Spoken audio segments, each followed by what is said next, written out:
Hello. Hello, hi, hello. Hello. Hi, Malu. OMG, it's a legend. True, I am just that cool. It's insane. People don't realize it yet, but soon they will all understand. Remember to water y'all. I saw that while coming back to my screen, so I went to drink really quick. Hi, Polapo. What's up? How are you doing? It's time, indeed. It is time. It is time for Umineko and the terrible cutter art that I absolutely love from what I've seen. So I'm gonna start up the game. I have no idea what Umineko is about. I know it's like a witch called Beatrice and a guy called Battler who is like a total loser. And there's gonna be questions. There's gonna be people crying a lot. There's gonna be people dying too. Important. And there's gonna be a mystery. So I have a plan for this stream, right? I saw someone else do it because it is very important for me to, you know, keep track of the mystery. I will be writing down with, let me show it. With paint, I will be tracking down everything. And we will keep updating this all throughout the game. I hope you guys are ready. Paint the goat. I love paint. I love paint. It's true. It's true. Okay, like there's so many people who shit on paint for some reason. I do not understand why. I use paint all the time. It's insane. It's genuinely insane how much I use it. Like every time I do print screen and use it, people tell me you can use the in-game, in Windows feature to capture a part of the screen. But fuck that shit. I am not doing that. Paint. I've used that since I was 2 years old. I am gonna keep using it. I am not changing my old ways. Fuck it. Alright, starting the game. Starting the game, that way we can see if there's like any problems. I downloaded the 7th mod, which apparently is gonna be like missing features. There's gonna be a few problems here and there. There's gonna be a 2 reference at some point. And that's about it. Oh, Boomer arc. Yeah, no, I'm already in the Boomer arc. I've already been in the Boomer arc. Ever since ChatGPT came out, I realized, like the second ChatGPT came out, I realized that I was becoming a boomer, right? Because like, okay, is it properly centered? It is.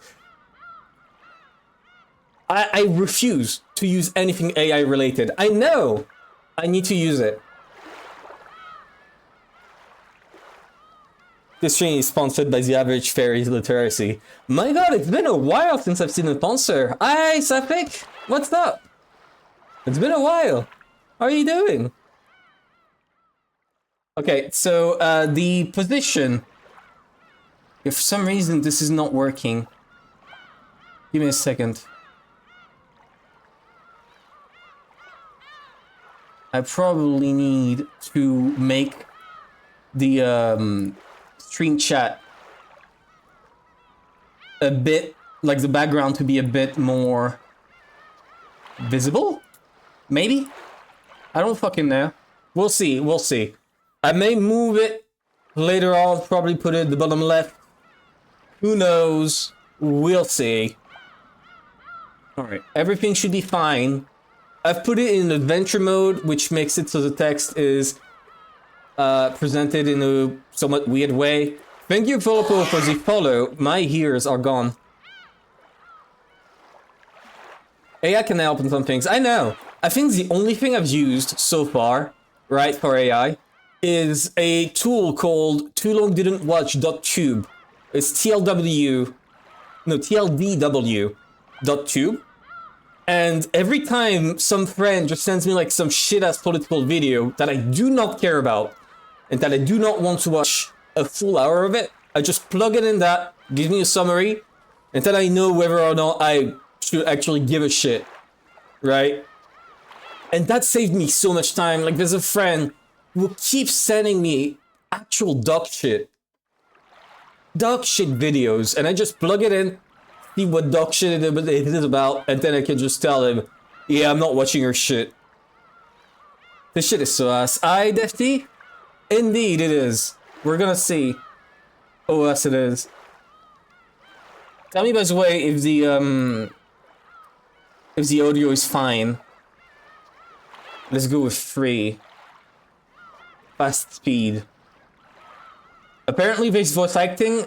Everything should work. I hope.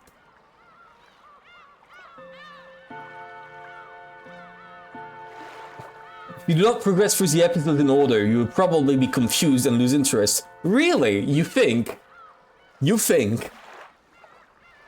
The Will Smith Spaghetti's Generations or the Coca-Cola ad? I do not know anything about the Coca-Cola ad. I've heard people mention it. Why do you need to unlock loading and saving? What?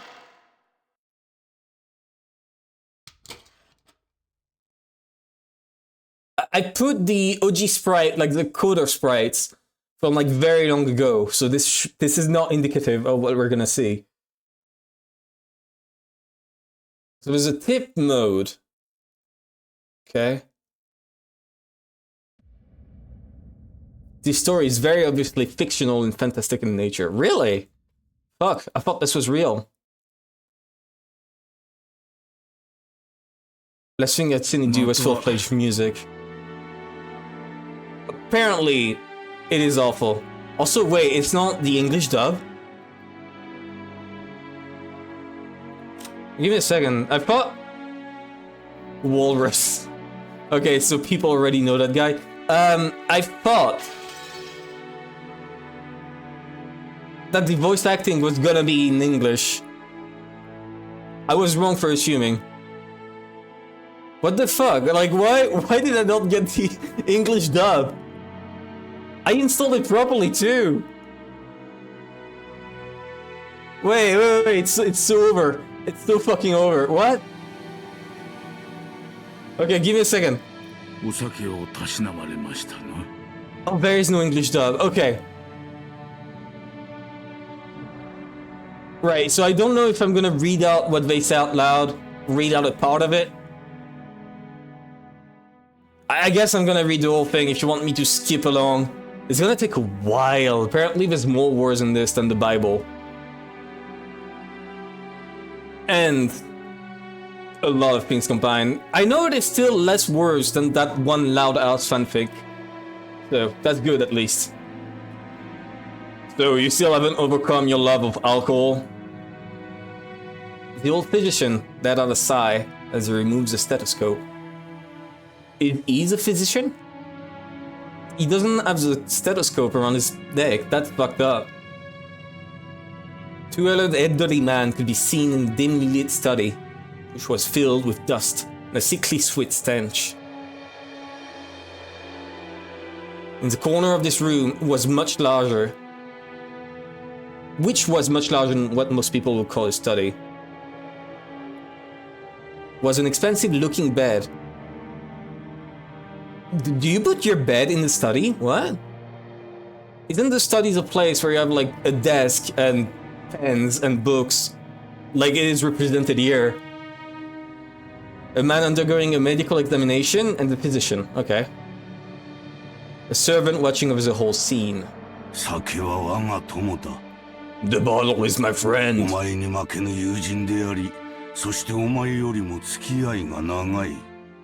It is no less of a friend than you, and I stood by my side even longer than you have. As the man bearing his chest for the stethoscope rearranged his clothes, he spoke unapologetically.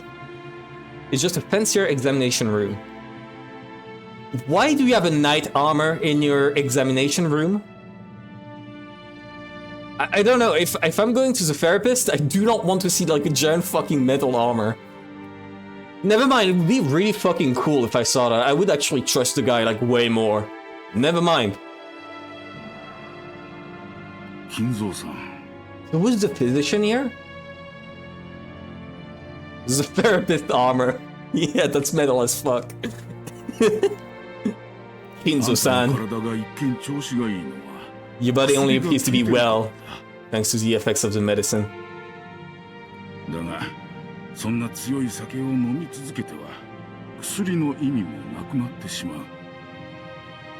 Continue to drink such strong spirits, the treatment will be useless. Trust my judgment.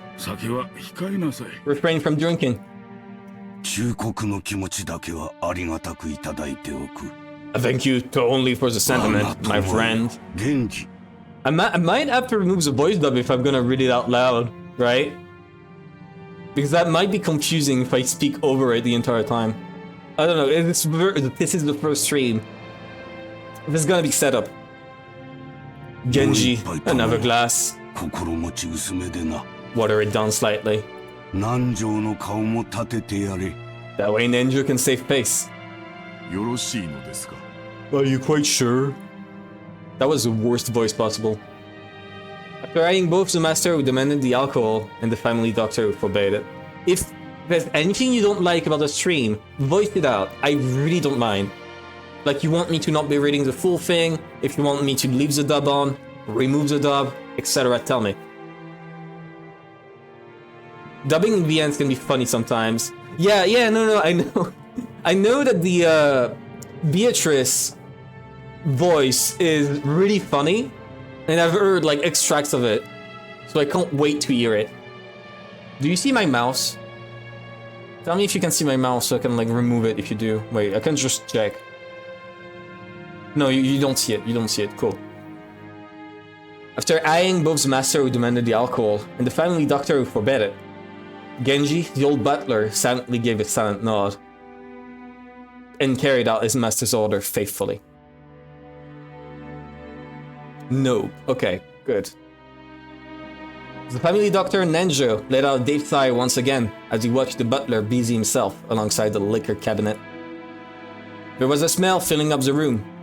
This sweet, poisonous aroma felt as though it melted the heart, if not the soul itself. It was the smell of that venomous green drink that the man couldn't bear to part with. Nanjo. You are my close friend and we have known each other for quite a long time. Deeply grateful for all that you've done to keep me alive this long. Is it gonna be like, okay, is it gonna be like Scrooge McDuck, like in his first story? He's gonna invite like all his kids over on the island to see who's fit for the heritage, and then they're gonna go like all on an adventure fighting bears and thieves, and he's gonna leave even longer from now on. Is that what it's gonna be?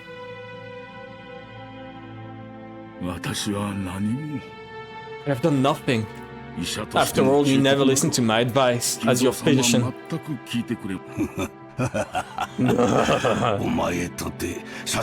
And you'll never listen when I warn you about a mistaken chess move you're about to make. Seems only fair, does it not? Master. Thank you. I wouldn't die if I ran out of your medicine, but I would if I ran out of this. He invites all his family, then the mansion blows up. Boo-womp. Amazing. Disregarding Nenjo, who had his face set in a resigned expression, Kinzo took the glass that Genji was holding up to him. Is it gonna be like a story about heritage? I really wonder already what the story trope is gonna be. Is it gonna be like in And Then There Was None? Very few people would associate that venomous color with an alcoholic beverage. What, is it absinthe? Nanjo. Is it just drinking absinthe? I don't know the English name, or the English pronunciation. Nanjo, be honest with me. How much time do I have left? 30 seconds, actually. What choice did I make it to convince you to set the bottle aside? Nenjo once again let out a sign of resignation. Then he finally spoke to Kinzo. as he swirled his glass. Okay. You don't have long. It's absinthe. Okay. It does have inspiration from Endeavor or not. Okay, good to know. It's good to know because I did not read that book. I read the synopsis really quick. And I formed my judgment on the book based on that. And I will say this is a good book. What precisely do you mean by that? Wait.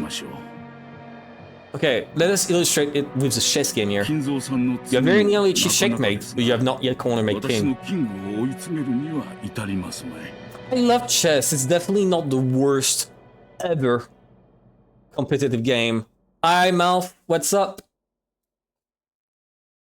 Ninja's gaze was directed at a side table with a massive chess set. Okay, no, what?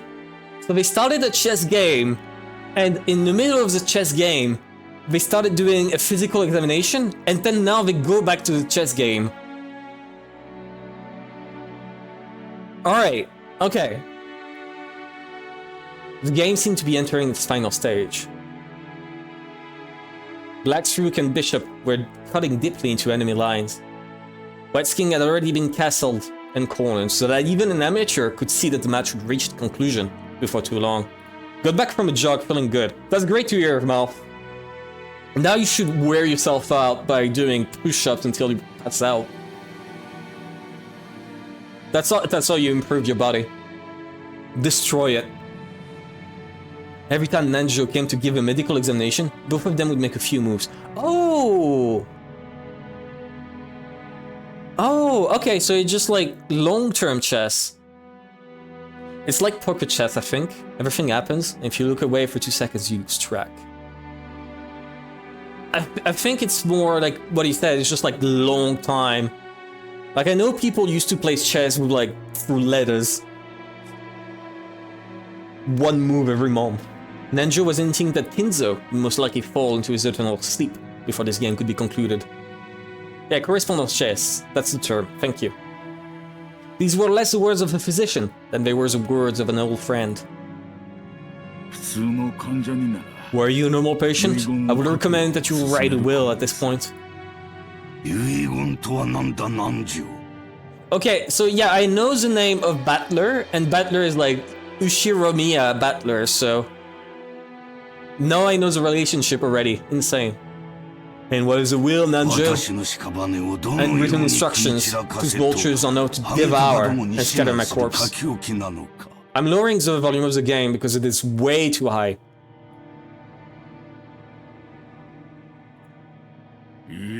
No, not at all. As the word suggests, it is a way for you to record your will for later generations. It is far more than just a means to divide up your inheritance. Oh. What am I right of?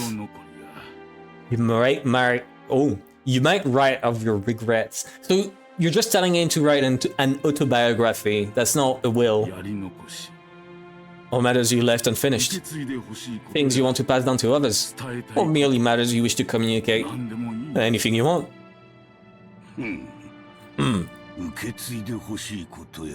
Things I want to pass down to others, or matters I wish to communicate. A baka. Baka-bakashi. Also, another point in favor of the dot, you actually have a bass line. That's true, that's true. I'm gonna try my best to imitate. I am terrible at imitation. But I will try my best to actually make some voices. I promise, I will try. I, Ushiromiya Kinzo. I've not one thing I want to tell or leave behind. So burn down your mention then. Dumbass. I was born with nothing. I will die with nothing.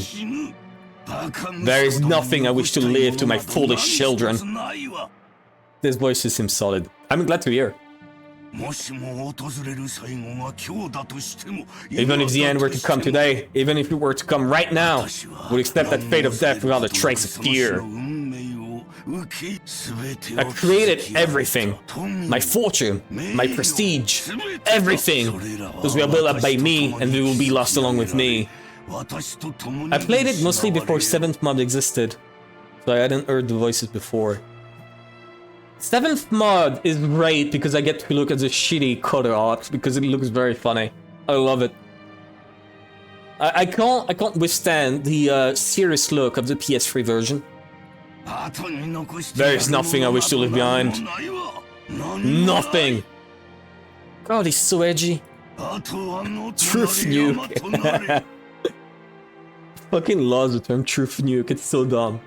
After I'm gone, I care not if it all goes to waste. Is there no tomb, no coffin? Those were the terms of the contract I made with the witch. When I die, everything will be lost. That has been part of the promise since the beginning, and that's why nothing will be left behind. There is nothing I can leave behind. So just don't die. After reaching the first crescendo, Kinzo suddenly slumped over. His expression was limp and feeble, still an evil spirit had possessed him and then left. He's dead. Kinzo will be thrown down a hill and his body will now rot in the mud. God bless. God bless indeed. I don't know the guy, but he's already a bit annoying. He's so edgy. I can't wait for him to die. However, I do have one regret. I have nothing to leave behind, but there is one thing I cannot leave undone. He's 100% that type of guy. Yeah, makes sense. You would do well to write it down. Of course, it would be best if you could finish it before your time comes. However, even if the worst happens, those who come after you will carry it to completion. You must leave behind your regrets so that they can be resolved, even if you are unable to do so yourself. He always gives 100% of his efforts, always, at every time. Amazing. Absolutely amazing. What if it's the last guy to, like, survive the entire events of the series? I don't know how long it lasts, but I want to bet that he lives through the entire thing. When Nenjo tried to gently pat Kinzo's shoulder, the dying man flew into sudden rage and batted away Nenjo's hand. Muda, muda, muda, or something, whatever they say. It must be done while I still live. At the moment of my death, my soul will be devoured by the demons of the contract and wiped out of existence. For me, there will be no peace or another world after death. That's why everything must be completed before I go. That's why a will has no meaning for me. See, you could just write an autobiography, that's what I'm saying. And even if I had the chance to write such a thing, if I did have such a chance, I'd want to see it. I want to see it one more time. I want to see... Oh, Bito! Her cackle face one last time. I want to see it. I want to see it one more time. I want to see Beatrice smile one more time. Why have you resisted me for so long? Return everything you have given me. I am prepared to lose everything. Bitterish. Bitterish.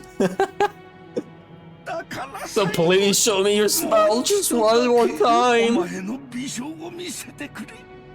Wait, I'll do it. Beatrice. You must be able to hear my plea. That's the kind of woman you are. He's gone bad. Holy shit, yeah. I beg of you, show yourself to me. You're here, aren't you? You're standing there, invisible, listening to every word I say. And even now you're mocking me for sorry this room, aren't you? Please appear before me once more and smile. Feel free to scold me, even snatch away my life by your own hands if you so desire. I don't want to die alone like this. You have your butler and the physician right next to you. I cannot let myself die until I've seen your smile just one more time. He is beyond done bad. Yeah, no, checks out. Beatrice! Beatrice! Beatrice! Beatrice. I need to remember that pronunciation.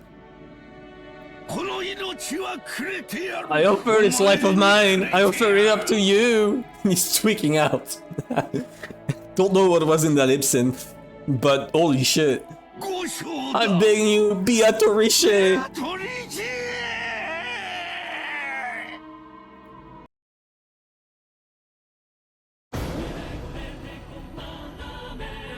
Euro 7th expansion presents. Wow, you straight up removed the name of the makers of the game. Okay.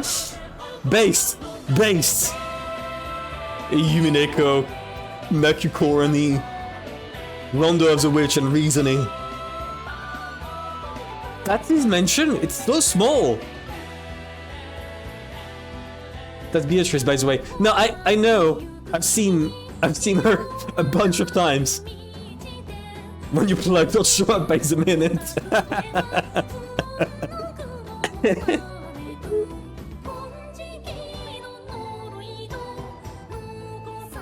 I hate that guy already. That nerdy guy with glasses. I hate him already. Fuck you. I don't know you, but you suck.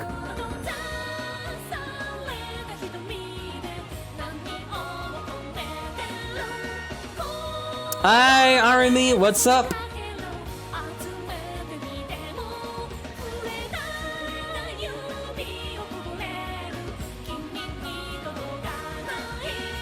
Yeah, cry, bitch.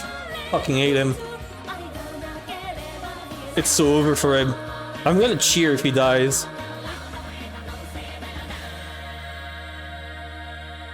Welcome to Rook and Jima.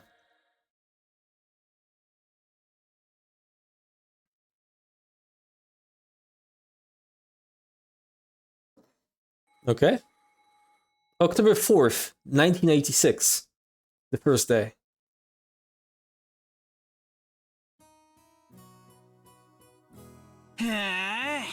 Oh my god, that's his voice? Yeah? Really? Okay, that's okay. Things should move with the times. Can't believe we'll be able to make the trip in just 20 minutes. Have you never heard of a plane? I couldn't help but scratch my head and marvel at how far things could have come in recent years. Planes have been around for fucking decades by now. What are you on about? He's a pretty typical teen, I see.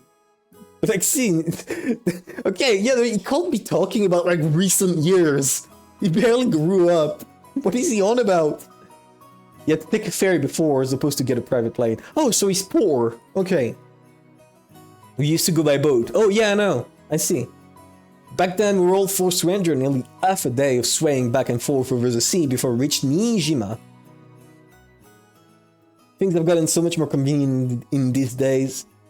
Still, I've never been on a plane this small. This is in the 80s, yeah. Yeah, it makes sense. I've flown in a huge jumbo jet before. This will be my first experience in such a tiny one. Okay, yeah, fair enough. Alright, fair enough. It's gonna shake, isn't it? It says smaller boats shake more than big ones, so I guess the same rule probably applies to planes. Just spare me. This 2 game looks weird. Yeah, no, I agree.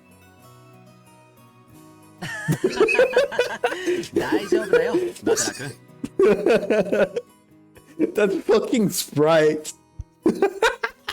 Alright, he's the killer. He's the one who kills everyone. That's him. This is him.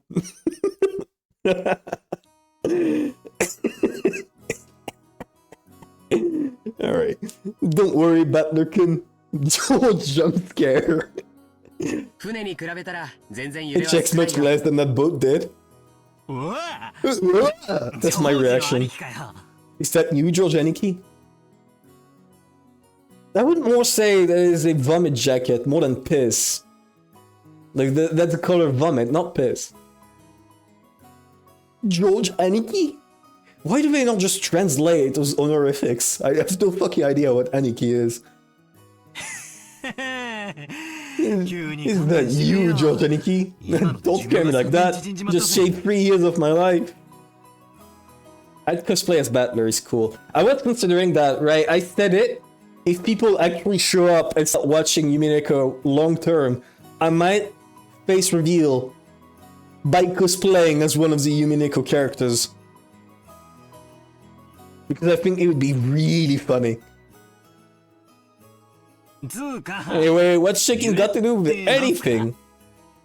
You don't think I'm actually scared of the plane shaking? Or maybe falling out of the sky or something, right? George died in scene transition. God bless. Oh, of course not.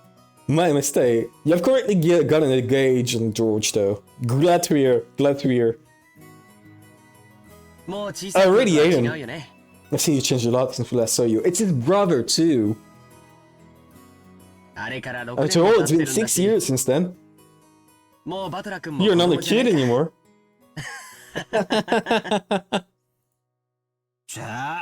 Sheesh. And here you are, old enough to smoke and drink. I've got no interest in smoking, but I've always wanted to try some booze. Well, if you got your dad's gene, I bet you can hold your own when it comes to drinking, right? Well, I usually drink for business rather than pleasure. Why is he blushing? Why are his glasses fogging up when he's blushing? Well, I usually drink for business. Oh, it's pretty hard to do business in Japan without it. Amazing laugh. That's exactly right. That's why I never miss a chance to get in some practice. They ain't blushing till so they are. Yeah, but why are the glass fogging up then? George outs himself as a pussy. True. You're still a minor. Don't you know alcohol can stunt the growth of? Never mind. Is he implying that Battler has a small brain? Literally true. Come on, I'm tall enough already. In fact, it would be easier to find clothes if I shrunk a little. But you have custom-made clothes, why are you complaining? You have clearly custom-made clothes.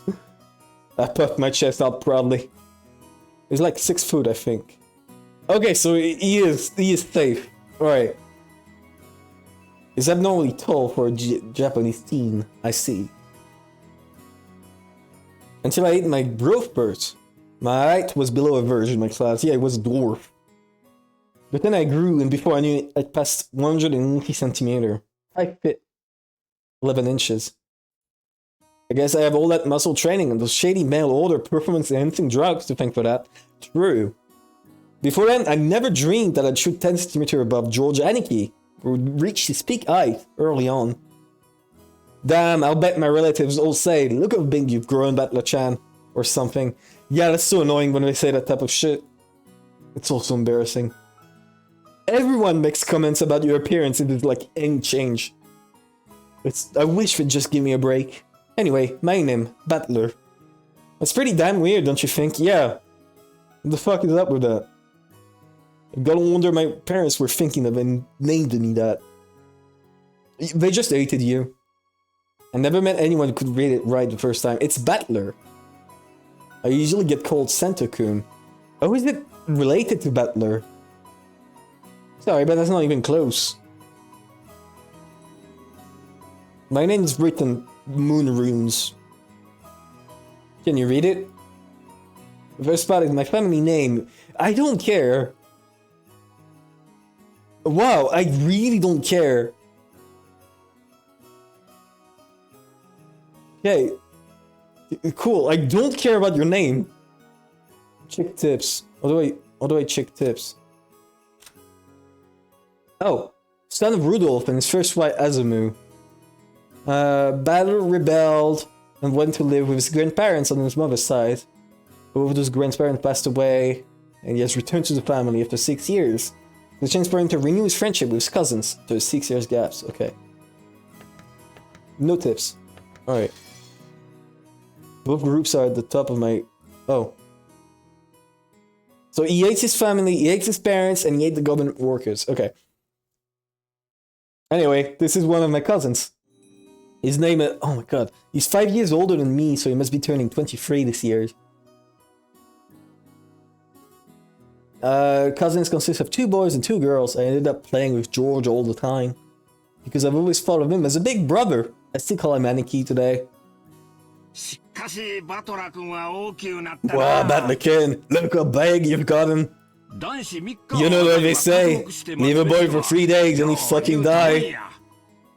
It must be in his blood. Rudolph wasn't that tall either until his high school years. Perhaps people end up taller if their growth spurt comes late. Probably. Nah, it's nothing special. A real man needs to be tough on the inside too. All the adult art looks distinctly compared. This one looks fine. Yeah, this one looks okay. But that this one doesn't. Exactly. Battler-kun here knows how it works. Real men win or lose based on what they've got on the inside. Don't forget to keep up your training and discipline. You gotta do that with very alertly for the perfect moment and strike. No, I never even imagined that I'd become the company president I am today, master of my own domain. Yeah, to think I've come this far after starting up penniless and ruined. Let's get by goat Hideyoshi. I'm sorry, but like, look at those eyes. Like, look at that fucking... there's just a giant head space. It's like fucking Sakuya from Naruto. Or like the characters from Code Lyoko. This stout, plump, old guy. You fucking hate him, holy shit. George Aniki's dad, and called Hideyoshi, is the husband of Dad's older sister. In other words, we're not blood related. So every time I hear that little jingle, it updates it. Okay. Okay, and you can directly see the lineage. And I guess that's gonna be Beatrice? Beatrice or something. I have no idea how we pronounce it again. Old jealous of the 5-head. Rude. Kira is best. I don't know Kira yet. Yeah, because the leader liked by everyone in the family. I don't like him. Don't include me.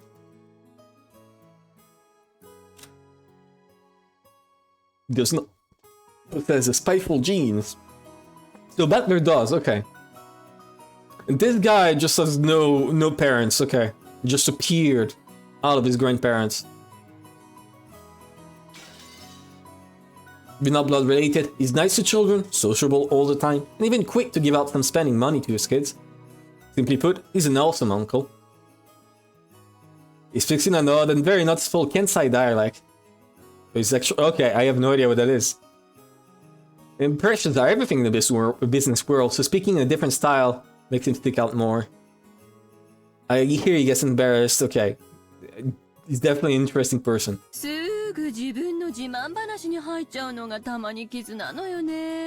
really don't care about their pronunciation of name and of specific Kento dialects.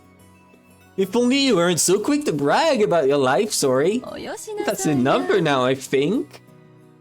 Thickly green suit gives George negative charisma from his already nil value.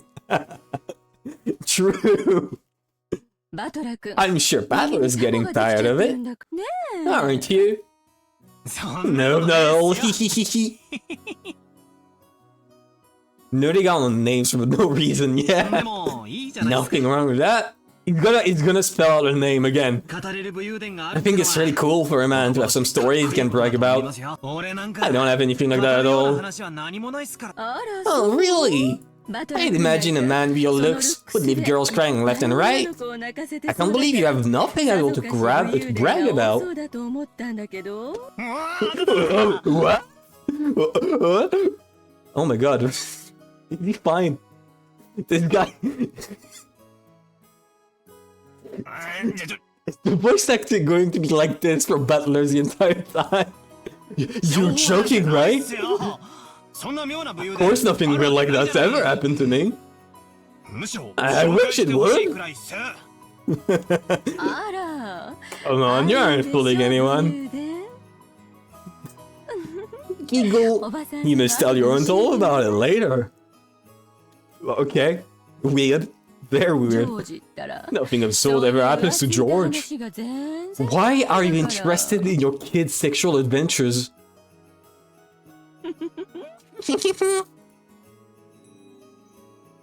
Okay, I don't care. She's my dad's older sister. She and a pair of jokers. They always teased me, made them a bit odd to get along. I guess the events of the last 30 seconds prove they can still be odd to get along with. Yeah, checks out. It's interesting and fun. Yeah, true. Okay, isn't tattoos like a huge taboo in Japan? Like getting tattoos is very bad there. Oh, she looks cool. I like her. Battle-kun? Have you seen Rudolph-san?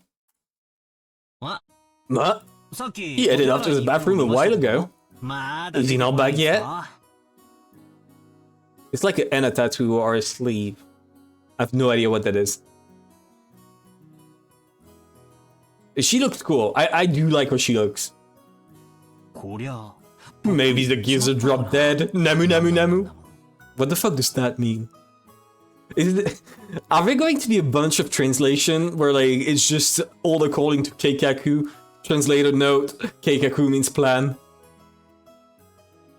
There's no way to talk about your own father. Still, this isn't the first time he's taken so long in the bathroom. Yeah, he has IBS. Always been that way. Does he really have to take a magazine with him every time he needs to take a dump? But what on earth is he doing in there with his particular magazines? Taking a shit, I guess. Oh, you don't need to worry about that at all.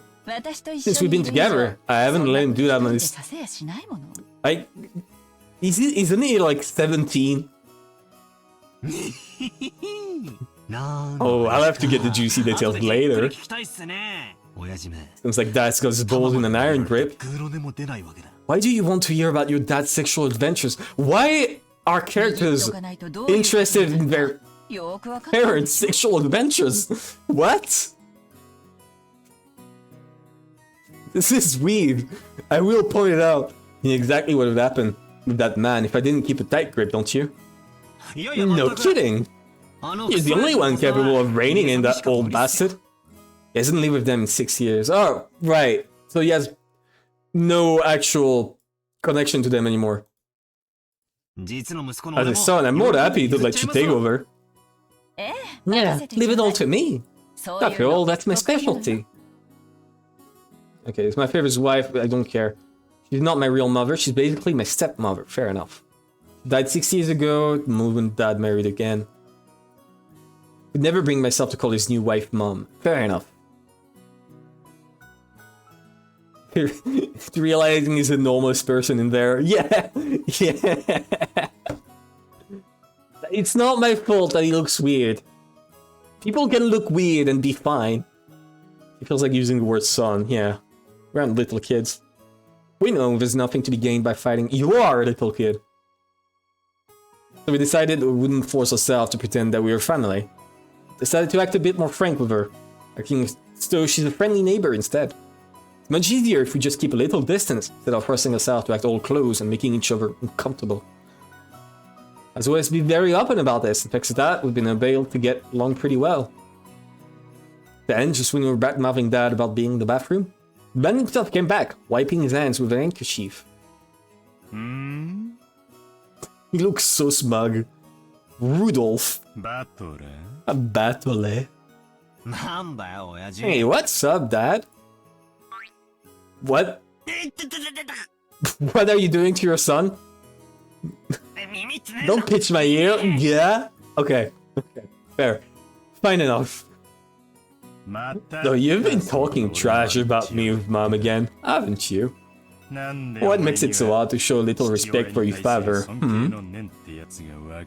Tell me if the volume is fine, by the way. Like, the look on OBS tells me it's a bit too high, but I have no idea, like...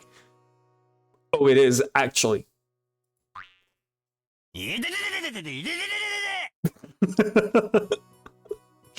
Okay, the voice acting is fucking amazing. I'm glad I installed a mod. Damn it, that hurts! You can stretch my ear all you want, but I'm not gonna be able to fly! That hurts! Come on now. Up. Up. Down. Down. Left. What are you doing? Oh my god, he's a nerd. Say, Father, please forgive me for being so rude. Like, yeah, wait. Go find yourself some members-only store if you want it that much.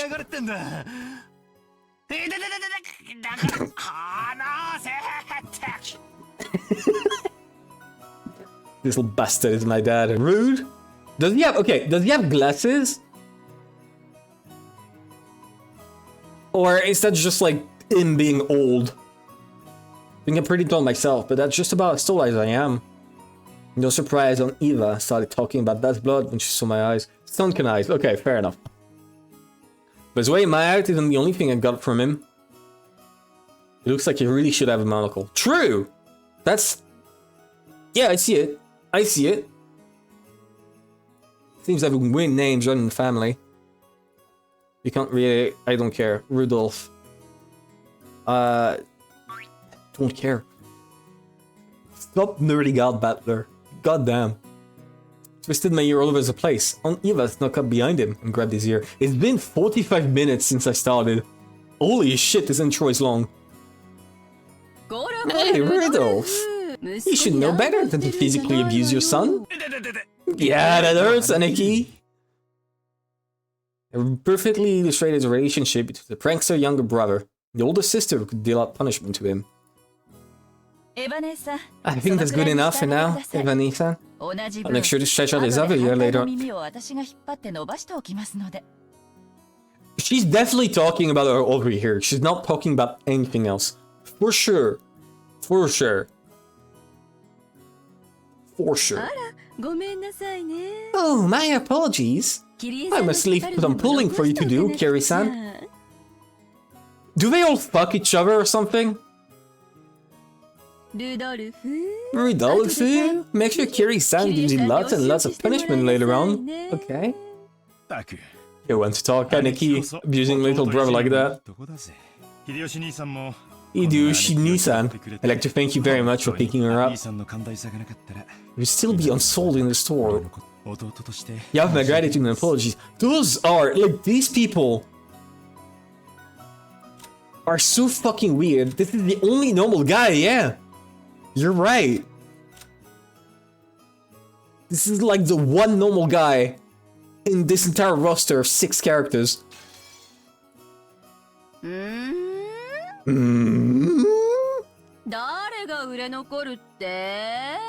What are you calling unsold? After taking 2-3 steps back, unleashed one of a beautiful reverse roundhouse kick. We stopped just a centimeter away from the tip of Dad's nose. So starting out with Tai Chi Chuan for a figure, she developed an interest in the Chinese martial arts. I feel like that's gonna come in handy. You know what? I feel like her knowing martial arts, considering they actually put emphasis on this. Right, so as I was saying, right, I was planning to do this, right? I should probably note this. How do I write this, right? I'm gonna draw ahead really quickly, right? So something like this. Right? I think that looks good enough.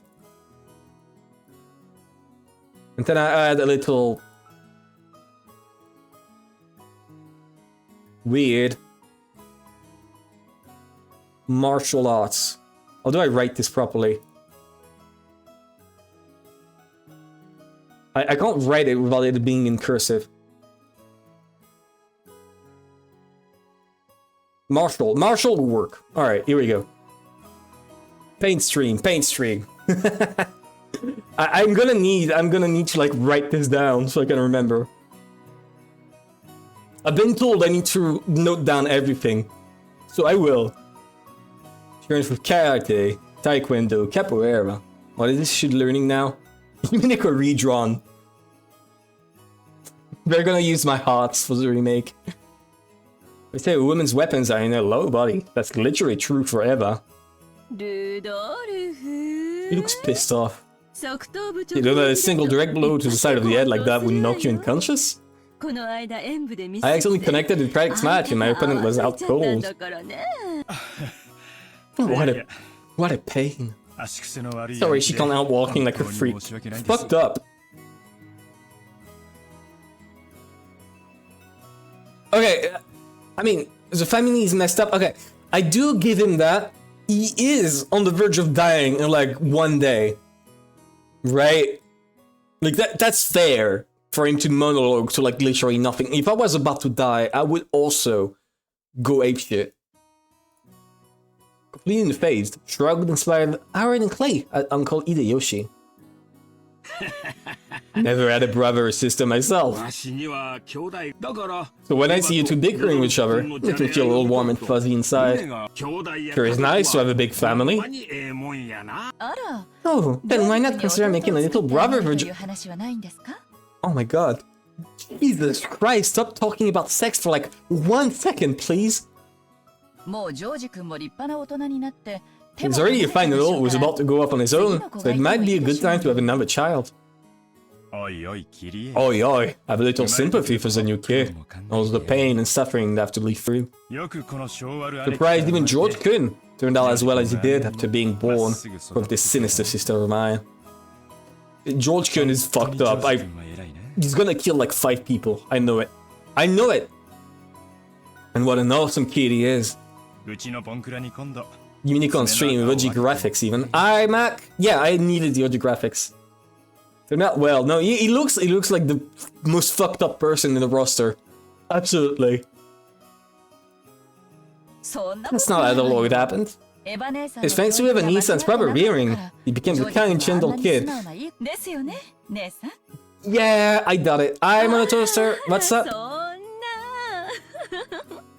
The expression sets is miserable. Yeah. Like, holy shit. This guy sucks. Well, George still has a long way to go. Yeah, he does. How's your little Angishan doing? Nice to know about you. I am decent too. Umineko is pretty funny so far. He was vomiting. Oh, that's right. And I was hoping to finally see your face after such a long time. Is she okay? He often catches a cold when the seasons change. She's very frail. I did want to bring her along, but decided to have my family look after her this time. Thank God she would have been the first to die. Okay. I need to make my prediction, right? I need to make my prediction already. The first one to die, again, Balu, the first one to die will absolutely be him. 100% it's Rudolph who dies. 900%. Oh, true. Right. Reddit. How do I... What does he look again? The, he has weird ad. Alright, and he has fucked up eyes, right? That should be about it, right? It looks like him. And, alright, here we go. Dice first. Alright, we can absolutely recognize that's Rudolph, right? Absolutely, that's Rudolph. What does he even look like a Yomi character? True. That's Rudolph, right? Like, do we all agree? Do I need to add any detail to make it clear? Oh, whoops. Pretty sure we can all tell from like first sight. It looks like George a bit. True. I'm gonna add a suit. So with like the white tie. Right? It's gonna be white and the rest is gonna be black. Perfect. Perfect. Fuck.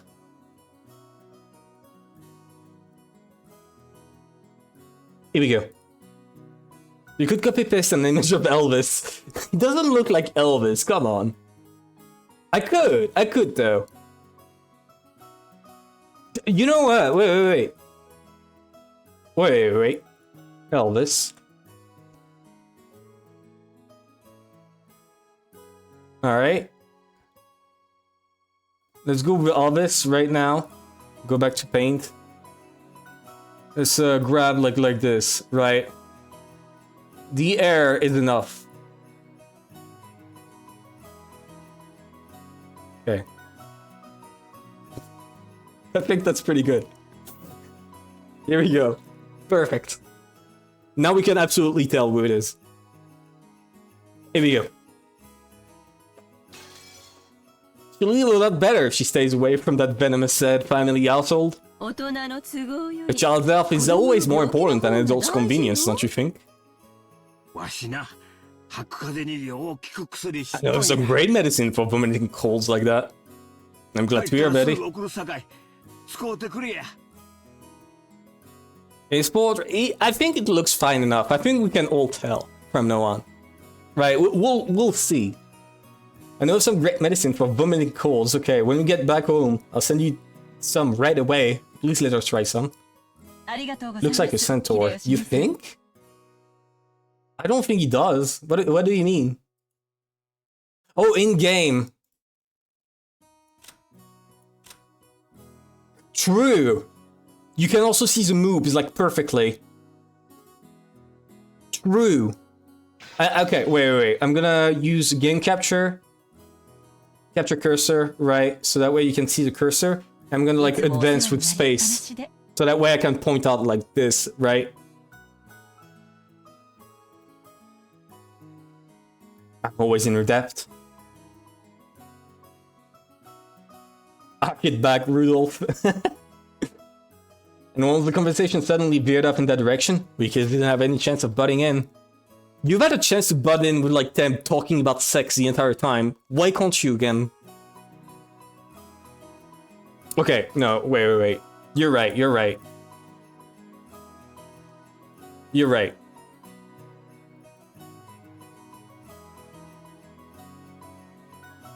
we go. Now we can all tell. Perfect. Oops. Wait. Wait, no, come on. I need to be more careful with the paintbrush. Here we go. Wonderful. I'm just happy on Eva gave Dad his just desserts for tugging on my ear. Are we still waiting for the weather report? Pointed at Kanto. The checking weather sign was still stuck next to the departure times for the flight we were scheduled to board. According to Aniki, all the planes are more subject to wind and other effects of the weather. And it's not at all uncommon for flights to be delayed because of that. Wait a sec, we are totally sure it's not gonna shake, right? From down here on the ground, it looks cloudy, not windy. Well, I guess it's different up where the planes fly. The weather's a bit uncertain today. Oliver looked at the TV in the lounge. The weather forecast was being broadcasted, informing us that a typhoon was approaching the Kento region. Typhoon again? I have no idea what a typhoon is. There's no helping it with the annual family conference being held in October. What was that move called where you plant your feet and move your whole body forward and backwards? Been in a few hip-hop moves. I have no idea. I think you have chosen a better season. I agree. I've always hoped we could have it sometime around the Open Festival in mid-August. In that case, why don't you suggest that Father and Nissan during the conference? Very funny. Why don't you do it yourself? Our brother would never listen to anything I suggested. No way! It doesn't really bother me that much to have it in October. I was just saying you might want to propose it, since you said you hate typhoons so much. I only said the typhoons always come around this time of year. You're the one who said you wanted to move it to the Obon Festival, right? We said it too last year. Didn't you say that it would be easier to fit it into your schedule if we had it during the Obon Festival? I never said anything like that. Oh yes, you did. I certainly wouldn't forget something like that. No, I didn't. You're the one saying that all the time. Oh my god, get over it. Didn't you know? Something just... I know! Women your age shouldn't spread their legs like that.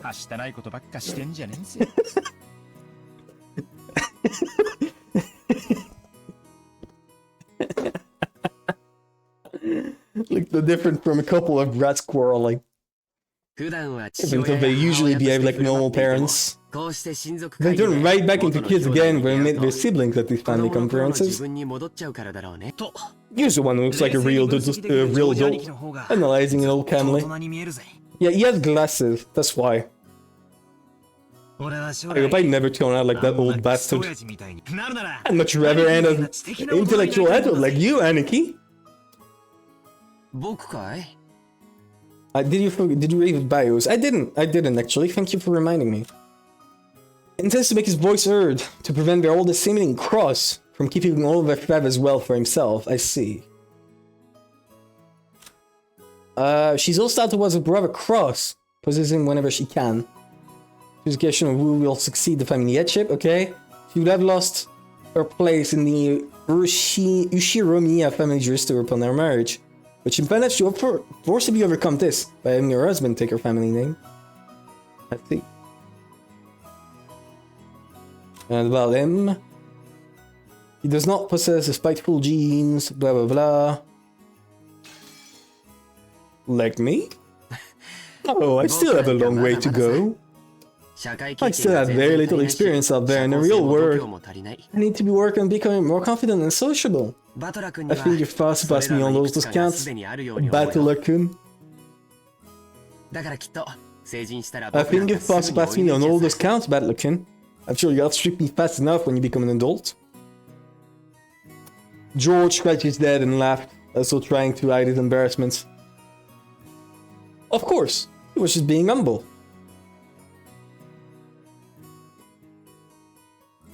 Aniki entered the university and became an apprentice at Uncle Hideyoshi, studying both academics. You can check previous texts if you... Yeah, you can, you're right. Right after graduating, he got into the company, piling up a lot of real-life experience. Built up his own kingdom, is a real paragon of a man. Okay. Okay. I gotta write this down now. Here we go. So, this guy.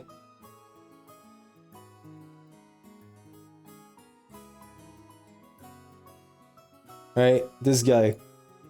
How do I draw him worse? Here we go, buck teeth. Here we go. What do I add as a caption for him?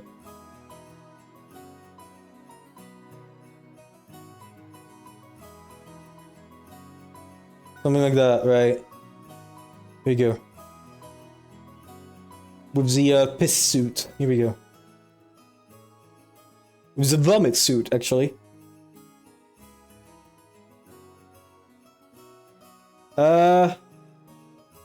Murderer. I'm gonna call him the murderer.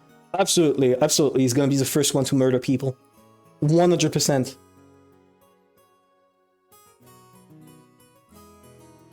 Here we go. Actually.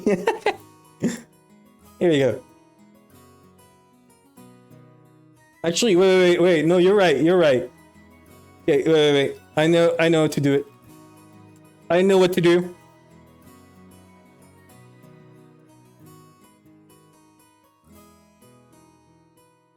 Alright. It's very important that I do it properly. Here we go.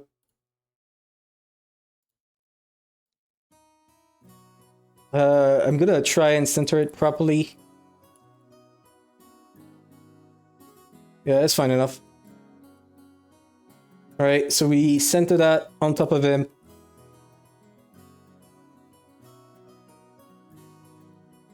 Perfect. And now I just redraw this.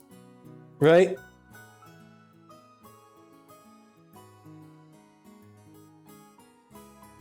Here we go.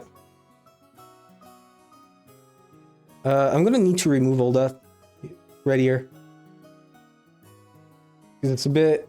It looks bad now. Okay. I think that's good. I think that looks good. Right? Don't you think?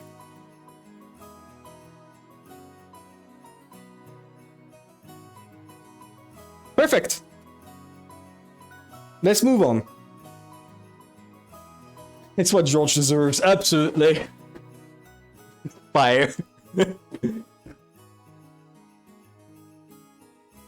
Wait, I forgot a few details. I don't need to show that. I'm just gonna iron out like the few details missing. Here we go. I can smell the respect for him out of this drawing. Really? You think? You think?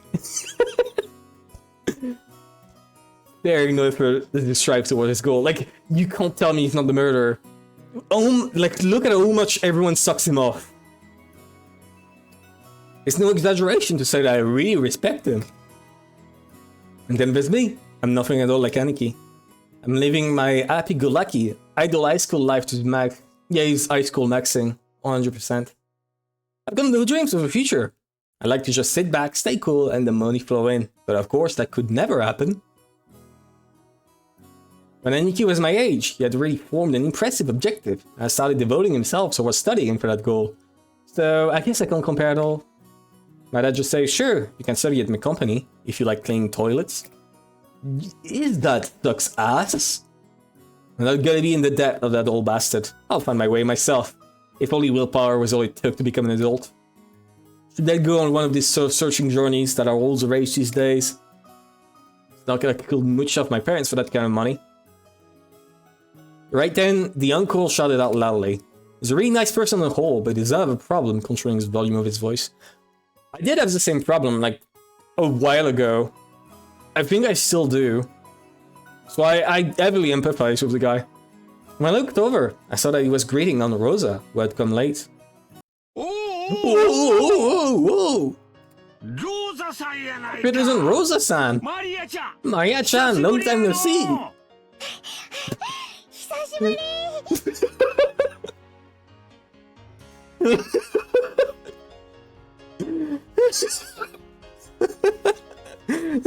I did not expect that voice. Fucking crown on her head too. This is where it's Derpod is actually plot relevant. Yeah, I see that. Long time no see. I don't know if I should like try and fit her voice. Maria? Shouldn't that be it's good to see you again? Because this girl gets bullied heavily, and I thought it's because she looks like that. That checks out. It's that kiki girl. She looks way better in the PS3 art. Wait, I gotta look. Ushi Romiya Maria. I'm looking it up on Google. She looks much cuter, actually. Yeah, I know, she looks much cuter. What? Okay, I guess it bugs. It's good to see you again. There you go. Well said. Oh, about some Kenny as a reward. Oh, huh? Where did I put it? Rosa-san, it's good to see you again. It's good to see you too, Maria-chan. Maria looks freaking huge. Yeah, she does. She looks like super fat. Being a shuni all the time. The hell is a shuni? And, oh, my Battle-kun? Look how big you've gotten. Come on. Embarrassing hearing that from every person I met. Oh, Rosa, you're late. If the plane was on time, you barely have made it. Gili. Gomenasai. We had some trouble making our train connection. So, are we waiting on the weather again? Oh, don't complain! Much prefers a 30-minute plane trip to spending 6 hours bouncing about on the boat. Even if we kept waiting here for an hour, I feel much faster overall. Maria-chan's gotten huge too. So, how tall are you now? How old is she? So, how tall am I now? How did Uncle do? She's questioned, looking up at her mother. I guess she doesn't remember her whole night. She's probably right in the middle of a growth spurt, so her height must change every month. Give it a few more years and she'll suddenly start looking feminine. She already does, what are you on about? Just how tall were you the last time you got measured? You keep getting bigger and bigger, don't you? Right? Let me check that for you, Hal. Thank you. Nice. I'm not making that sound again. I think she's grown a lot since last year. Let's see. She turned 9 years old this year, didn't she? Oh. They just said it. That's right. You're 9 years old now. I don't want him to look at her. Glad to see you're doing well too, Maria-chan. Yoicho. I don't want him touching her. Don't make those sounds. George. I guess you've gotten a bit too heavy to play airplane with. George, what a rude thing to say to a lady. Here, I'll do it. Up you go. When I need to lift her up in Aniki's place, Maria stiffened defensively, staring suspiciously at my face. Ah, that's right. The last time I met Maria, it was 6 years ago. She was only 3 years old. Ah. So online in Wiki was already spoiling things. Yeah, I'm avoiding everything as much as I can. Not look up anything related to the game. All I know is Bito. The Terror of Batman reminds me of the shape of one of haircut as attachment I've used. True! Your mouse is on the screen. Thank you, thank you. I need to remember. It's ruining the lore. I feel it's very important so I can pull out features like right there. I don't actually. Wait. I don't. I have a plan for that. Here you go. You won't see the cursor anymore. Of course she doesn't remember my face. Maria-chan. That anime thing. Yeah. Maria-chan, don't you remember? It's Bata-kun. We used to play together, remember? Does she say anything besides oh? No surprise, I guess. The last time she met Battler, she was only... You already said that. Yeah, she's not conscious at that point. She must know everyone's face apart from mine, because she meets them every year. But I haven't had contact with you. Shiromiya, I need to learn that one. My god. I'm gonna have to say that one a lot. I bet. For about 6 years now. It's no surprise that this 9-year-old girl doesn't have any memories of me. Even I can only just barely remember her being a 3-year-old crybaby. Maria, this is Battler Oni-chan.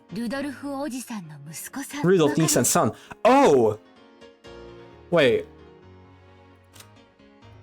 Oh, cross. Never mind. Okay, never mind. The brother's son is... The brother is a son. Aww. Aww. How fast can you say Ushiromiya Batora? Pretty fast. Fucking hate this. That sound is probably your brain going into overload at that complicated explanation. How smart is she? I mean, she's 9. She's 9. I gotta keep that in mind. She looks like she's at least like 15. Why did they give her a crown with like nothing inside? It's just transparent. Ni Oni is the title. Oh my god, stop nerding out about names. Maria-chan? Maria-chan? This is Battler-kun. He's a cousin, like me. Like George Oni-chan? I like that she's got the same problems I have. I hate description like my younger sister's father's brother. I mean, I think everyone hates that. They suck. Oh my god, I have to click that so many times. Batala? Hitoko? Oh. That's right. You got it. Part of Ninki is what makes me really look up to him. Oh my god. Someone who isn't married is just great at dealing with kids. Yeah, sure. He'll be an indulgent father in the future. Straight at me with a question expression as to asking whether it was okay to call me that. Yeah, that's me, Battler. Nice to meet you, Maria.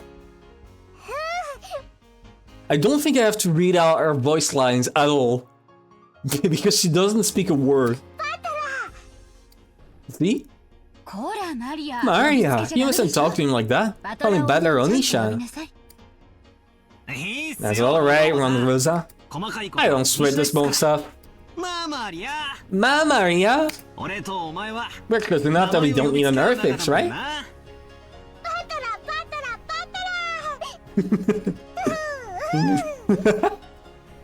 Oh yeah! Maria!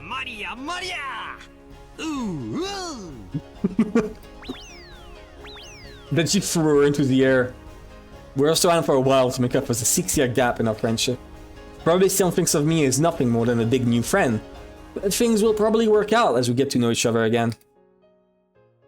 That's foreshadowing. But I'm surprised. She's just the way I remembered her being 6 years ago. Things that people just don't change that much after all. I'm a bit happy that she's still the pure innocent girl I remember. I don't care.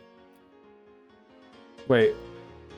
Her feelings don't show up on her face. It can be difficult to know what she's thinking, but it's just how she looks on the outside. She's just a sweet, normal girl. On the outside? Oh no, on the inside. Then there's Maria's mother, Aunt Rosa. She's my dad's younger sister. I don't care. I don't care. There's one thing about Aunt Rosa that's just relief compared to the other family members. The old bastard and Aunt Eva have this annoying urge to tease and mock people all the time. But even though she shares their blood, Aunt Rosa isn't like that at all. You missed one thing.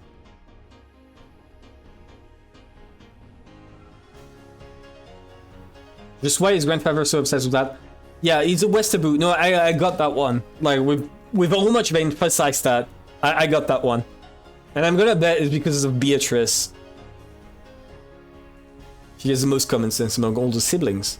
Like Uncle Hideyoshi, she's a kind aunt, will always be on the kid's side. However, possibly because she's more strict as a parent, she's not liberal. God damn.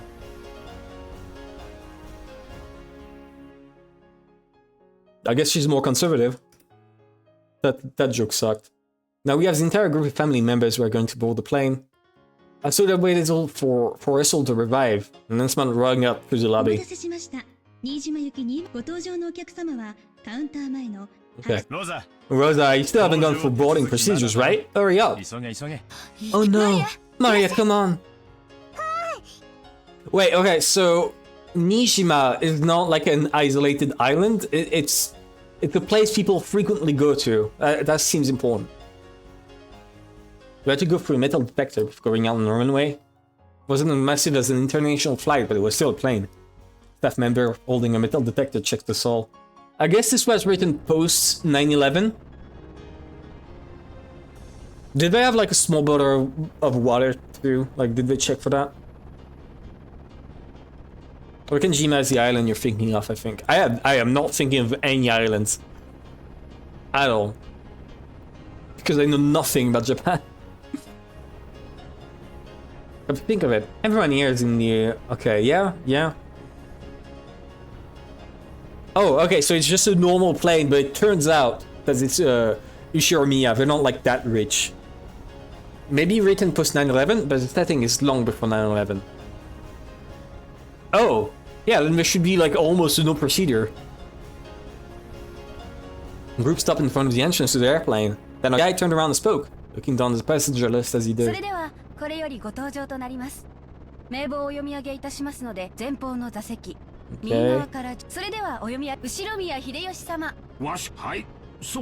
You have some Kenny Eba? I'm looking all over for some, but I can't find any. Very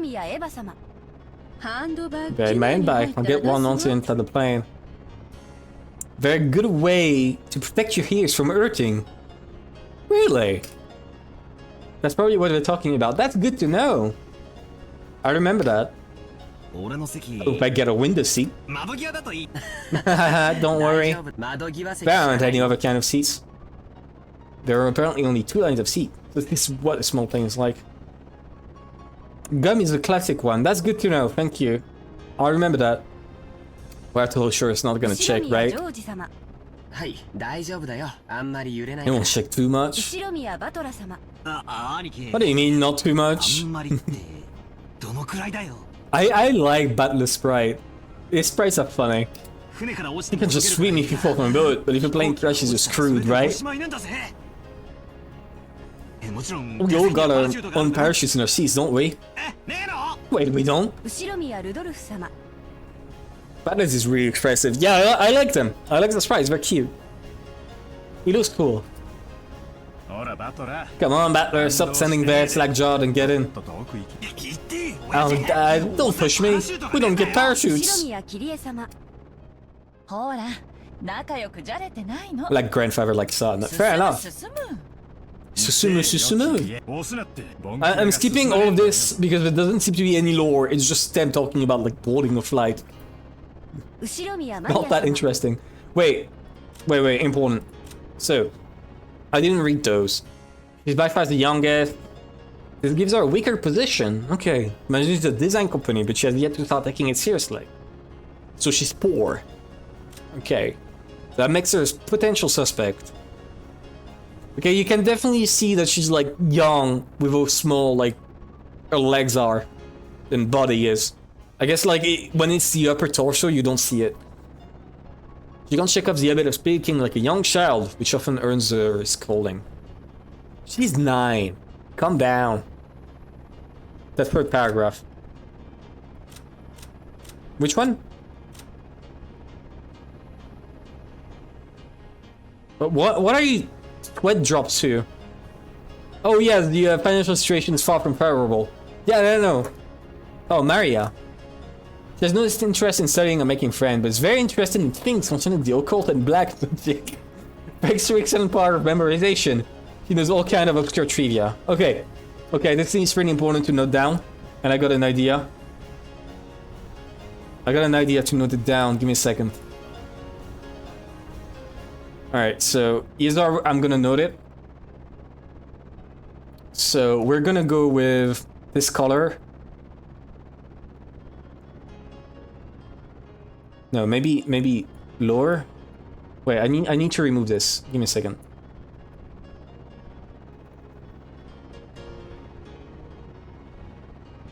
Here we go.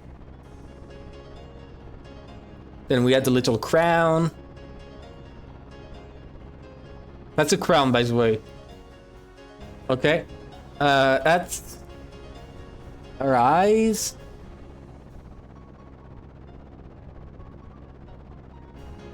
Okay.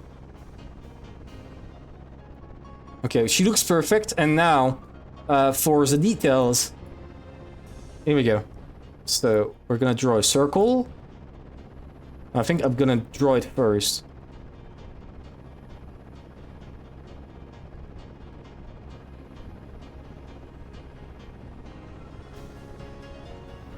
Alright, that means she's evil. Here we go. Perfect. That looks great. Good to remember. I'm not flagging him down for not reading Kiri's bio for the 4th time. Kiri's bio? Wait, really? Oh, several shady pieces of business. Don't care. Doesn't matter. The exam seems pretty good at explaining immediate questions too. Yeah, that's good. How much can we spoil all? I mean, that's fair. That's fair. Just like reminding me because I had not read it yet.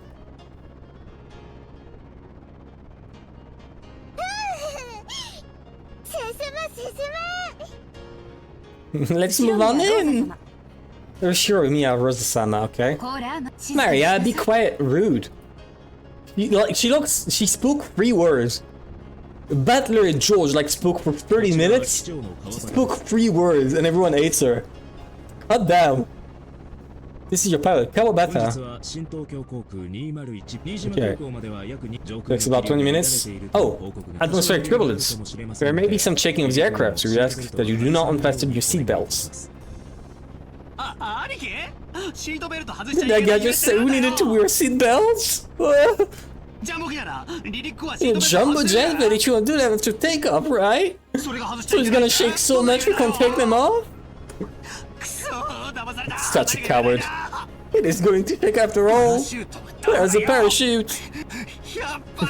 And you should have taken the boat. What a little baby. Why has he not cried yet? I want to see his price where he cries. That sprite is very funny. What, do I have to press anything? No, I can't.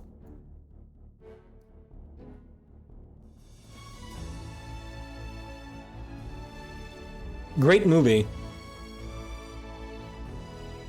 They're listing the name like it's actual voice actors. Like it's actual actors in the movie.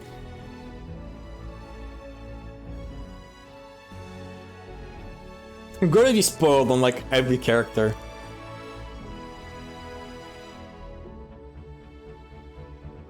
No, he is being a wuss, but also he is like, you know, who are all these people? I know there's a butler and like the doctor, but those people I don't know. Where's Bito?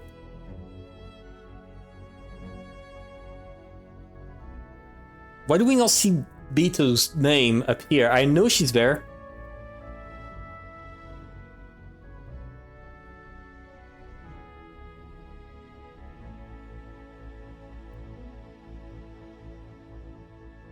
That's the longest sequence. Why is a chapter called When the Seagulls Cry, by the way? Where are the seagulls? I've not seen any yet. Should have taken the boat. The boat. Fall! Fall!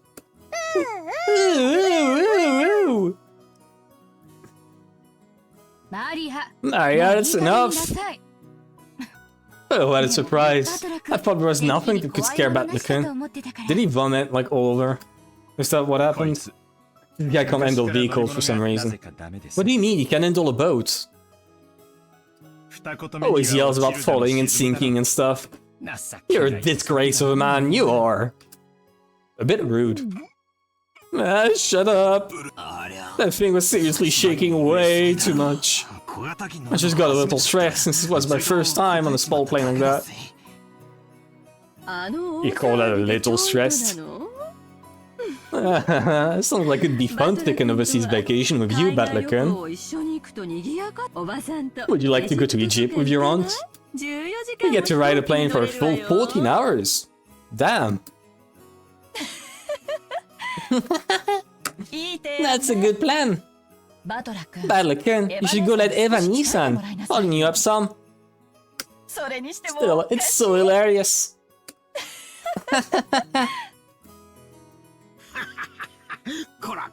I can't imitate those laughs. Everyone's got their own strong and weak points. It's bad to laugh at them. I genuinely, he's gonna die second. Like the Rudolph is gonna die first, but this guy's gonna die second. I know it. 100%. Dad, you're laughing too. Hey, Maria-chan, you shouldn't laugh anymore. Shouldn't laugh anymore? Yeah, damn it.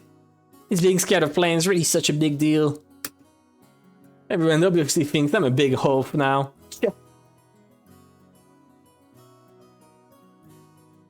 Yeah, so just a manor in the woods or something, right? Took separate taxis from the airport to the harbor. From there on, we would be taking a boat to the island. Oh, never mind. So it is an isolated island. It's a leisurely 30 minutes to the island. When we reach the pier where the boat to the island was anchored. So a figure waving at us. Is it the cross guy? No. George Nissan! It's been so freaking long! Can't they just say fucking? ジェシカちゃん I've been out 一年ぶり loud. だね Jessica-chan, it's been a year since I saw you. せまた伸びたんじ You've ゃない gotten かい taller again, haven't you? Don't give me that. It's embarrassing when you say it every year. Hey, Aniki, 兄貴嘘 you've got to be kidding me. What does Aniki 本 mean? 当にジェシカなのかよ Is that really Jessica? Like, genuinely, what does Aniki mean? ってことはジョージ兄さん What, is second George? この It's デ this カ big ブツ guy. Battler? Oh, big brother, okay. Thank you. We both stared at each other. Definitely didn't look that out in my memories, but I do remember a crazy way of talking. よジェシカ Yo, Jessica? なんだよ What's this お前 now? 嘘だ You're kidding me. You look like a woman な now. んだよ I'm trying my best with the voices. I don't know if you're any good. なんだよ What are これ these, 胸かよ boobs? Even you managed to get a chest. Let me rub them, let me... 飲ませろーい Oh my ふ god. ざけやがれ私は花も恥じらう18だぜ Oh my god. Will they stop talking about sex? For 5 minutes. I'm a blushing flower of 18. Of course my hair grew longer and I got these.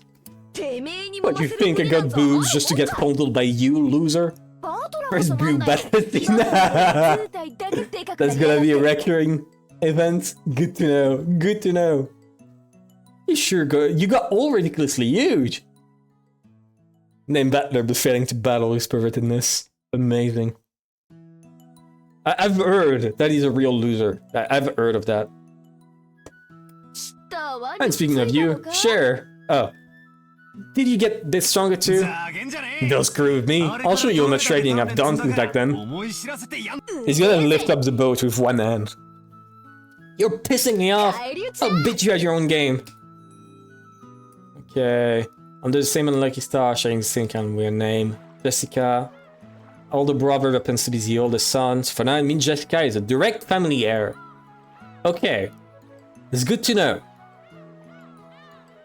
Better could solo everything, no diff. True, even like the martial arts girl, that they made a big point about being able to kill everyone.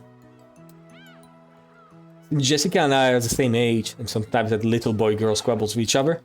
We've always been used to fighting and joking around together whenever the relatives gather. Jessica grew more quickly, so she always had me beat in terms of size and physical strength. He does that Nick Cage slap. Yeah, that do exactly what you're referencing.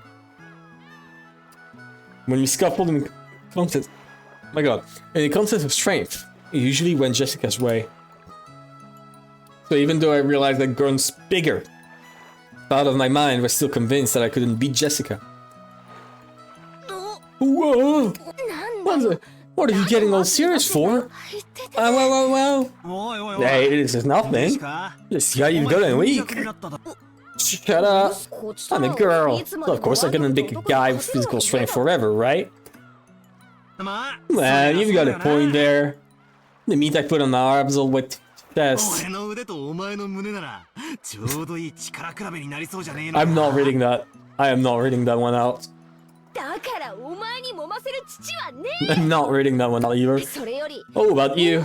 You cute little... Oh my god. 長以外にも他のところ Stop talking about ちゃんと大人に sex. なったのか You're all fucking cousins and sisters and brothers. Holy shit. バカやめろいやんこの野郎お嫁に行けなくなる変なとこ触んないで A bit idiot. No, you perv. I'll be ruined for marriage. Don't touch my crotch. Oh my fucking god, this game. This game, man. Battler is scared of vehicles because it limits his physical ability. True. Takes Battler 5 minutes to swim to it. Yeah, no, that checks out. Don't say some people are gonna 交換 misinterpret. すること言うんじゃね That was something you wanted to read out loud. Listen, I skipped like 5 lines. I needed to read 1. Honestly, I was so surprised how feminine Jessica had become. Yeah, no shit. I had to joke around like an idiot to hide it. Considering what a bussy bride she was 6 years ago, anyone would be surprised. And I guess she's just as surprised. She probably wasn't expecting to lose to me in a test of strength. She probably was, actually. She would be shocked after and how much I've grown in the past 6 years. 6 years. I'm just being shown what a huge gap of time that was. Grab. Total defeat. It's like I'm no match for you anymore. そんなことないよ。 That's not true. バトラ君 Even Butler-kun must have his weaknesses. ね、マリアちゃん。 Ne, Maria-chan. Stall, stall! ちょバカよせ Put it down, Mario. Let's keep that a secret, okay? 落ちる Josh suddenly crawls out of bush. Yeah, it's true. Genuinely true. He was like in the bush like the entire time, watching as they talk about pinning up each other. And the second they stop pinning up each other, he just comes out of the bush. Yeah, he has finished watching. What the hell are you talking about? Sorry, but there's no chance you'll see that weakness of mine now. It's boobs. It's boobs. You know, Jules Fonta's boat propellers in the background and never gets mentioned again. After all, like their plane trip is already over and done with. Only thing left is a nice, quiet splashing of the boat ride. I never thought I'd start loving that piece of junk boat this much. George-san, is there something wrong with his head? すぐにわかるよ。 You'll understand soon. すぐにね。 What are you talking about? I didn't get what Aniki meant by the big smile. What? これはこれは。 What have we here? Huh? バトラさん。 Badler-san? How big you've grown? They all gone One Piece laughs. They do. They do. Now that you mention it, they really do. Okay, wait. Cross and Natsui's daughter. Sense of any irregularities. It's thought that she will eventually inherit the headship of the Nyaa family. But she seems to have no interest in all of this. She was born with weak bronchi, and is sometimes assailed by sudden asthma attacks. That, okay. How old is she? Look at the sprite, look at her legs. Body to leg ratio. Like everyone else is fine, right? Like Battler is okay. She's okay, she looks fine. Looks good. It looks like a centaur. Right? And then Anything I said. True, right. Like look at this. I'm so sorry, Jessica. I'm so sorry for you. But the sign, how big you've grown. Who is it this time? It's the old lady with an apron. Oh yeah, that takes me back. I remember now. バトラ君。 You remember her, right? Doesn't really show how fucking big Battler is. Oh, 1m80 is not that big. Come on now. You remember her, right? It's Kumasawa-san, the servant. I could never forget you, Kumasawa-bachan. After all, you haven't aged a bit in this past 6 years. If anything, I'd say you're looking younger than ever. Lately, my skin's been getting quite smooth and silky. I don't know to imitate a grandma. And look, I think my chest gotten bigger as well. How do you like a little feel? Is there any part of this game where they don't talk about sex? You're kidding, right? My breast folding is strictly limited to bouncy girls. I was quite bouncy in my off. Don't be shy, fondle to your heart's content. The murder part. Okay, fair. Yeah, give me a break. Who's girls I'm looking for? Okay, genuine question. No, I guess I'll see. But like, okay. I had a question, but I'll think. No grannies. No wonder I didn't stream Igu. I didn't stream Igu because apparently Umineko is better. That's what I've been told. The jokes I crack about Jessica are being turned against me. And also because I really wanted to see Bito. Because I like there's one guy who hasn't shown up, I think, who has been constantly posting about Beatrice. Every second. And also Battler. So I needed to see this. Has always been the type to tease people. Kumasawa-san, stop that now. People with one foot in coffin shouldn't jump around. This forward with young is the most rejuvenating medicine. Oh. It's rare for you to come pick us up, Kumasawa-san. I wonder what's gotten into you. Usually your limburger kicks in whenever someone gives you a job to do. I like Umineko more, where 2 full chapters of Vigu and Vista Ver was hooked by the slow portion of the door. Fair enough. Giggle. Oh, Ella-san, you're as harsh as ever. I found myself with some urgent purchases to make, and while I was at it, I thought I would come welcome you all. Although it does give a bad impression as the one waiting to greet you is a decrepit old woman. She looks like she's about to get another forward side character transformation. No, really?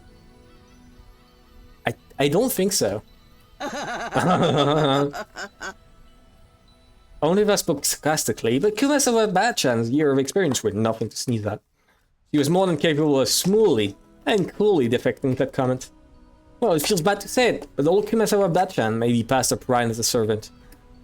She might like us too, she's in good health, but we need the Adex and a lumbago. Her body is wearing out. To tell the truth, the very fact that she's still working is impressive. She's the murderer. It's her. She's the murderer. How old is she this year again? It's her. She must be pushing 80 at least.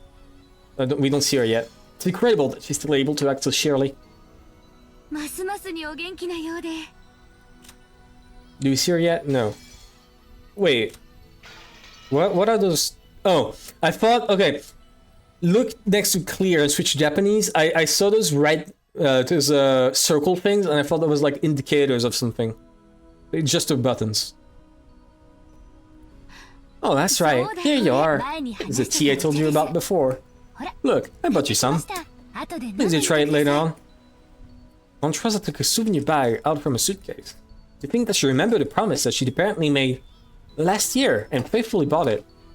It's not a thoughtfulness, it's just like Aunt Rosa.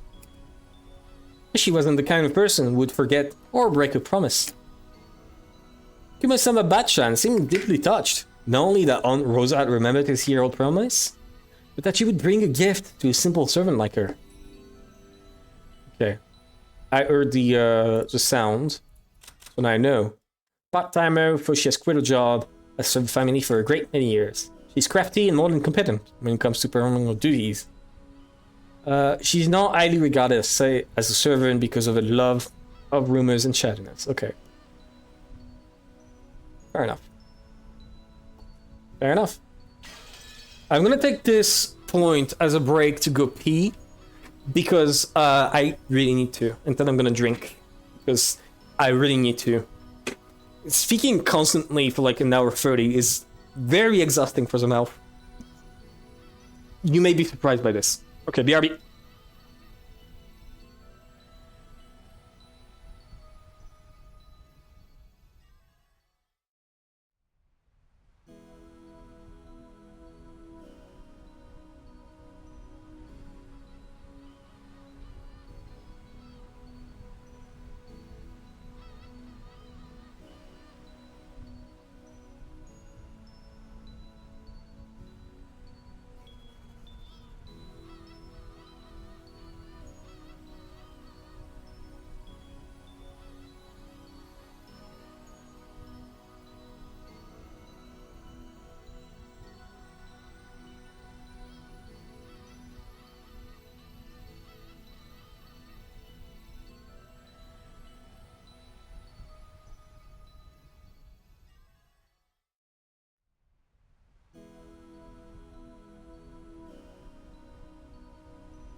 All right, I'm back. Yeah, after streaming like Your Turn to Die for 50 hours or something, I streamed it for a while. I understood why people at conferences and everything have like small water bottle next to them. It it dehydrates your mouth so fast. It's crazy. Okay, she's a senior servant who's been working at the Nyaa Ed family household for many years. As you'd expect from someone her age, manual labor is not a strong point. But she's a kind of super servant who can handle just about anything else, from kitchen work to cleaning and laundry. It seems like her only flaw is a tendency to slack off. I hear she tries to get away from heavy or troublesome work by playing up her chronic diseases. Hey, glad to see you're still in fine spirits. How's your back doing then?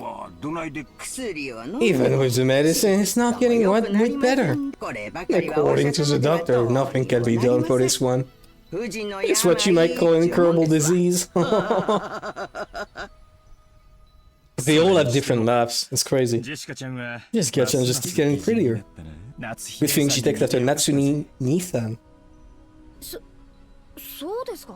Who this car? Personally, I don't think we look alike at all. I mean, I don't even want to be like my parents. Because I got zero respect for them. Wow, rude. Nah, you shouldn't say such things. Wait, isn't in her bio, doesn't it say that she hates Cross? No, it doesn't. Okay. This guy hates Cross. Yeah. There are quite a few people who don't want to be like their parents in our family. Ah, that's me! You sure as hell better than that come for me. Your nose looking like mine already pisses me off.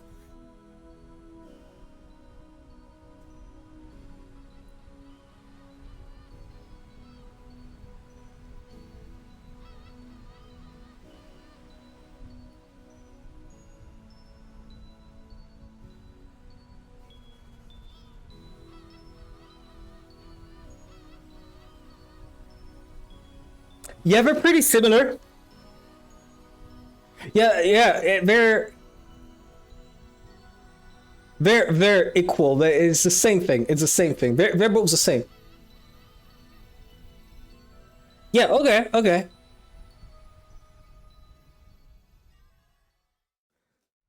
Butler's nose is closer to Kiri is. Yeah, it is. It really is.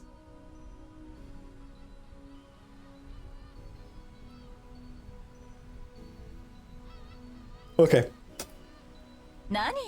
Every time I do something like this, I am living it in. To be clear, the paint document is not getting any removal of anything added to it. It's crazy like you and father.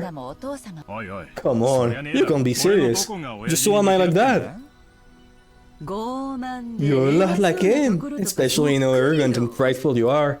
Father's blood is especially strong in you and Nissan. Didn't you say, Rosa? Oh, absolutely.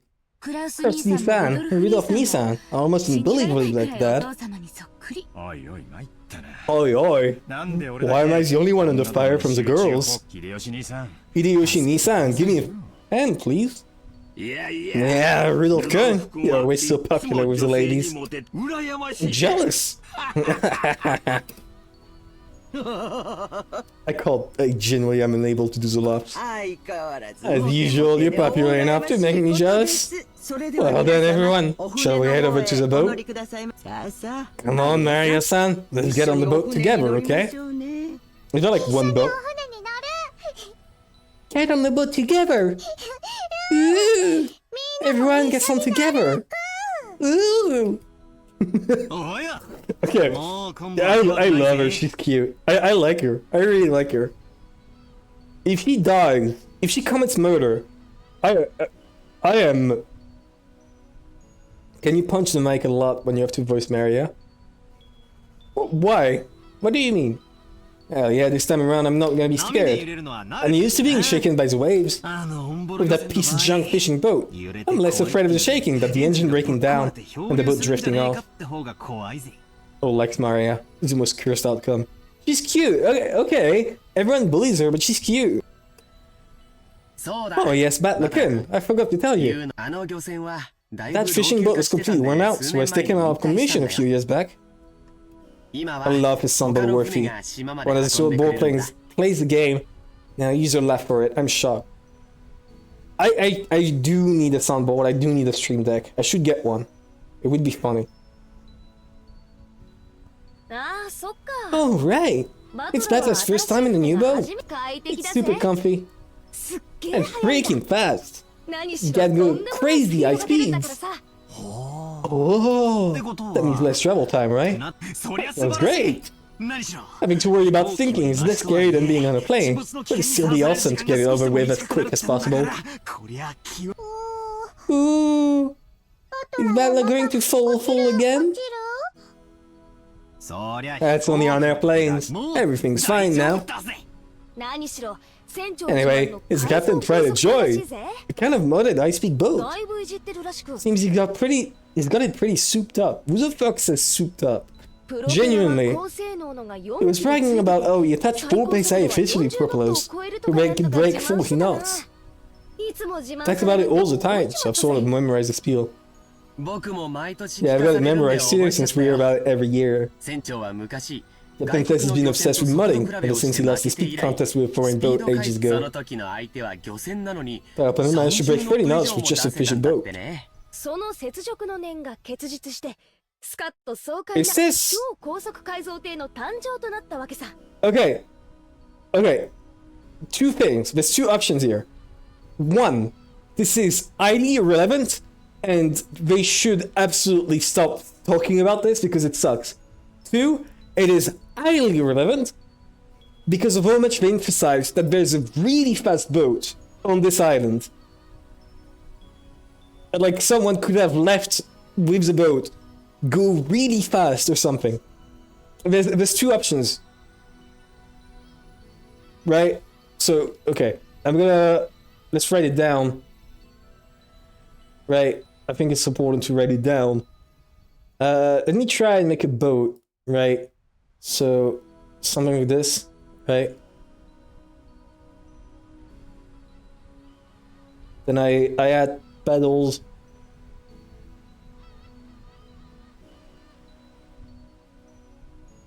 Okay. I have to keep it below the line. Okay. And then... Here we go. Perfect.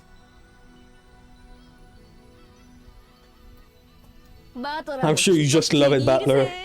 If only saying that about that, I don't think it'll like Igu. Yeah, no, just to make sure, Super high-speed modded boat? My first thought was that this would be much better than some beat-up boat that might sink at any moment. For some reason I got this feeling of foreboding. Probably just overthinking it. Yeah, no, see? Like, there's no fucking way this won't be relevant. I speak right in it and then we have to wrestle through a man's thought process in absolutely mundane conversations. That's what peak is. Hey, Battler, maybe you should just bring to the island.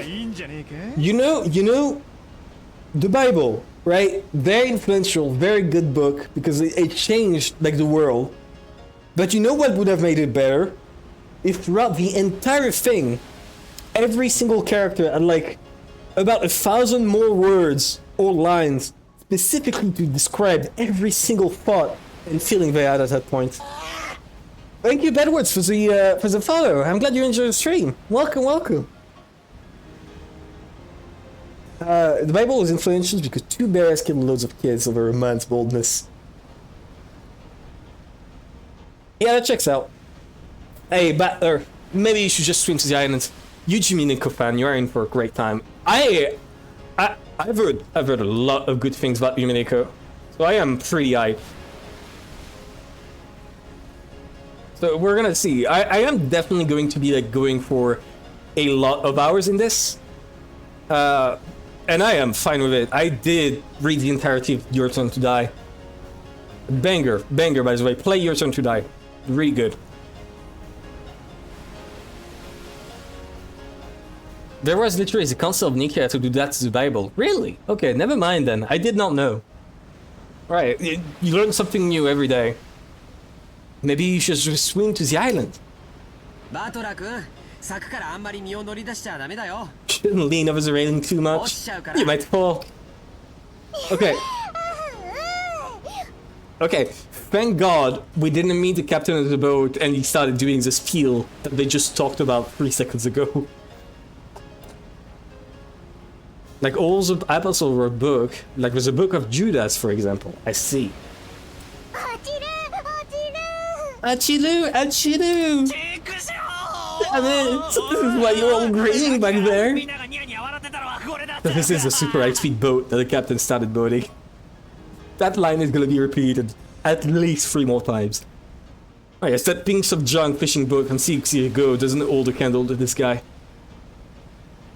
Oh no, it's shaking, shaking! Gonna fall.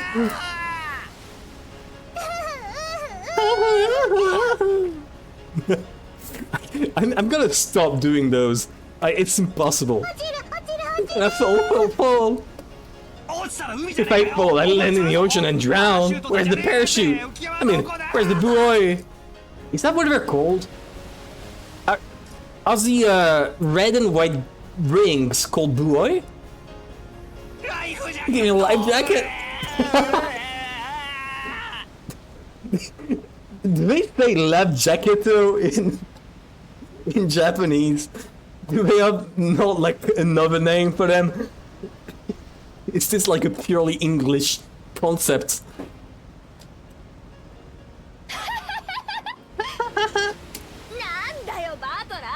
Buoys that was beacons. Yeah, that's what I was thinking. The rings are lifesavers. That makes sense. Yeah, I mean the ring you wear when you rescue. That's the one I'm talking about. But what the heck are you doing that for? Jessica-chan, Maria-chan, it's not nice to tease. Bad liquor, if you're scared, just don't come out on the deck. Life preservers. Everyone has given like a different word for them. I think you'll be able to calm down a bit if you go inside the boat. That's no respect to you. Hi, Nikki. Shipwreck victims are always the ones inside the boat. True. The survivors are usually those on the deck during the accident. Less true. So I'm staying right here. But it's shaking. I'm gonna fall. I imagine North American people have a different world than European people. Live bagel. I think I'm gonna go with that one. Live bagel seems pretty good. I'll start calling it that from now on. Achilu! Woohoo! Woohoo! Woohoo! Maria, I told you to behave yourself. But bad liquor. Looks like you really can't handle it. I'll go tell the captain to slow down for you. Wow, Aunt Rosa, thank you. Maybe try... Okay, as French as possible. Ooh, ooh. Here you go. I can tell you now that safe, slow driving is definitely the way to go, even on the sea. Don't do that, Rosa. Trials and tribulations. Holy shit, Phoenix Wright reference. Crazy. Wow. Isn't that right, Badlican? You'd better be able to overcome a little scare like this. When the seagulls Battler could outswim the boat. Yeah, no, they're just nerfing him. It's crazy. You'll never be able to go to Egypt with your aunt. Oh, Levi, you're so mean! Oh no, I'm gonna fall! Life jacket, parachuting! Okay, I was dating, like, with keeping the dub on during this playthrough, right? Because it would be weird to have it on while I talk, but getting to hear that Ike thing is just peak. It's just so good. I love it. What's the enemy aiming for? Is he doing this to scare me? If that's what he's aiming for, too bad. Like, I'll be scared. He hasn't taken up his training weights yet. And no, I'm gonna fall. He doesn't show it, but he has like 1 ton vest around him. So after I made a huge fool of myself for a while, Aunt Rosa had a talk with the boat captain, and he slowed down to a more manageable speed for me. Finally. That's a bit better. God, I was gonna die earlier. Apparently the max speed I can tolerate is extremely slow. But that just now was completely insane. The whole boat was shaking. Sliding and leaping on the ocean surface. Felt like I was riding on the back of a flying fish. Alright, if I was like on the same boat as Battler and he was starting to cry about this, I would just tell him fuck you and like ask the guy to go even faster. I'm not spending like 5 minutes of extra time on the sea just because he's lazy. Just because he's feeling bad. Although it may be because I ate the ocean that I'm saying this, but you know. We don't mention that. Jessica was still guffing at me. What the fuck is that word? What is that? As I leaned against the railing, tired and disheartened. I lost in that strike contest earlier, but I'm glad to know I'm no worse off when it really counts. It means laughing. Huh. Laughing loudly, okay. But seriously, damn it, go ahead and laugh. One of these days I'm gonna find... He's your cousin. She's your cousin. Please, Battler. Calm down. She is literally your cousin. Yeah, sure. Good luck with that. You know Goofy from Disney movies? He guffos. Ah, I see it now.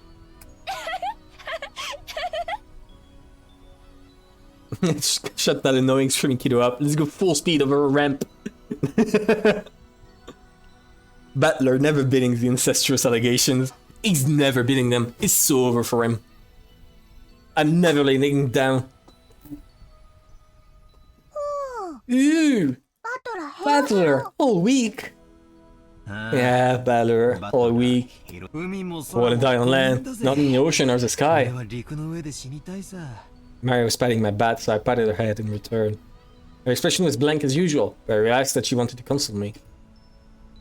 Yeah, see, this is why I like Maria, she's cute. Badly good. The captain's throwing in drinks to make up for this. Would you like one? To calm yourself down. Georgianiki and Kumasawa Bachan brought us all ice-cold cans of soft drinks covered with beads of water. Judging from Kumasawa-san's big grin, my parents inside the boat were probably all rolling around laughing at my moment of pure terror. Damn it, I'm so embarrassed, I can't bear to face any of them. If I didn't change the subject somehow, I had the feeling I would be the butt of everyone's joke for the whole trip. So I tried to think of something honest to talk about, like sex, because this is all we think about on this family. Oh, Jessica. Oh, Jessica. If it's sex, I swear to God. Okay, thank God. Or Uncle Cross and Aunt Natsui doing? My old man and mom? Wait. Uncle and aunt? Did sister and brother fuck? Is Jessica an incest baby? Every time they have to uncork his boat, Battler swims down and picks it up himself. Oh, he just calls... Okay. He just calls it aunt, but like she's not a real aunt. Alright, they're fine. Every other word of the mouth is study, study, which pisses me off. Yeah, but like he called Cross uncle and he called Natsui aunt. Which would mean they're brother and sister. I'm so jealous, since it doesn't look like Uncle Hideyoshi or Uncle Rodolph would say stuff like that. Oh no. Before I had my exams, my parents kept pressing me about it over and over. I thought it was annoying then, but now I'm grateful. Ah, I knew it. You really are some, Aniki. Anyway, I have to look after myself. No one tells me what to do. Well, it's not like I'd listen if they did. Battler-san, have you still not returned to your parents' home? Hell, I kinda have to go back now and then. I've got lots of clothes and stuff left at the house I was living in until recently. Battler-san, that's two house? Something like that. Doshite? してお家が2つ？ Why do we have two houses? お Ooh. お Ooh. Only Maria, who couldn't really grasp the situation, voiced this naive question. The two others just shot nervous glances at me, refusing not to respond even though they knew the answer. Maria! Look, you can see the arbor now. 来たぜ。ほら。 Look, over there. 見えるか？ Can you see it? Ew. 船着き場見えた。船着き場見えた。 Apparently Jessica was trying to be nice by changing the subject. Well, I'd rather not talk about it if I can help it, but it's uncomfortable to be treated like some kind of weird taboo. I don't mind it that much myself anymore. I may be a member of the Ushiromiya family, but the truth is that for these last 6 years, I've been living with my grandparents on my late mother's side. I've even been using her family name. Ah. When those grandparents passed away, one after the other, basically had no choice but to go back and live with the old bastard. Though Mary, don't get me wrong, they just run away from home or anything like that. The only one at fault here is my dad. Don't really blame Kiri-san. Being able to hold that old bastard's rein and bite him out. Special reference is no mean feat. Still, that old bastard betrayed my mom. Well, unfortunately I still haven't gotten over that. We'll be getting there soon. Yoshiki cleared his throat, trying to change the subject. 失礼しました。 Please forgive my indiscretion. 年寄り It が seems this old woman has said too much already. If I have hurt your feelings... What did she say? I don't mind it. No one's feelings are hurt. 気にすんなよ。 Don't worry, Kumasawa-bachan. Kumasawa seemed to regret speaking out of turn. But I was more concerned about being worried over something like that, so I stood up and passed it off lightly. After that, I had a sip of my drink, and headed over to Maria and Jessica, who were gazing at the silhouette of the island. I do not see it. Just was fortunately skewered by the sail during the scene transition. Thank God. Ew. Battler, I saw the island. I saw the island. There. Ew. どれどれ Where is it? Oh, I see it now. 6年ぶり Even after 6 years, the island doesn't change a bit. It's the end of the first arc. Gucci fans. Hi, chessboard, what's up? Ew. Indeed.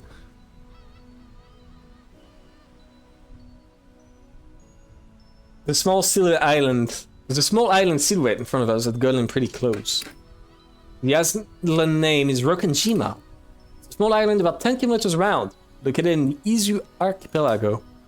They call the archipelago the Izu 7. Thus people think there are only 7 islands, but that's not true. There's actually several more, and Rokenjima is one of the minor islands that don't get counted. I see. Even if that weren't the case, I don't find many people who knew about this island.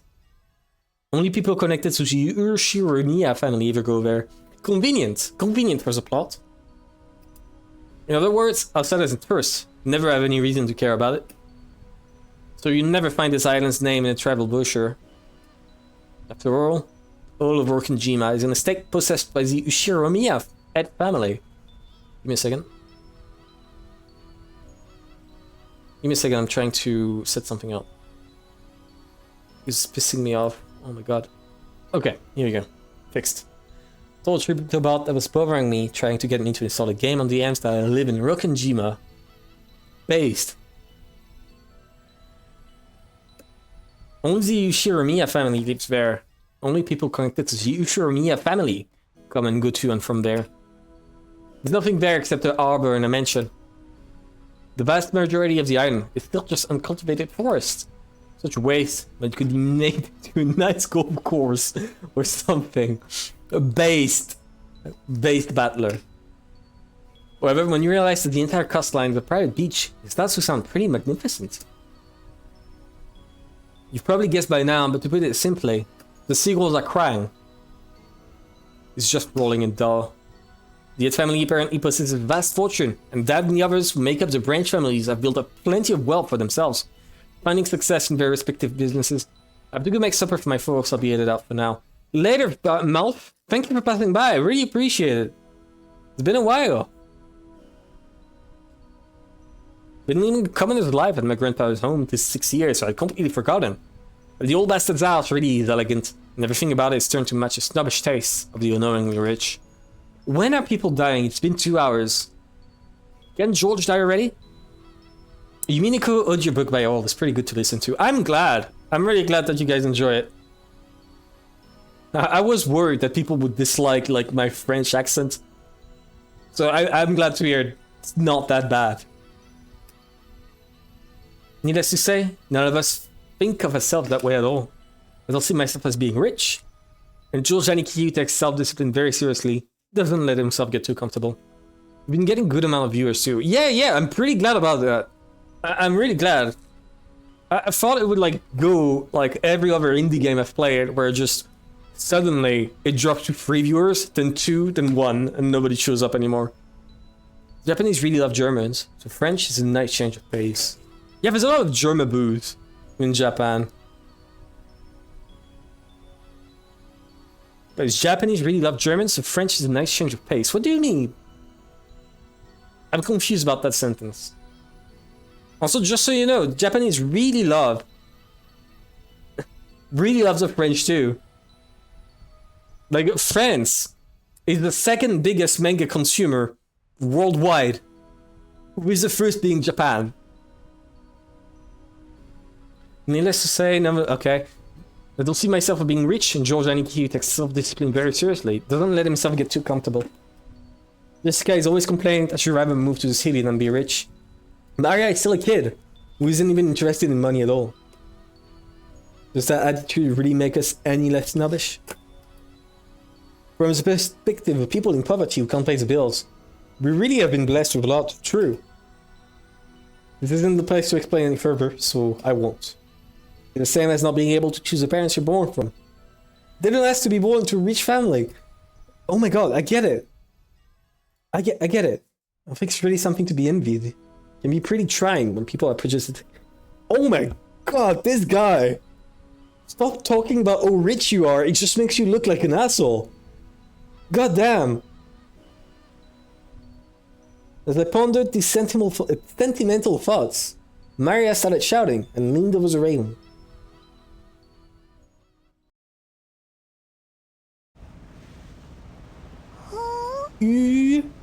Gone. What's wrong, Maria? Did you drop something? Gone. George Darwell Butler is thinking about how rich he was. I really hope so. Maria kept yelling gone. But she sounded as though she had dropped something. But while she shouted, she also pointed out it was the ocean. Oh, something is finally happening. What's wrong? What's gone? I'll look for it too if you want. What is it? If she dropped something, she probably would have looked down. Maria was pointing out over the ocean. One would assume by the gestures that she had spotted something, but she kept saying that something wasn't there. Strange. My last memory of this place came from 6 years ago. I was able to spot it before Nikki, who comes here every year. Huh? If I remember correctly, wasn't there a torii or something on top of a small crag around here? What is it? What is a torii? That's right, it was definitely there. I remembered it well, since as we get closer to the island, it's the first thing to greet us. Like a landmark. Wow, you're amazing, Battler. Are those gates from shrines? Oh, I see. Even though it's been 6 years, you remember. Was here, wasn't it? I remember too. The two galleries got shrine. The torii-like thing was standing all alone on that crag. And now that you mention it, they are gone, aren't they? Yeah, the torii things. I know exactly what you mean. Pretty sure they were still there last year. Gone! Maybe they were washed away as waves or something. It was a small crag. They'll probably go worn away over time. In 6 years? In 6 years, Butler. Please. Listen to yourself. Oh, that's my fury too. Was last summer that disappeared. What did they say? They say an enormous lightning bolt came crashing down one evening and smashed the shrine. In Britain, the sky rises to 120 feet. I do not know what you're referencing. The fishermen whisper that having a thunderbolt fall upon or unearthed tutelary god must be a portent of approaching misfortune. I forgot to do the voices. Kuwabara, Kuwabara. Kumasawa-san smiled impishly, as if teasing us, rubbing her hands together, while intoning a Japanese phrase meant to ward off lightning. Blazed Plini. What is a Plini? Maya apparently took this seriously. Said fixedly over the ocean to where the crag housing the shrine god was supposed to be. The shrine god was the only thing preventing Beatrice from coming into the island. 兆し And now that it's gone, Beatrice can kill everyone. That checks out. A portent of misfortune. Enough, Kumasawa-san. Maria's been old enough to get that kind of joke. 大丈夫だよ It's okay, Maria-chan. It's just a coincidence. 何も Nothing 怖いこと scary な is ん gonna か起きな happen. いよ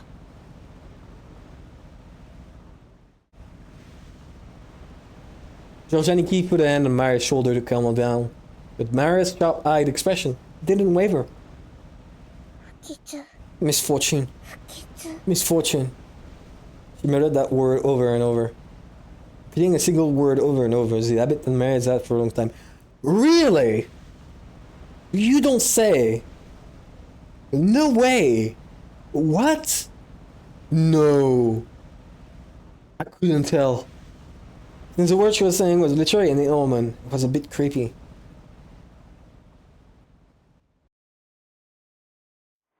Hey, now, Maria. Oi, oi. If you say it over and over like that, misfortune will really end up happening, you know? Tapped Maria's over shoulder. Maria whipped her head around, stared into my face, spoke unblinkingly. Ooh, misfortune is coming. 来る Murder is coming. Someone's dying. And there's gonna be a big mystery. 来るって Eh? Which is where is it coming from? Said light-heartedly, trying to break the tension in the air. That moment, Maria held up a finger, raised her arm high. It pointed up to the heavens. I looked up, I saw that the sky was still just as cloudy, but it had grown a great deal more leaden than it had been that morning. That's right, they were saying the typhoon was approaching. Josh died while Maria said the omens, proving her wrong. It took me a second to like understand why you said wrong instead of true. We had planned to spend one night on the island, but if this storm doesn't pass quickly, I won't be able to make it to school on Monday. Well, I guess it makes for a pretty good excuse to be absent. Yeah, we're gonna be stuck inside the manor. Ooh. She apparently sensed some kind of misfortune in this cloudy sky. She's been muttering that non-stop for a while now. Girls at Maria's age tends to be very impressionable. She's just about the age that many girls start to get excited about sixth senses, and whether they have any psychic potentials and stuff. For all we know. Wait, what? What are you talking about? When has that been a trend?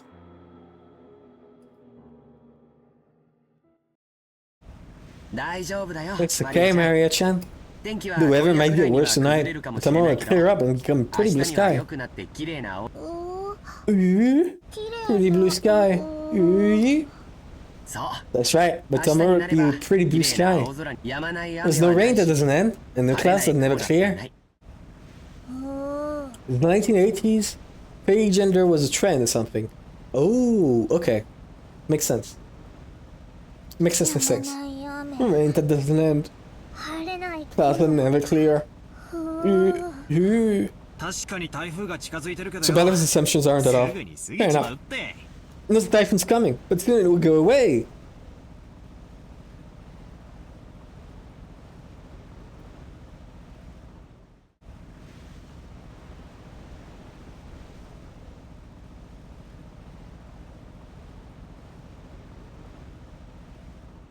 I want to say that sentence like somewhere.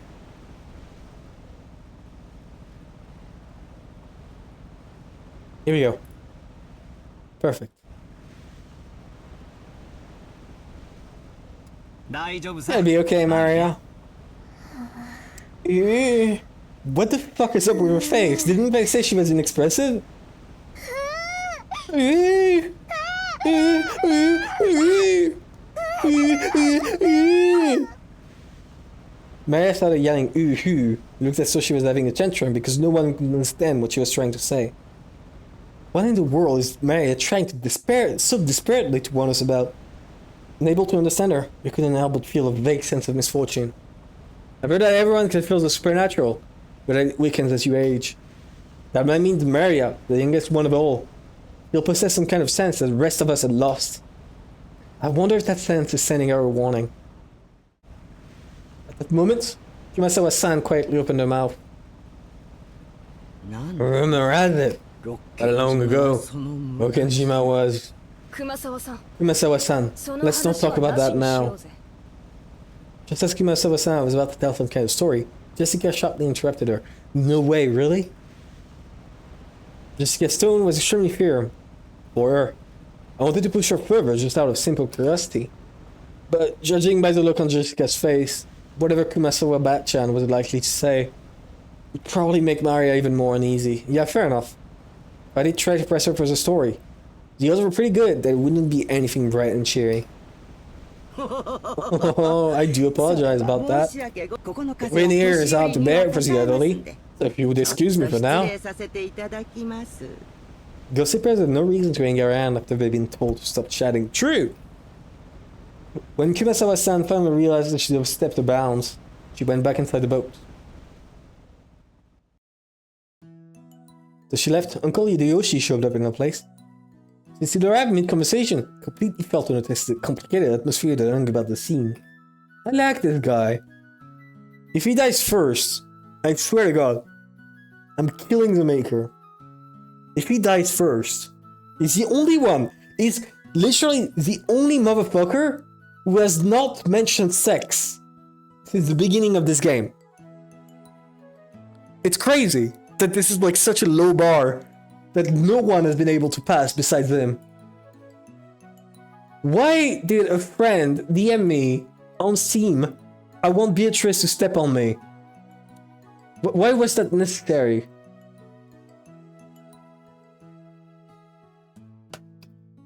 So in the end, it was his lack of tact that brightened the mood. Hideyoshi winning the game that hasn't even started by doing nothing. Looks like we're almost there. Okay, just a bit more. Look wherever at the speed we went today, didn't it? Oh no, it was full that was. Oh, Uncle Hideyoshi, give me a break already. Ah, come on, don't stop there. Seriously, thanks to battle here. It's taking forever. Ooh. Maya probably thought that everyone was refusing to listen to her. She hung her head, wearing a fretful expression. As she did, George and Nikki crouched down to meet her eyes, spoke to her kindly. I really want George to be as far apart from Maria as possible. Maria-chan, There's nothing to be afraid of, because we're all together. There's nothing to be afraid of if we're together. Go ahead and say it. There's nothing to be afraid of if we're together. Yes, there's nothing to be afraid of if we're with each other. That's right, exactly what George and Nikki said. If we stick together, there'll never be anything at all to be afraid of. Right, Jessica? Yeah, no doubt about that. But Georgie-san is always... What Georgie-san says is always true, Maria. Georgie-san, always true. Yes, I don't lie.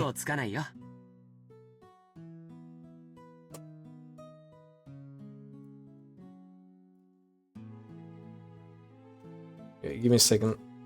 I fucked up.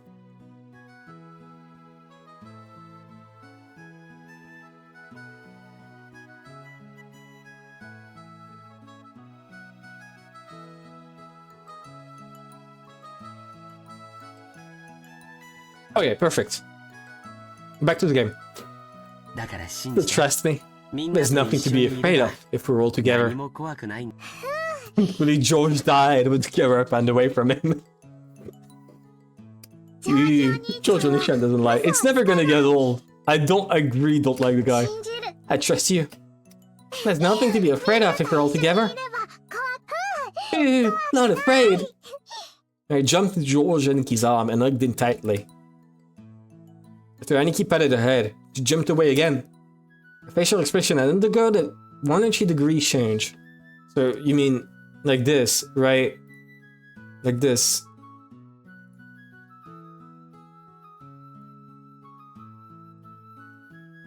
No, I don't see it. I don't think that's the same. You know, I think you're wrong about this one. We're still at the freaking boat.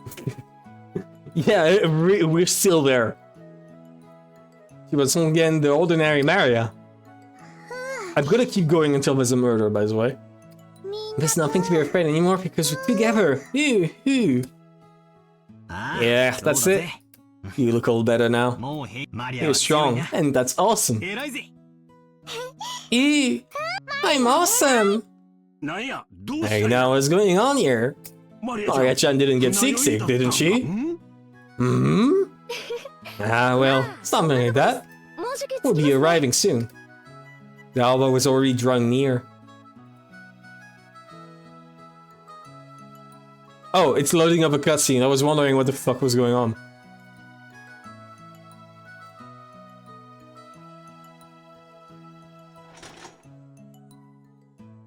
Okay. Oh, I had to press. I had to skip. Okay. The boat gave a big shudder. Oh. I got an achievement. Welcome to Rikijima. We hope you do enjoy your stay and this experience of a lifetime. Yeah, I sure will.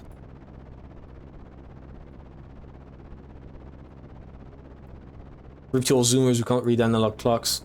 Yeah, I don't think it's a zoomer thing. Right, okay. I've seen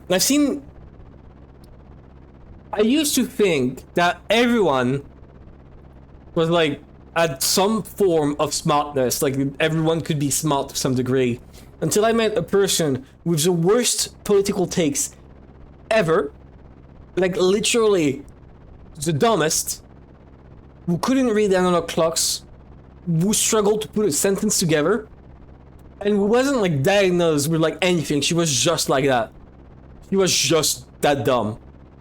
She wasn't like autistic, she didn't have Down syndrome, she was just extremely dumb. And I lost faith in humanity. On that day, I lost it. It was over. Since we're dark at the hour, the boat driver came out and jumped to the plier with the mooring rope. A large man in a tuxedo was waiting there for us with a warm smile. I didn't recognize his face, judging by his clothes. I guess he was a servant of the Nyaa head household. So this is gonna be the murderer. The butler did it. Welcome home, my lady. You were so late in returning that I began to worry. Ah, thanks for caring. This moron got so scared, we had to slow down. It was so seriously annoying. Shut up! Someday, with the shoes on the other foot, you'll remember this. At this rate, we'll all spread to the whole family, and be a big conversation piece during dinner. Maybe. Or maybe something else. Even without this, everyone would be talking about me because of that 6-year gap. But now I've given them an even juicier topic. Damn it, why does the Nyaa head family have to live on this isolated island? You don't say so. In the meantime, the boat had finished this mooring. Small plank was lowered so that we could get down. And one by one, our parents came up from inside the boat. You must all be quite tired from your long trip. Madam, please allow me to assist you. Thank you. It's been a while, Koda-san. How are you? I thank you for your concern. It is always my pleasure to serve. Butler Ken, isn't this your first time meeting Koda-san? If I'm not mistaken, you weren't working here 6 years ago, right? はい。 Indeed. です So ので、 please, allow me to greet him for the first 初め time. てご挨拶はじめまして。 It is an honor to meet you, Butler-sama. I'm pretty confident about my height, but you're huge. This is definitely our first meeting. I'd never forget meeting a big guy like you. It's a pleasure. I'm Butler. Oh wait, no, wrong guy. It's a pleasure. I am Butler. お待ち申し上 I げ was ており looking ました。 forward to meeting you. 一昨 I am 年から Goda, your servant, and I have been working for the new Shiromiya Ed family since the year before last. と申します。 George fucked up stepping off the plank and died head first into one of those anchor things. What the fuck are they called? I know the French name for like the thing they tie his boat to, right? Like that round thing with a pylon below. I know the French name because it is bit d'amarrage, and it literally means, like if you translate it literally, it is tying up penis. So, you know, it sticks in your mind. どうぞよろ It し is く a お願いい pleasure た to しま make your す。 acquaintance. 何かご用命が If ござい there's ました anything you ら、い need, つでも please feel free to お申し rely 付 on け me く at ださい。 any time. ゴーダさん Goda-san, お久しぶり it's で been す some time. ジョージ It has 様 been too long, どう George ぞ Sama. どういたしお手をどう Please ぞ。 allow me to assist you. As usual, you're pro at welcoming guests. If you ever need a job, just let me know, okay? I'll allow you anytime. これは You do me too much honor. どうぞ。 Please allow me to assist you, Hideyoshi-sama. Goda-san and lantern to everyone as they disembarked. Okay, I said that the what's his name? I said that this guy Rudolph would die first, right? But this guy is too cheerful and nice, and I'm starting to reconsider.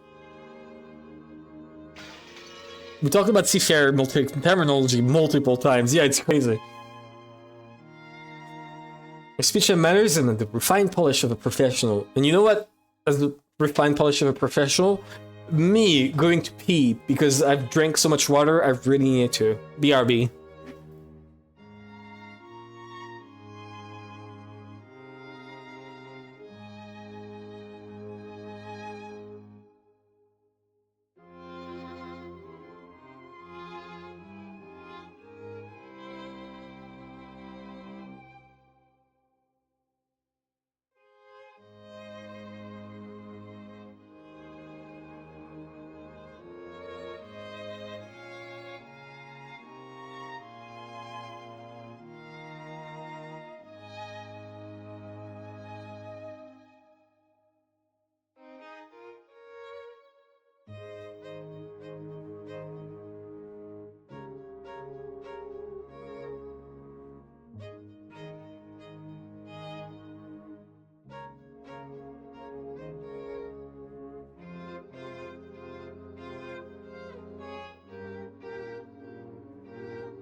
Alright, I'm back. Alright, I'm talking about the butler still. Was very grateful, contrast with his initially tough-looking appearance. Large size made him seem a bit scary at first, but he was much more polite than my first impression has led me to believe. He claimed to have served on the island for 2 years, but he had doubtless worked at a similar job somewhere before. Though everybody disembarked, the moored rope was untied. Wait. Okay, yeah, he's been added. Servant hired as a cook. He hasn't served his family long, but he has cultivated a talent for entertaining guests. He is very highly regarded. Okay. He's probably returning to his own port. Yeah. Captain waved his hand in farewell. With his 40 knots boat, Maria conscientiously waved her hand back. When I think about it, that has been why I felt something out of place for a while now. 海猫の声を聞いてないぞ。 All he has a cry is a He said it. He said the thing. He said the thing. Holy shit, he said the thing. Oh my god. 鳥のか I accidentally skipped forward. Oh my god. Wait. I have to capture that. Give me a second.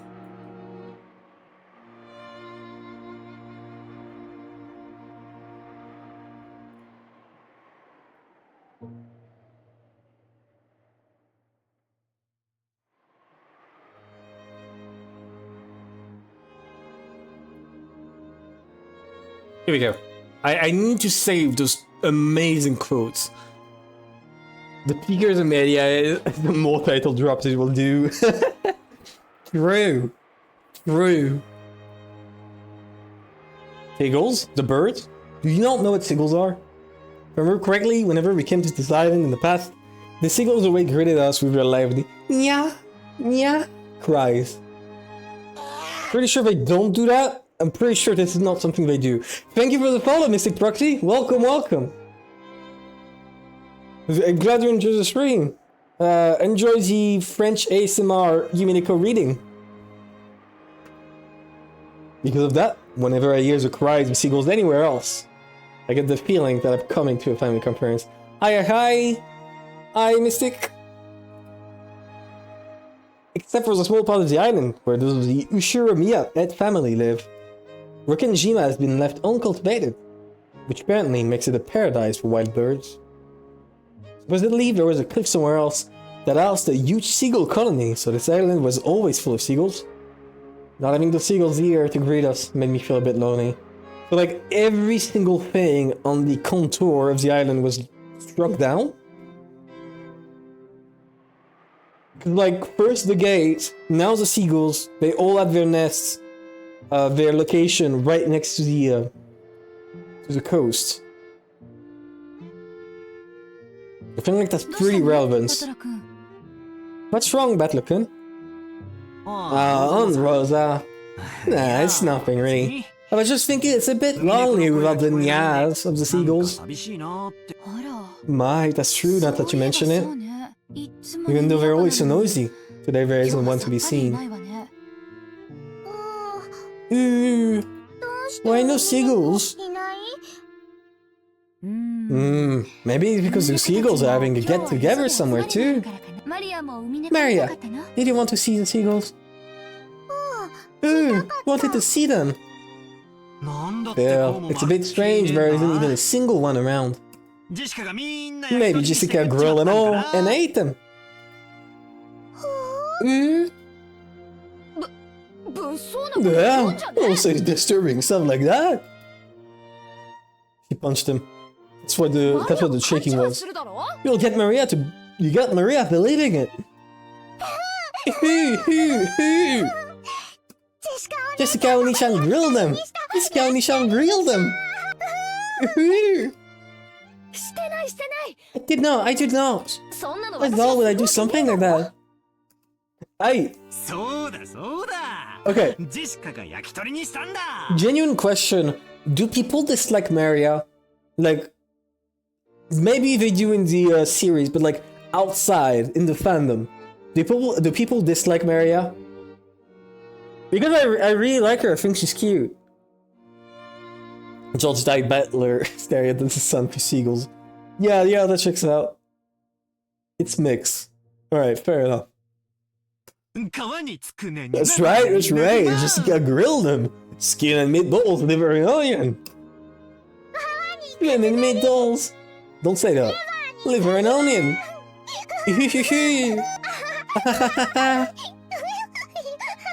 That's really funny to her. Maria tagged along, looking like she was having fun. Very much a Skyward situation. Oh, I see.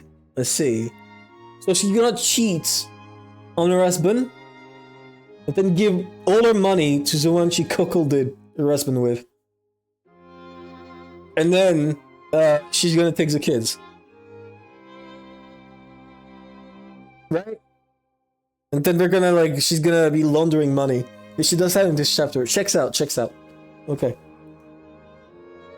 Oh, I never guessed she was such a good sport. Alrighty then. From today on, I'll make you my #1 follower. Let's go! That's my other Chibin, looking overjoyed. Possibly because she was happy about this little connection we made with each other. That's not in Maria-chan. I bet wild birds are attuned to changes in the weather and atmospheric pressure. Holy shit. Actually, I think it's because of the weather. The weather will probably get worse tonight. Seagulls might have returned to their nest early. Why does he not have buck teeth? He needs them. Not grilled?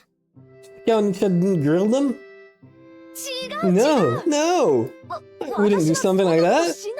Battler, you admit right now that you lied. Battler-kun? Maria-chan is a nice girl, so she takes even jokes seriously. You should choose your jokes more carefully. My god, why are they actually yelling at Battler for making a dumb joke? Aniki gently scolded me. Even though I outstripped Aniki and Aniki was Aniki, of course. There was no choice but to obediently apologize. Sure. My bad. Maria, that was a joke.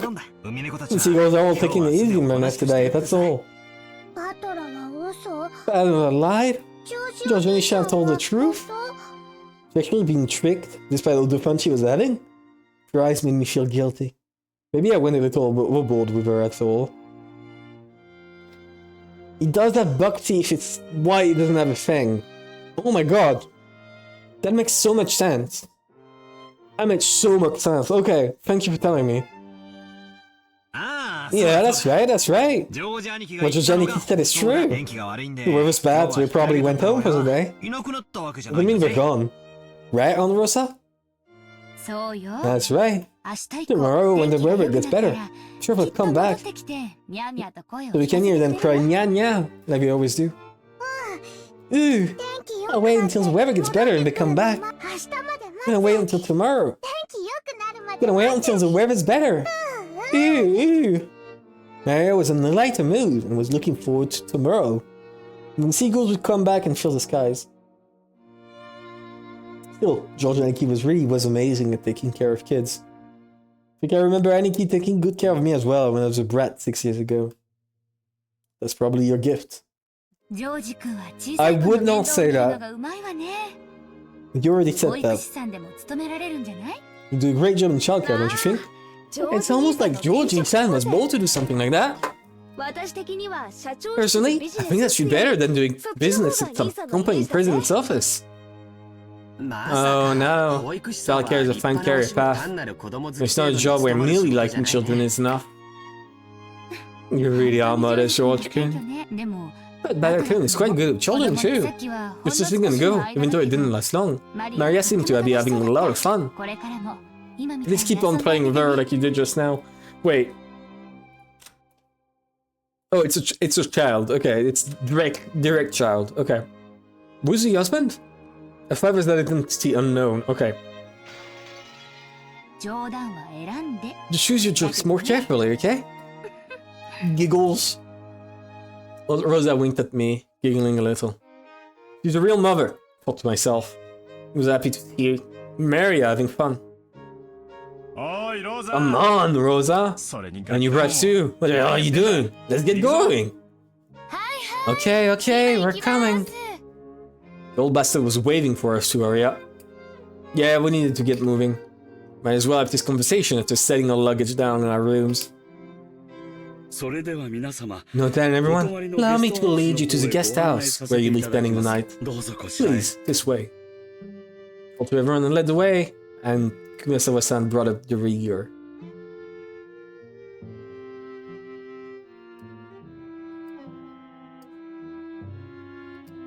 Nice panorama, I guess. George died after reaching the second step. Serpentine twisting path led through to a dim forest. Run a bit uphill. I guess the path was made all twisty, so the slope wouldn't seem too steep. I'm thinking about it. I think I'm gonna upload these to YouTube. I've not uploaded to YouTube in a while. I will upload the VOD to YouTube so people can like actually catch up if they want to. Personally, I'd have been happier if they had the guts to make some stairs in a straight line. All YouTuber rock. I've already made a video, actually. Like, I made a Twitch highlight video that I spent like a lot of time on. It's not the best, but I did put like my heart and soul into it. Before long, we saw garden-style stone steps. Ah, Fermion, I do have some memories. Go up these, then. Top of the stone steps, we saw a beautiful guest house. That's the guest house. That thing right there. That's the guest house. But more importantly, it's as beautiful as ever this year. A real delight for the eyes. So climbing the stone steps, the people greeted by this rose garden gave voice to their impressions one by one. Are we doing every character? Is it just me, or are the flowers a little less lively this year? It's probably because it wasn't hot this summer. I also believe that was a factor. Sadly, this year's blooming is a tad inferior compared to last year. Even so, it was a delightful rose garden. I remember that having 6 years ago, huge numbers of roses greeted us every year. This rose garden was the first thing that greeted the people who came to Rokkenjima. Even our parents who came every year couldn't help but give voice to their admiration. In fact, I seem to have undergone a power-up from the garden in my memories of 6 years ago. This place is always so amazing. It'd be wonderful to have a rose garden like this at home. Give it up.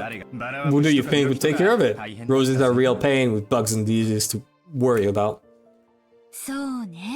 Well, from what I've heard, Kirine-san takes care of a rose every day and makes sure no bugs get anywhere it. Right? Huh? What are you talking about? That's right. So in this person's case, the rose goes after the insects and some nasty carnivorous plants.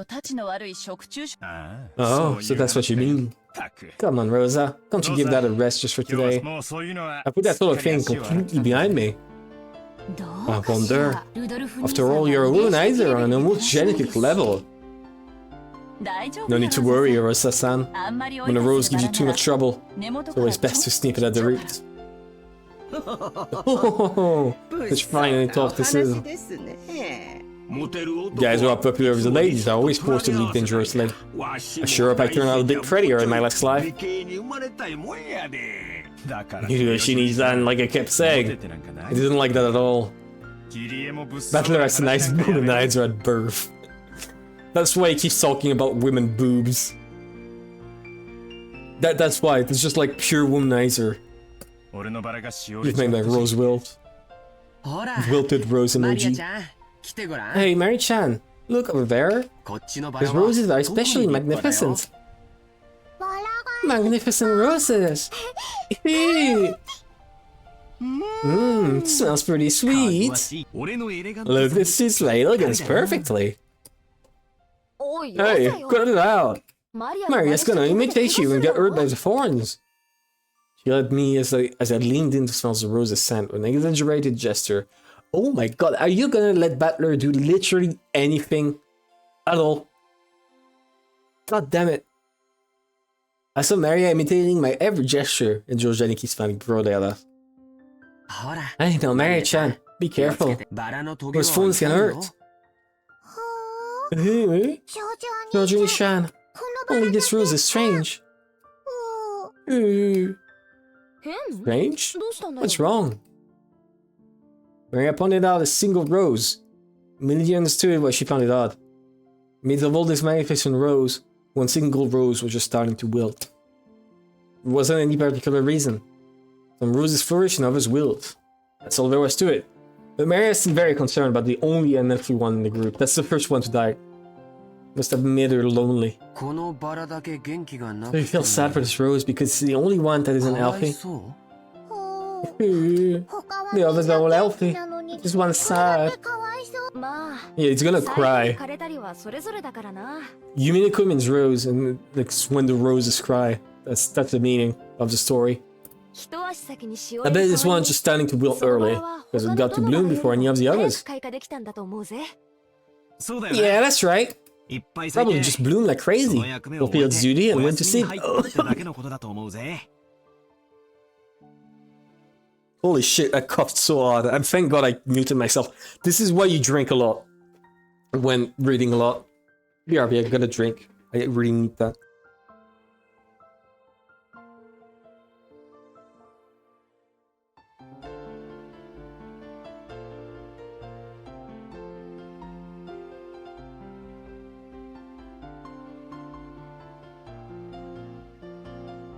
Swear to God, that was like a huge ass cough. Like, holy shit. My throat was dying. そんなに気に病むことはねえさ。 You shouldn't get worked up about it. I was making her. Oh, she's very imperfect. I see. Still felt lonely to her. じゃあマリアちゃん And Maria 帰る Chan, までの間 why don't you look after this rose して until あ we げると leave? いいよ He says this, and then now Maria Chan is gonna stay in the garden, even when it's. Thank you. Sorry. Thank you for telling me very much.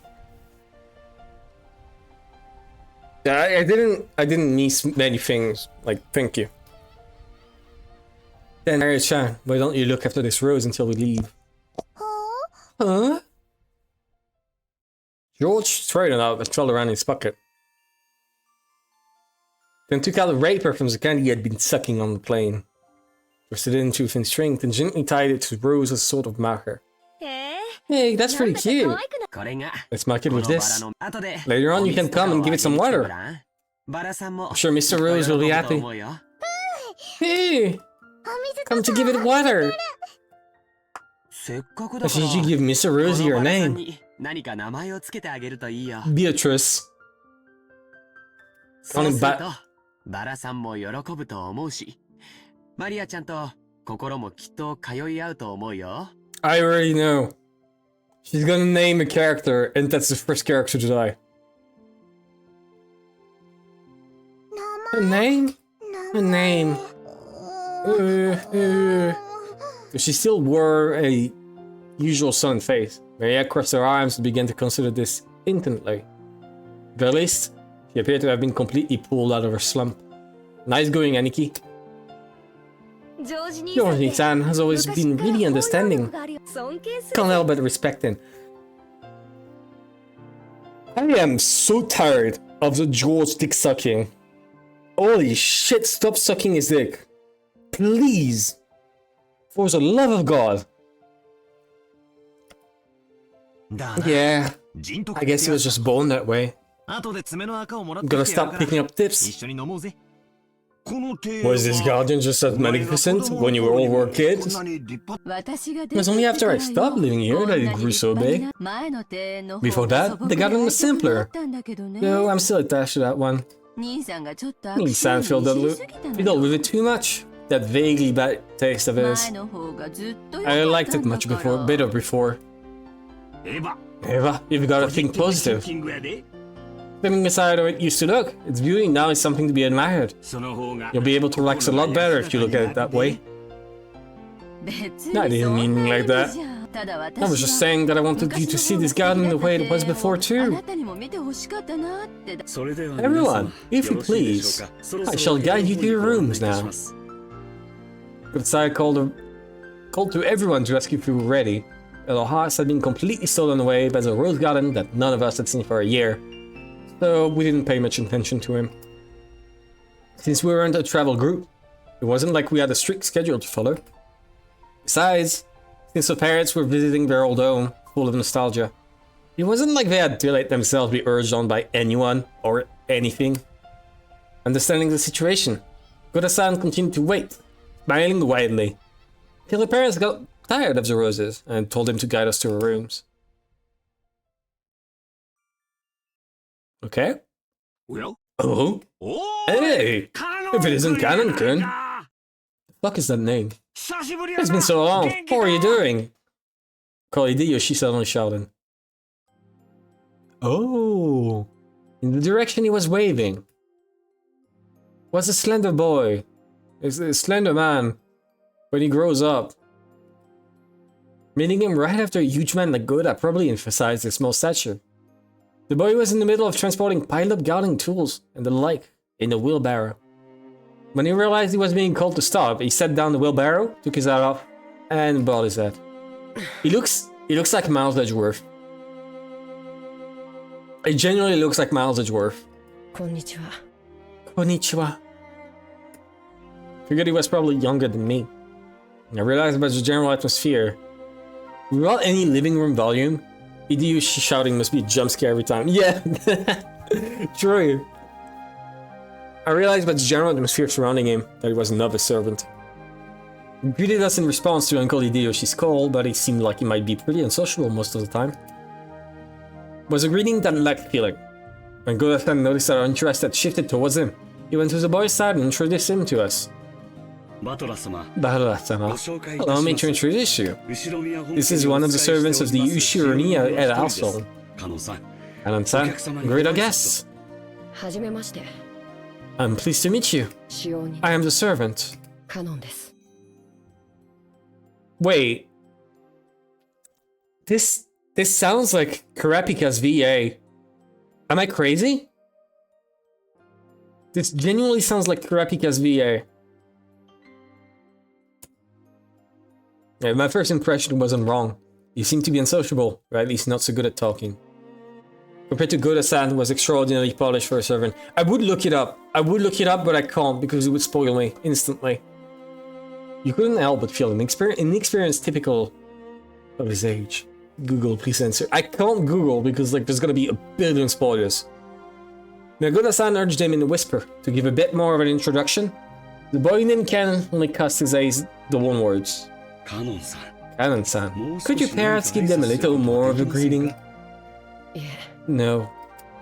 Because we are furniture. Okay, the edgy guy. He didn't seem to be refusing to greet us out of spite.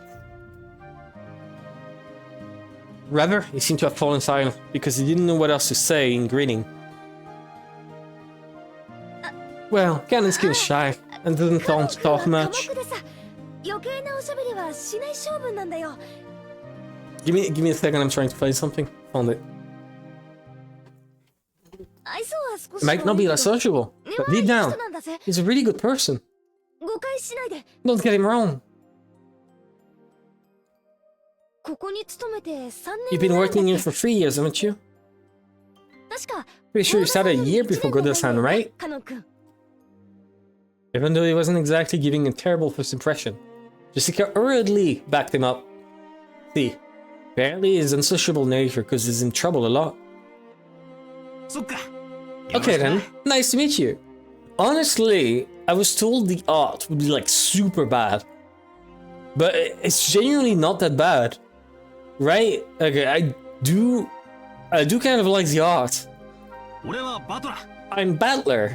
I'm 18. How old are you? Fell silent, still wondering whether or not it was a question I have to answer. But here again, Jessica plowed her head. If I remember correctly, Kanon's 2 years younger than us, so 16, right? Yes, that is correct.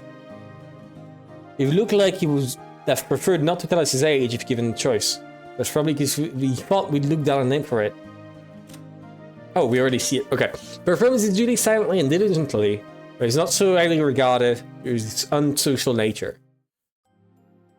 There are multiple characters with your own character and their pseudonyms. He and Shannon just happened to be the ones on duty that day. I wonder what day it was. Battler. I remember that when I was around his age, I hated being asked how old I was by adults. I see. 16, huh? It's gotta be a delicate time. Which means I probably asked something I shouldn't have. I'm glad you're about our age. Just be cool and call me Battler. I'll call you Kanon. Thank you very much. But the sentiment alone is sufficient. Battler-sama. Jessica looked panicky for some reason. She seemed to think my impression of Kanon was getting worse because of his refusal. Well, as a girl, Jessica probably couldn't understand the fretful male art at this age. As his elder, even by just 2 years. I took it upon myself to be understanding of that. Canon-san, could you perhaps be a little more courteous? A smiling face is part of his service duty. My apologies. I shall make an effort. Gora-san, Canon-kun is trying his best, yes? Looks like he was often warned about being unsociable. Apparently he hadn't improved one bit. Gora-san kept his business style, but let out a small sigh of resignation escape. Well then, still have work to do, if you'll excuse me. It looked like Canon himself wasn't comfortable with remaining silent here any longer. After another prefatory bow, he turned around and started pushing the wheelbarrow again. Just then, the wheelbarrow suddenly wobbled and fell, scattering the load. Mara started screaming. Ooh, misfortune, misfortune, because he accidentally let the wheelbarrow fall. Every single utensil in the wheelbarrow fell upon George, hinting that George would either be the murdered or the murderer. I guess the wheelbarrow's single wheel got caught on a pebble and lost its balance. What do you think you're doing? Now, clean it up quickly!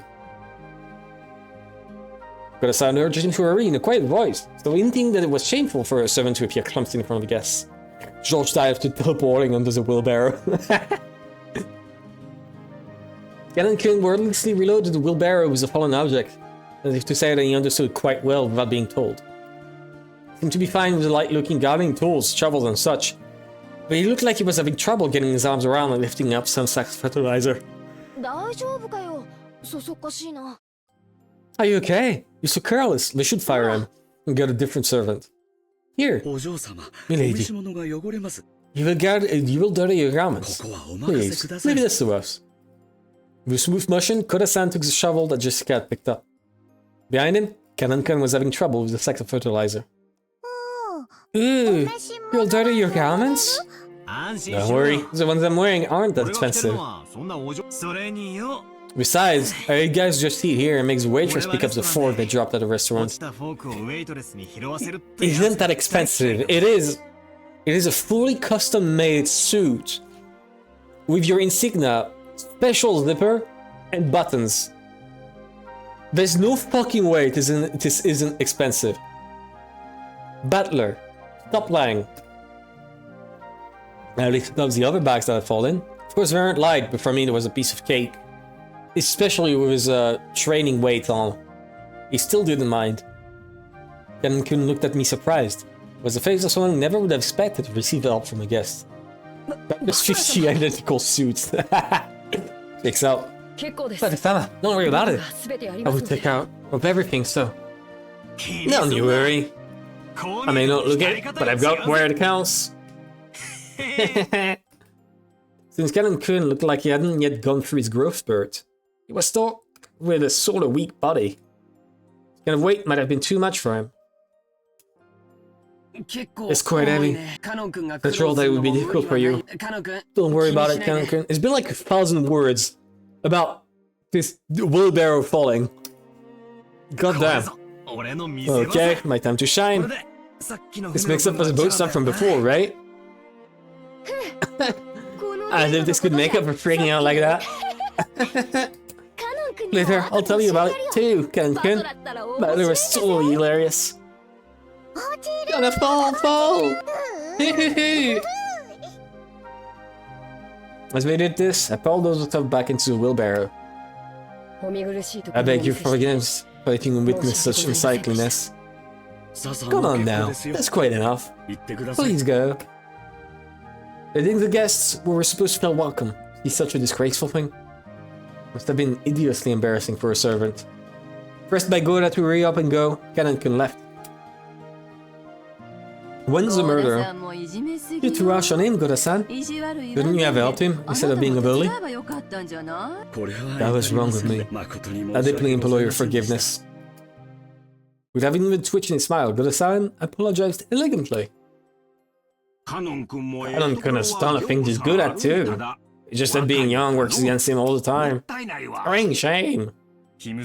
But it's a pretty age. Let's just let him be. After all, charisma observance has the best kind. Isn't that right, Kumisawa-san? Oh, Rudolph-sama, you're truly harsh. Praise no servant as silent as me, of course. Even smiled ready at the obvious lie. Even she herself didn't believe that, not in her wildest dreams. So she must have said it to lighten the mood. Yeah, that's the kind of character Kumasawa Batchan used to be. What do you mean, used to be? Does she fucking die? No stiff atmosphere showed up because of her smile. I'd like to set down our luggage soon. Goda-san, what rooms are we all going to take? It shall be the same as the previous year. Allow me to guide you. Please, this way. That is referring to her being one of the elderly servants. I still don't see where it's past tense. It was gonna be our temporary quarters for the night.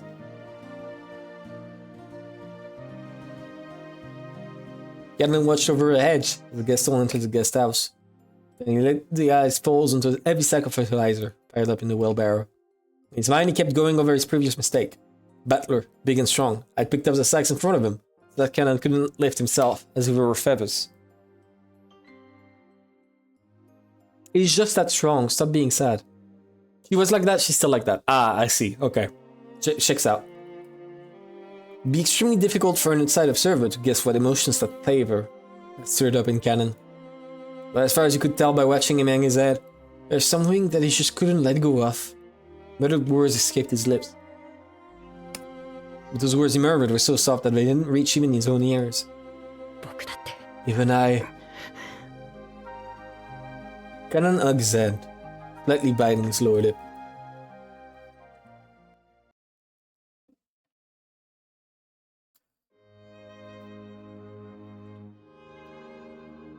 I remember the Rose Garden, but I don't remember this guest house at all. Was it built recently? I'm gonna drink. I need to drink.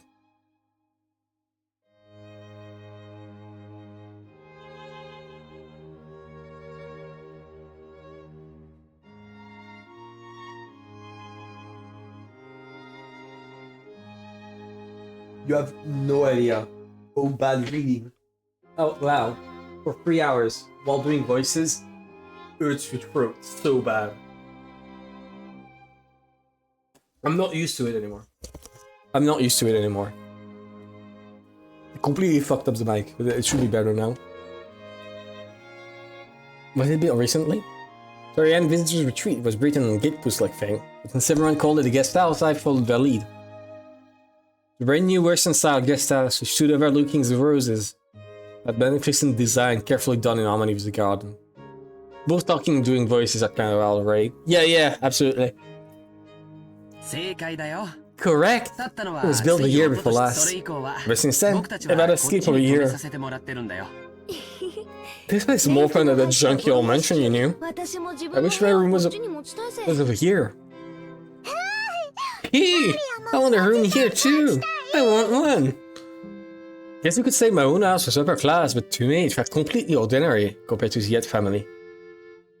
Display of wealth was shocking, as was the fact that they built this kind of awesome guest house for guests who came over only a few times a year. Few times a year? You said it's once a year. Eva-sama, Hideyoshi-sama, please do make use of this room. Rudolph-sama, Kiri-sama, please take this room here. I really do love how beautiful and elegant this place is. Western-style architecture truly is wonderful. I can handle Western design for a few days, but any longer than that, I need a good old Japanese look. Japanese people just relax best on Japanese maps. Is that true? They've been fighting over whether to make her new house Japanese style or Western style.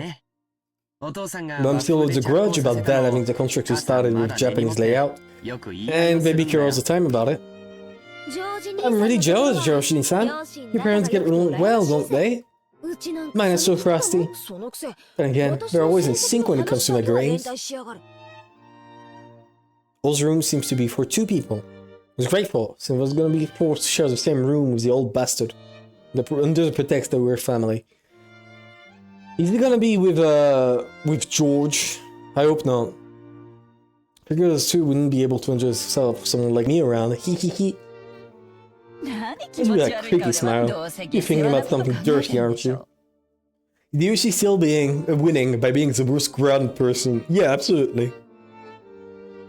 That's why he's gonna die first, absolutely.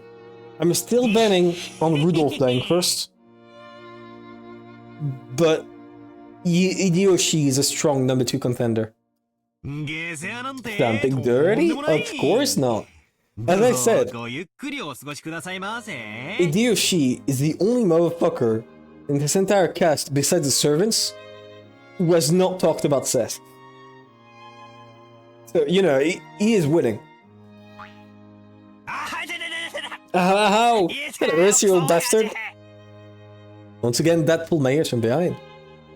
Cut the crap. I'm getting a stomachache and I'm not in the mood for this.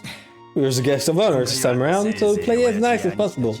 With Dad and Aniki, and the rest. At the very least, be careful what you say in front of Dad. Got it? Because wisecracks don't go well with him. Jessica-chan, what's Dad's mood been like lately? Same as last year, I guess. Considering they say he's got 3 months left to live, he sounds lively, grumpy, and irritable as ever. Meaning this year he's in his usual bad mood.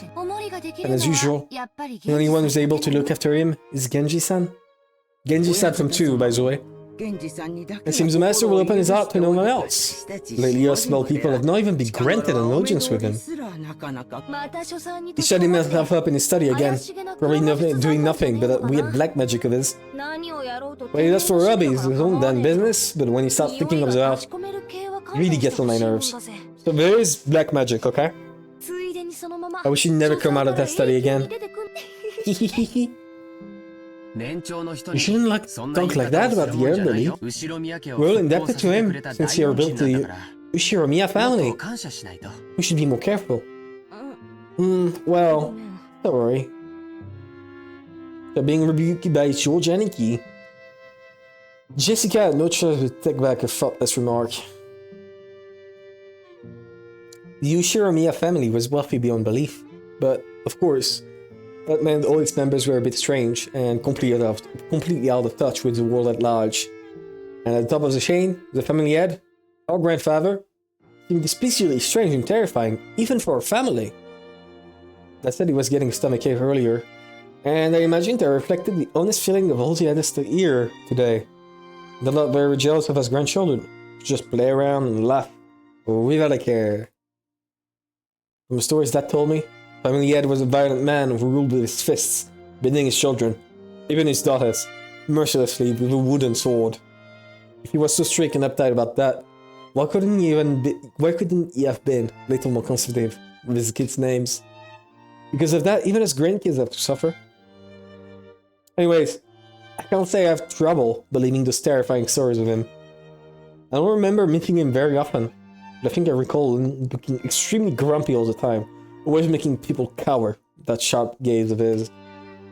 I remember that the room's atmosphere got so tense whenever he was around, you couldn't even breathe.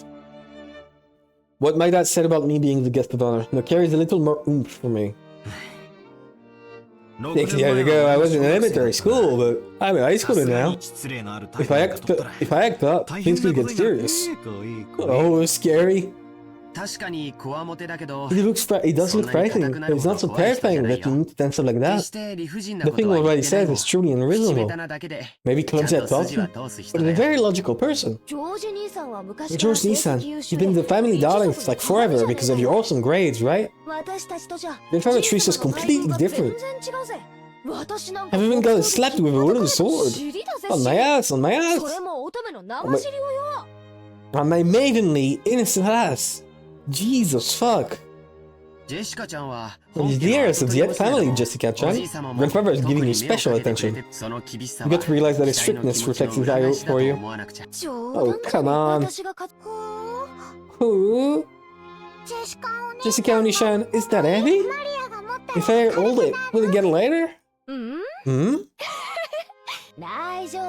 I'm not gonna push it on you, Maria.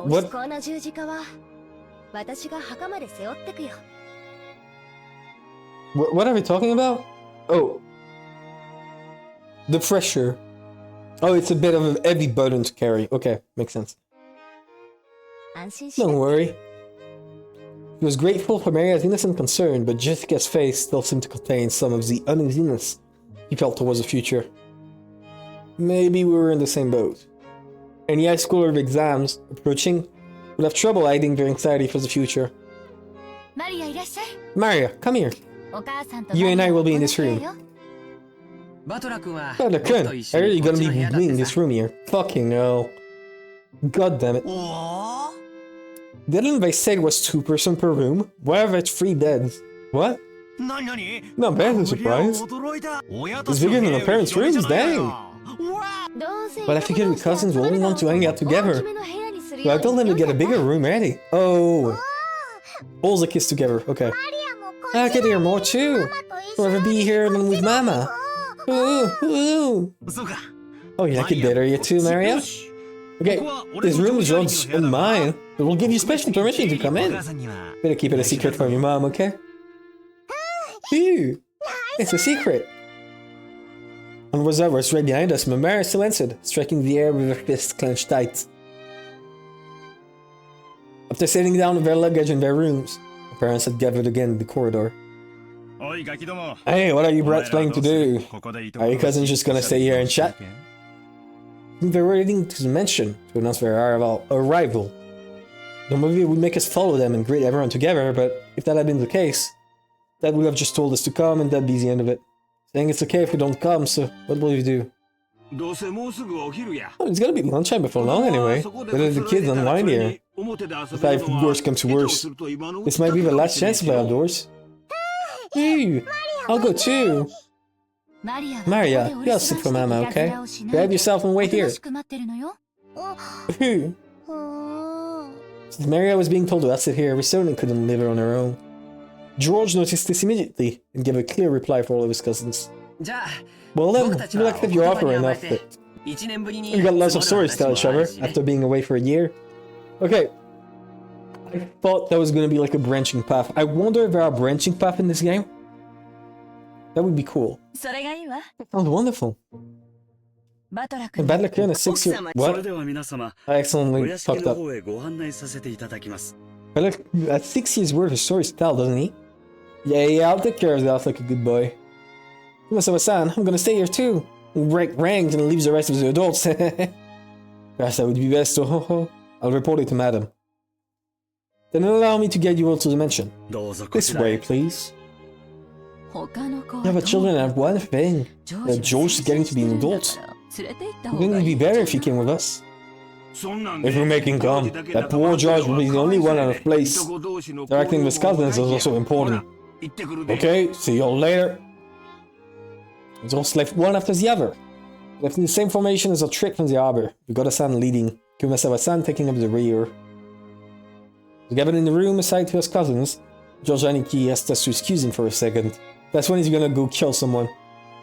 He rushed over to Kumasawa-san, who was falling behind the dipper and the doll, and seemed to ask her something. He soon finished his business and came back. どうしたんだよ兄貴 What's up, Aniki? あ Ah, あ nothing. なんでちょっと I just wanted to ask her 聞きたい something. ことがあっただけさ Ooh, tell me too. Tell me too. Hmm? 何か Why な could George Nisan be asking Kumasawa-san and not me? I wonder. I don't have a clue. いや No, it's a 誤解だよ misunderstanding. ジェシカちゃんが Not that I 何 know を what 誤 you're 解してるのか misunderstanding. 知らないけど Aniki was getting pretty tongue-tied. It was almost as though he felt guilty about something, and Jessica knew exactly what he was worried about. At any rate, it's still fun if Jessica gets to know about it and not me. なあ Hey, Maria, it looks like we're only two out of the loop, right? の話か Don't you want to know what we're talking about? Hey, we want to know too. We want to know too. Ooh. Cute. Pulled around while oohing together with Maria. いやだから No, I'm 大 telling し you, たことじゃ no ない big deal. liar I'm surprised you tell such terrible lie, Aniki. Confess. Maria, you took his right side, I'll take his left. Hey, got his right one. Atlas got his left. Hey, ちょっと wait a second. 二人とも Wait, you やめ too. やめ I don't want to voice like that. I'm not supposed to bounce around like kittens, but I still miss this kind of fun. Johnny-san, what are you asking Kumasawa-san? Well, I've got a good guess. It's been a year since last time you visited the Ed family. Wonders what servants may have come and gone during the time. Wait, it looks like you'd like to go and say hi. Who? Say hi? I want to say hi too. What the hell? There's nothing to feel guilty about, Aniki. I'm not buying it. Maria, don't be fooled. Aniki's still hiding something. More torture. Uwaria! Okay, just finished up with supper. Where are we at? The family went to meet with the head of the family, like the adults, and all the boys are right there. And I hope we get to a murder soon. I want to stop once I know who's the first to get murdered. Or at least when Beatrice shows up.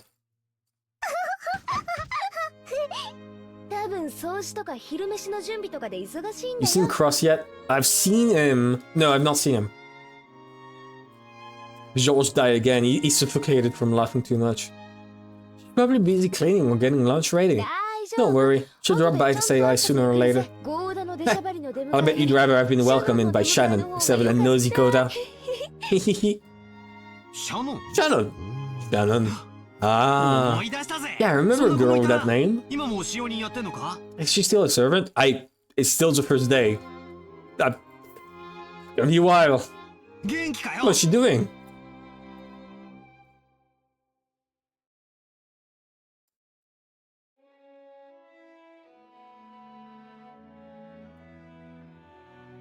Probably not gonna see a murder. How long? In hours.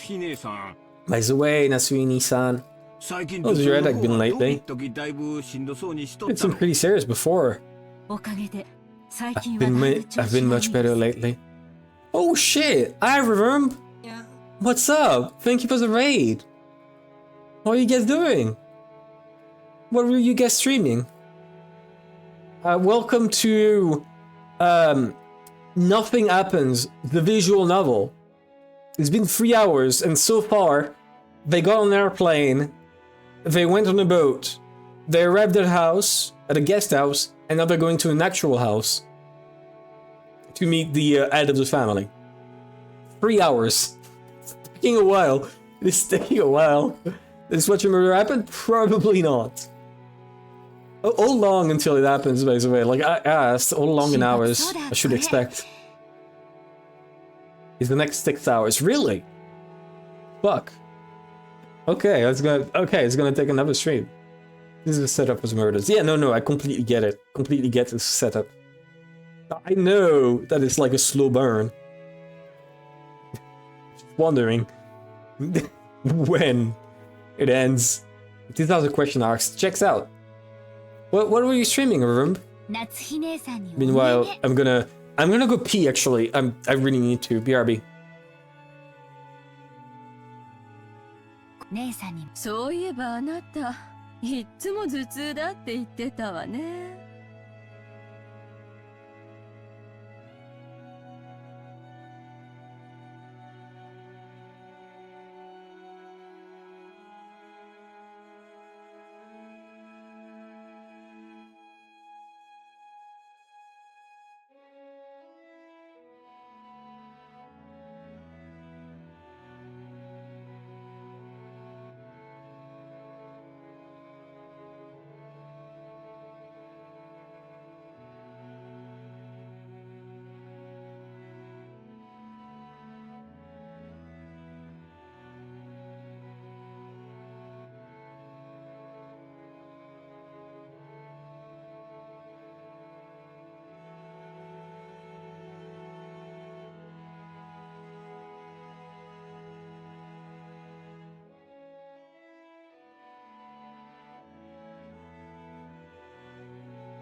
Hello again. I think it is a bunch of plot holes. Oh, the Umineko anime, the ending sucks ass. You should show off the art page when you get back. Oh yeah, right. So I've been, okay, so I want this stream to, like, I've been told, this game, really complicated. But I'm making sure that I get, like, the full experience and I understand fully what's going on. So I've started, like, you know, taking some notes right here, right? So, like, for example, the girl with that bun, she's really good at martial arts. This guy is basically a centaur and Elvis heir, and he died first. This guy, like George, is absolutely the murderer, and he's gonna lie, 100%. The little girl does black magic, and that's her crown. The boat goes fast. That's very important. Okay, I want you to remember this. If you've not played the game, remember this. The boat, it goes fast. You know this because I spent 10 minutes reading lines essentially saying that the boat goes fast. So you better remember that, okay? It's very important. Alright. Besides that, let's go back to the game. It's gonna come up. I bet you it's gonna come up. Come to think of it, you're always complaining about those headaches. Pull yourself together. Jessica-chan has her exams this year, right? It's gonna be a turning point in her life. Will she really be able to rely on you as a mother if you're like that? Besides, Natsui-san, you're 3 years younger than me. If you are, you should get a D&D manual by your side for the amount of fuckery that will happen. I will take notes. I will take as many notes as I can. I am going to understand this story and I will understand it fully. And no one will stop me. I will become the Umineko lore master. My guesses will be 100% accurate. And right now, my guess is that George is the worst person in the history of ever. The game literally gives you notes. I don't care. I have my own. I will make sure everything's correct.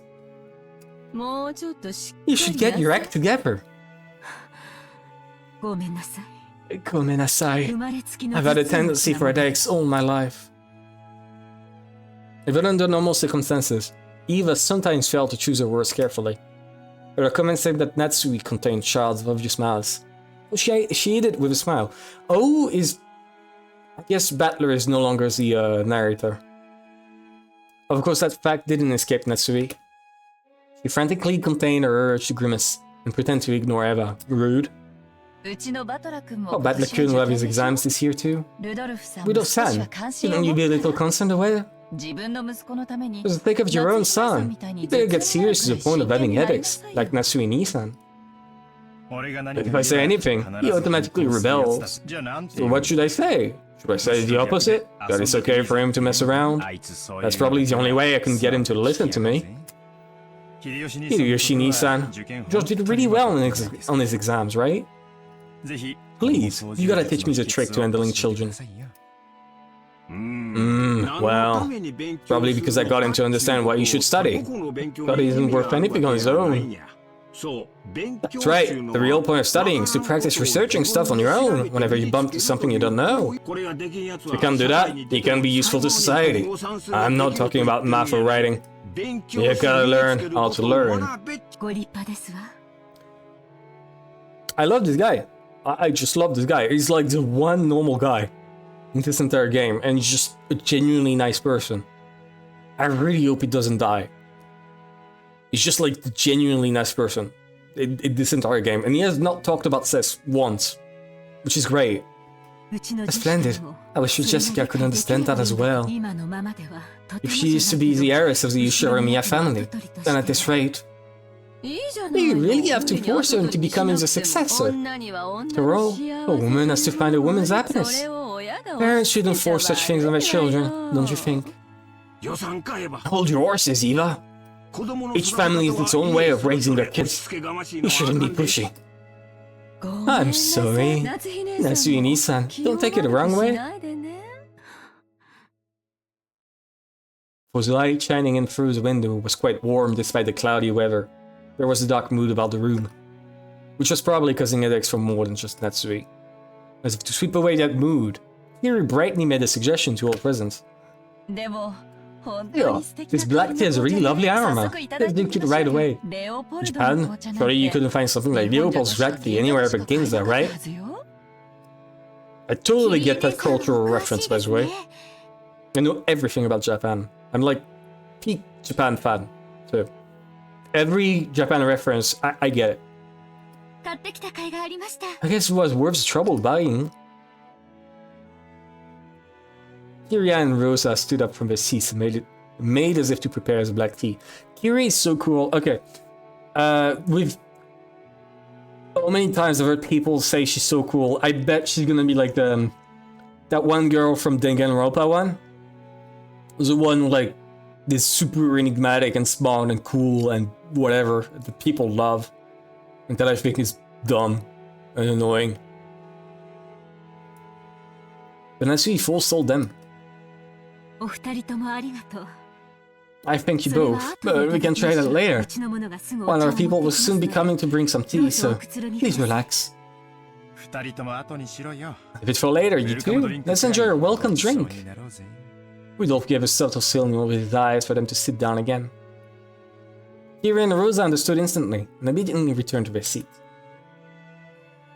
The initial greeting of the guests was complete, so it was time for them to be served some tea. It was embarrassing for the host that the tea was late, especially now that the guests were talking about making tea themselves. Natsui bit lower lip, frustrated by the ineptitude of the servants, who were late bringing in the tea. That's 4 times they mention that they're late. Seeing her face, Eva immediately started to giggle. Of course, Shannon had no way of knowing what was taking place in the parlor. She came pushing a serving cart pile of teacups. For no apparent reason, Natsui gave her a pained look, and Shannon couldn't help but flinch without knowing what she had done wrong. Excuse me, your tea is ready. Oh, Shannon-san, it's been a while. You keep getting prettier every time I see you. Oh, domo. Then you're chatting after you've set the table. The tea will get cold. I apologize, madam. She apologized like a small, frightened animal. Bumped against the serving cart and made a jarring racket. She dropped several teaspoons. Shannon's so cute. Shannon's a dumbass. Shannon sucks. I hate Shannon. Her clumsiness made Natsui's expression turn even darker, which made Shannon quail even more. Yamelo! Come on, Natsui-ni-san. Wait, sorry. You take that back. No, I won't. Fuck that. Overrated. I'm already saying it. I'm already calling it overrated. It's so over. There's nothing wrong with her exchanging few words and greeting. The tea must be plenty cold already, considering how long we've been kept waiting. 5th time. There's no need to worry. It's not cold yet. Shannon, finish setting the table quickly. I'm sorry, madam. Natsui's irritation was obvious by now. The ineptitude that delayed the tea, clumsiness of the servant 6th time. Everything pointed to the incompetence of Natsui's everyday leadership, making her lose face. I hope she dies now, just because you said that. Rude. As a person in charge of the Ushiromiya Ed family's kitchen, allowing that clumsiness to be exposed, today of all days, was surely nothing less than total humiliation. Lay off, Natsumi-san. Don't you think it's a little harsh to bully Shannon-chan when she's trying her best? I'm not bullying anyone. What a nice aroma. May I ask what brand this is? I'm terribly sorry. I'll find out for you later. Kiri speak, but it's a servant. It pisses me off. He was trying to be nice, hoping to cut through the tense mood. However, Shannon advanced herself instead, darkening Natsui's face and the room's mood. By this point, Eva was audibly giggling. What's this? Shannon-chan, don't you even know what you're pouring us? Come on now, you mustn't serve something so suspicious to a guest. We'll need a silver spoon at the very least before you can drink this. I'm sorry. I'll go get one immediately. Shannon-chan, do you know what silver spoons are used for? They have to be silver. Don't you know why? No, Dizzying smile rose to Eva's face as she stared at Shannon sitting at the table. Eva, I speak, bitch. The maid deserves it. So, you know, I'll let that slide. By itself, Eva's expression was sweet, in an impish sort of way. However, the words being spun from her lips held the keenness of a razor within them. Shannon tried with all her might to avoid Eva's continuing gaze. Realizing that Shannon was out pressed for an answer, Rosa gave some timely help. They say that if silver is touched by poison, it darkens. You have to learn something today, Shannon-chan. For reacting as though this tea needed to be tested for poison before it could be drunk. In Natsui's eye, this was an insult both to the tea and to herself for serving it. Rudolph laughed flippantly and patted Eva's shoulder. Weren't they sitting down? I guess they're sitting right next to each other. Silver cutlery wouldn't do any good for you, Aniki. Just one lick of your poisonous tongue, and even a silver plate would turn pitch black. Since I get to hear that poison tongue every day, I must be poison-proof myself by now. I don't mind when you use it on me, but you'd better hold back when talking to people who haven't built up a resistance. My, how cruel! All I did was teach Shan-chan a bit about tea, didn't I? Giggle. Everyone followed the lead set by Hideyoshi's horse laugh and chuckled to not easily. Only Natsui didn't join in, but for the time being, the conversation inside the parlor could now be mistaken for a lively and friendly chat. As Shannon finally finished setting the tea table and tried to leave, Yuri apologized to her in a low voice for not being able to help. Shannon gave a light bow and made a hasty retreat. I'm sorry. She's just... That maid is just peak waifu bait. And you can't tell me I'm wrong. She's just like pure waifu bait. There's no other thing about her that matters. Anyone seeing the pitiful way she looked might easily conclude that she'd been bullied in some way. See? There's no other way. Don't be sad. You didn't do anything wrong, Nissan. You fucked up so bad. Shannon, you fucked up. You're watching. That is my role. Why aren't you doing the garden? Madame and Eva-sama can go to hell. Shannon is fucking pathetic, but can they speak? Okay, I can agree with that one. Reverb, I can agree with that one. But the worst coward is that guy. Yet egg-fully in the opposite direction of the parlor. The preparations for the tea had been delayed by some trifling problems in the kitchen. These problems were not Shannon's fault. In fact, it had been Goda's mistake. After all, there was no way a show off like Goda would give up a flashy job like bringing in tea when the guests arrived. He had ended up wasting time preparing the tea once again. So when he realized he wouldn't be able to score any points for this job, he pushed the task of setting up the table on Shannon, who happened to be passing by. You might call it a clever move on its part, but there could be no doubt that it was a cowardly one. Based on the Shiromiya killed. Real. It's okay, Kanon-kin. Thanks. I'm not bothered by this at all. Kanon's silence vividly expressed the distance between Shannon's words and how she actually felt. I really hope one of them did it so we can, like, execute him. That would be cool. Thank you. Even if she's the only one who understands, I feel a bit better. You keep your feelings too bottled up, Nissan. You should be less hard on yourself for once. Yeah. Thank you. All in gust for blood. I want blood to be spilled. I want either blood or Beatorishi.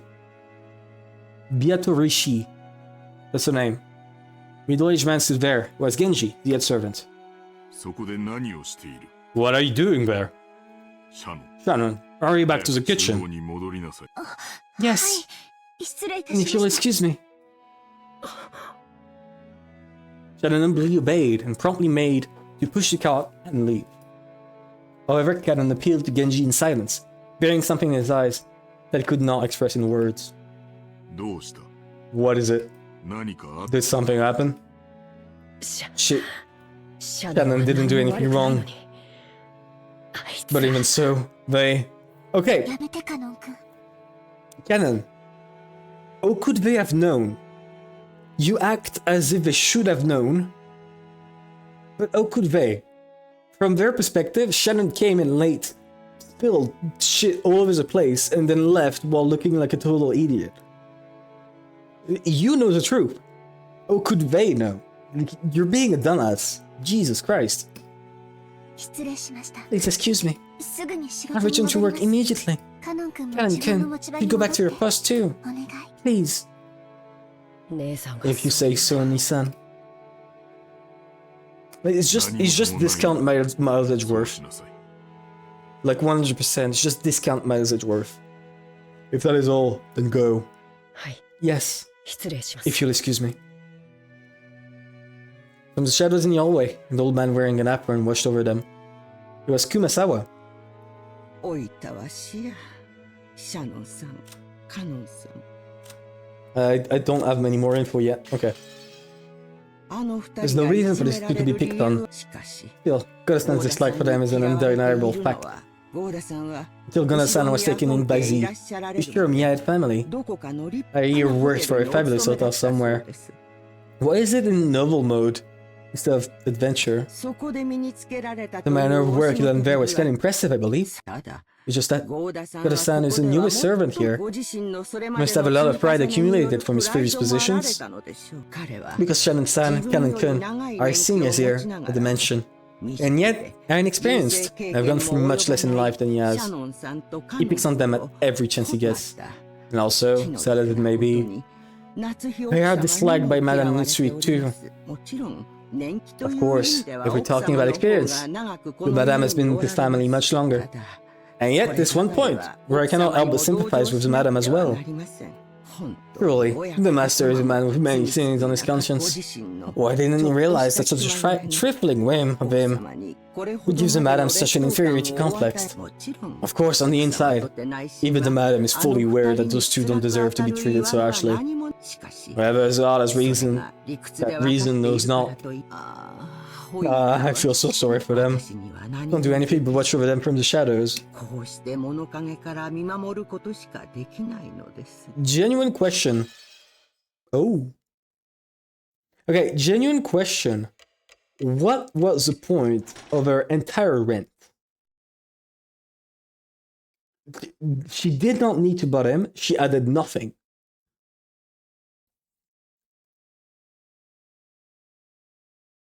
Apparently we're throwing Shio then, because it showed up her name. Apparently not. Yeah, okay. Four of his cousins were enjoying our stories, just shooting the breeze. There are both girls and guys here. Plus we had people of a wide spread of ages. Adult, high school, and elementary school. Even if you just talked about our own lives, the other three kept listening attentively. Having finished chapter 8 and 7, there was a lot referenced here. Okay, I see. Still dumb. I think I'm finally getting used to all this. Jessica and Mario have grown more than I could have imagined in the past 6 years. To be honest, I was feeling a bit uncomfortable, but talking like this, I guess on the inside, nothing's really changed since back then. Yeah, George is still the worst person ever. I agree. You haven't changed a bit, even after 6 years. Even though your body's gotten gigantic, you're still a kid inside. Cute! I'm a kid too! I'm a kid too! Well, even you aren't gonna be a kid forever. Are you, Maria? I mean, you're gonna transform from a kid into a cute young lady, aren't you? And when it happens, Butler. She's 9. I'll likely have to bounce for a bit again. Later, Mouth. Thank you for passing by. Why? She's 9, Battler. Please calm down. When that happens, you're gonna let me touch them. Battler. Calm the fuck down. Sexual harassment is okay if the person doesn't understand it. True. Probably, I'll actually pop the VOD later. I'll upload the VOD to YouTube. For sure. If this is gonna be a long-running stream thing, I want the VODs to be on YouTube, like I did with your Return to Die. Ew, let you touch them. Promise. Ew. No, Maria-chan, you can't make that kind of promise. That's bad, bad, bad. Ew. I promise, so I let him touch them. I keep my promises. Always keep them. Ew. Maria, お前、本当に素直ないい子だな。 Please, Battler. Stop wanting to touch the 9-year-old's boobs, please. It's becoming awkward here. You're pushing it too far.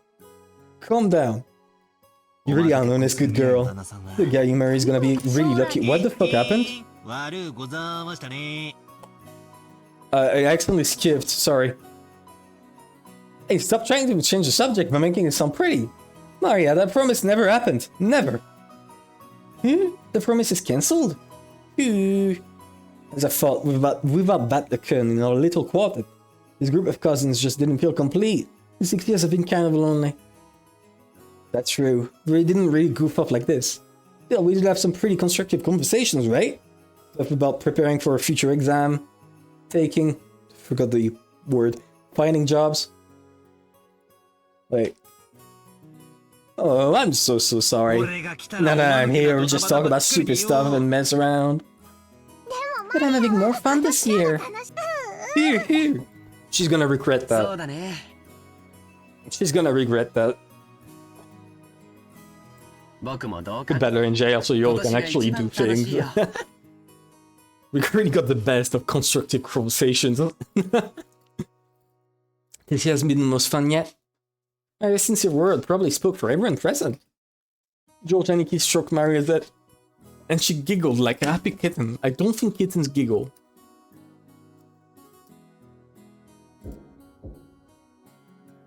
It's Beatrice. Oh, fuck. Pardon me, your meal is ready. The timid knocking sound and the equally timid voice of a young woman came through the door. She answered brightly. Giggled kitten. What do you mean, Fufu? Come in! You remember Battler, right? She stood up from the bed and opened the door. What, is she like 30 years old or something? She looks like she's 15. And she acts like she's 15. We must have been about her age. Yeah, exactly. It's been quite some time since we last met, Battler-sama. It's nice to see you after 6 years. It's me, Shannon. Trembling a little as she noticed me, she bowed deeply. Ah, that got me surprised, but look at you, Shannon-chan. You've turned into a total beauty of you. Let me touch your boobs, please. Again. Oh, okay. Fair enough, Pooh. You are too kind. Eels, the food on this island must be really nutritional, huh? Why would you think that? What are you eating, Eno? I called it. I fucking called it. I 100% called it. Of course, of course. What are you trying to get those boobs that big? So I have to fill him a bit and see whether yours or Jessica's are bigger, okay? Battler, someone should kill you. You should be the first one to die.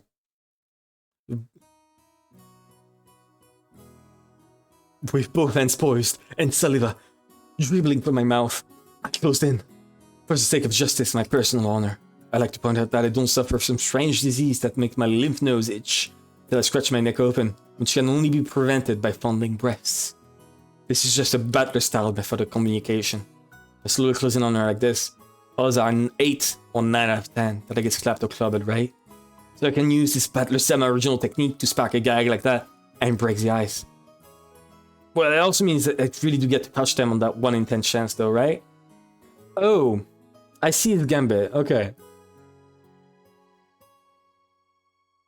Okay, he just wants to be made a fool of himself, while also being a total pervert. But it's like, not as bad as I thought. At that point, my hands were less than a centimeter away from Shen and Shen booed. But the counter-strike had yet to come. Are we really gonna get a scene describing Battler fitting up her boobs? She blushed and lowered her head in embarrassment when she realized what was going on, but she just stood there, with both hands politely joined in front of her, not even trying to resist or cover her breasts. Hey, I wasn't planning on this. Please hit me right now, I'm seriously gonna. Which is why I was glad that Jessica chose that time to drive her elbow into the back of my head. Oh, thank you so much, Jessica. Why is all you thanking me? What? Seriously, my bad, Chang-chan. I almost got overwhelmed by your hypnotic chest. More importantly, anyone who gets that close has gotta be a molester. False. George did not come that close, and he is still a molester. You gotta take that into account.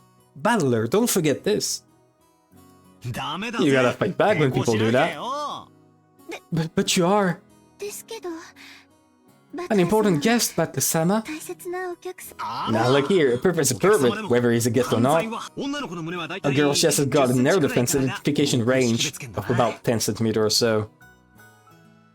When someone trespasses within 2 centimeters, that's already an invasion of her space. So you better scramble the jet immediately and give him an instant slap.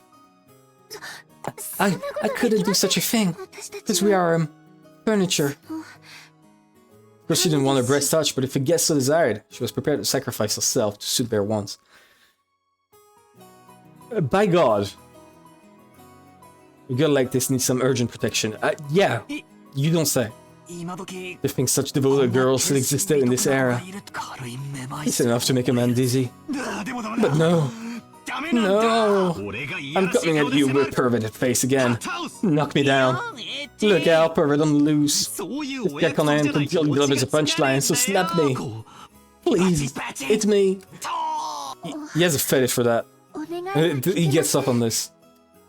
I cannot fulfill a request because I'm furniture. But if it were an order, I'd obey you. Because that is my duty. Gotta make it an order. Next time Battler counters touch your breast, counter-attack with a slap. Got it? Yes, as you wish. From now on, that's what I'll do. Please understand, Battler-sama. Shen announced this while bowing elegantly to me. Her expression was radiant. I gave her a thumbs up to show her I was fine with that. 6 years ago, you might have been mistaken for a servant's daughter who lent a hand at your parents' work.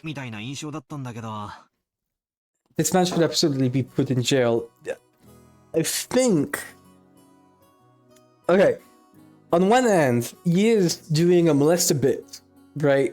Where the gag is he gets punched and he looks like an idiot. Which I'm pretty sure was a common gag in Japan in the 80s. Right, you gotta remember, this is really old. It's 40 years ago, the morals were different. On top of that, the girl has clearly been fucking brainwashed or something by thinking like she's furniture, she should let herself be fucking fondled. So there's too evil there. I'm not saying that Battler is excused. He's still fucked up. But that fucking furniture thing, like that's actually super fucking weird. What is wrong with that? But no, you're a full-fledged other servant. How long have you been working here? But it's like still kind of fucked, yeah. No, absolutely. Well, I've had the pleasure of serving in Southall for about 10 years. He's what? Okay, I don't care. I don't care about the fucking names. Oh my god.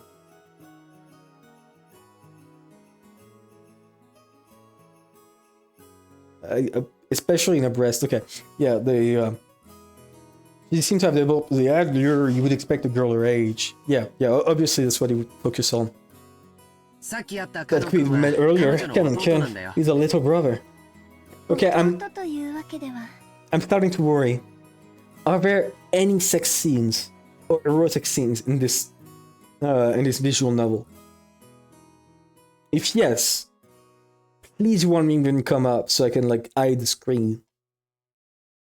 He's not exactly my little brother. Still, he loves me like a big sister. He didn't cause you any trouble, did he? He's the same as always. If only he was just a bit more sociable.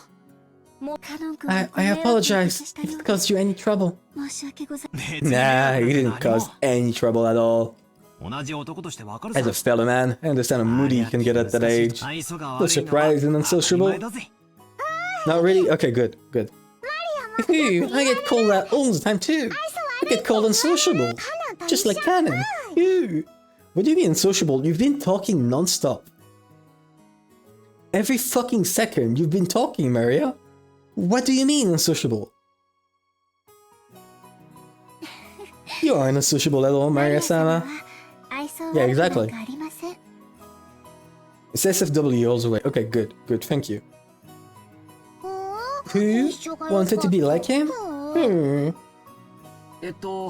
said the meal was ready, right? Ah, yes. I'm sorry. Your meal has been fully prepared, so please allow me to guide you all to the mansion.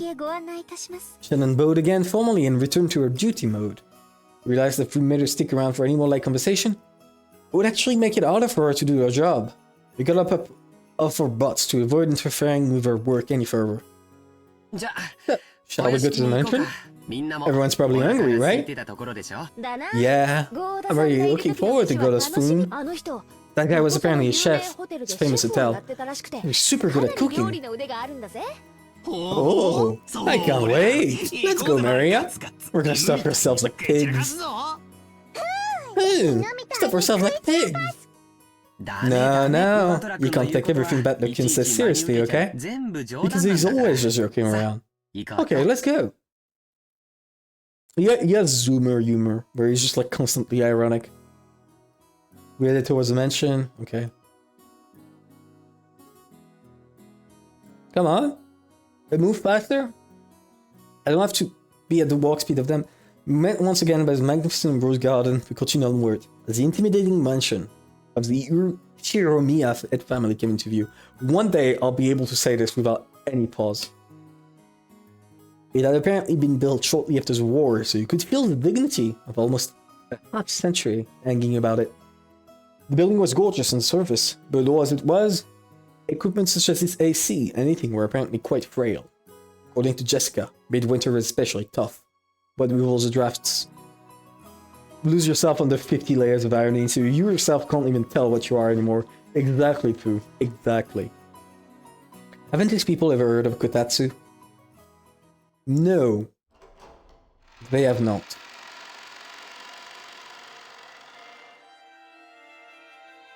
As we entered the entrance hall, an aged servant greeted us. Now him, I remembered. Genji-san, who had been working here longer than anyone. Yeah, now we see all of them. Oh, that's gonna be Beatrice here. Absolutely, that's Beatrice's spot. Okay. Young but experienced servant. Only come and performs the job efficiently, but she messes up when she gets nervous.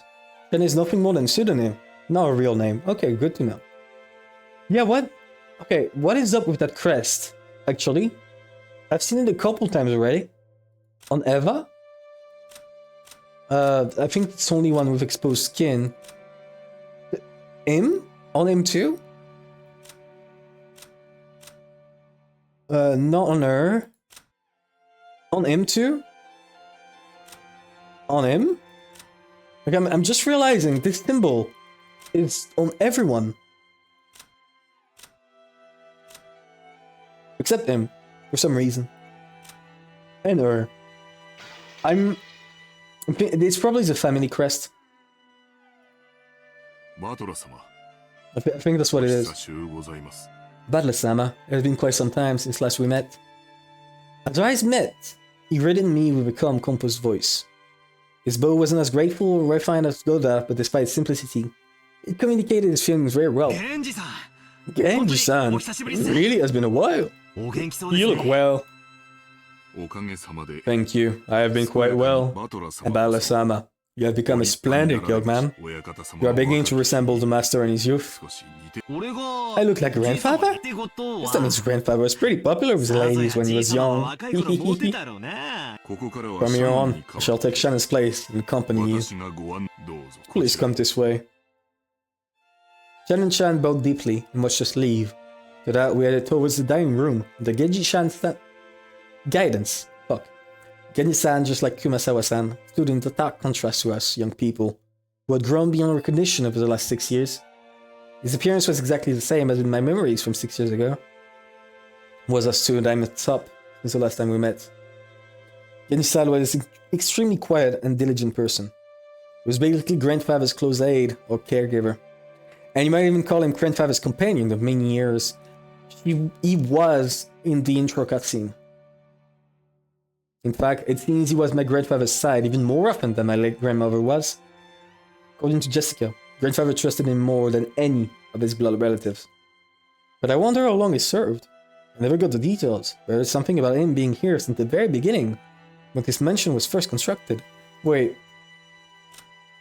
Yeah, I got this. Leader, he has served Kinzo longer than the other, and is most trusted by that old man. He serves Kinzo directly, cross, and naturally think of him as being a spy for Kinzo. Huh. Okay. Which would mean that he's dedicated half of his life to serving here. It's easy to see why he's so trusted. As we passed through a massive hall that extended up into the second story of the mansion, with no separating floor. I spotted something that hadn't existed in my memory of 6 years ago.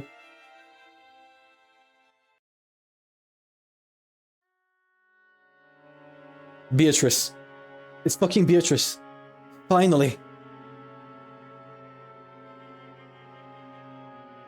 Holy shit. I can't believe it. I can't believe it. It's finally her. She's gonna come to life. It was an awfully big portrait hanging right in front of the stairs that rose to the second floor. Without thinking, I stopped walking, captivated by it. Since I stopped so fast, Maria was following behind me, ran into my back. Sorry. Hey, Jessica. Has that picture always been here? Pointed at the big, prominently displayed portrait in the hall. Everyone else stopped too. Oh, right. When you last came here, it hasn't been out yet. Had it? When was it again? Well, my memory doesn't fail, shit. It was put on display around the year before last. You are correct, sir. When I pre-ordered the year before last, the matter still put it on display there, having previously ordered a painter to create it. That's Beatrice. Yeah, that's what I want you to think. I really hope so. I'm glad I finally see her.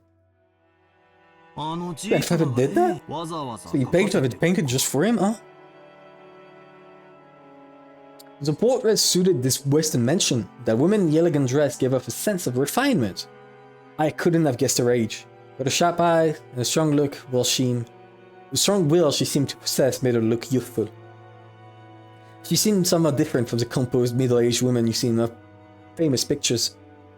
If she'd had normal black hair, I might have assumed it was a portrait of my long-deceased grandmother in her prime. However, she had beautiful blonde hair and didn't look Japanese at all. Beatrice should do the iconic sound, the that one sound? Is that the one you're talking about? The Beatrice cackle? Sir? Just who is this lady?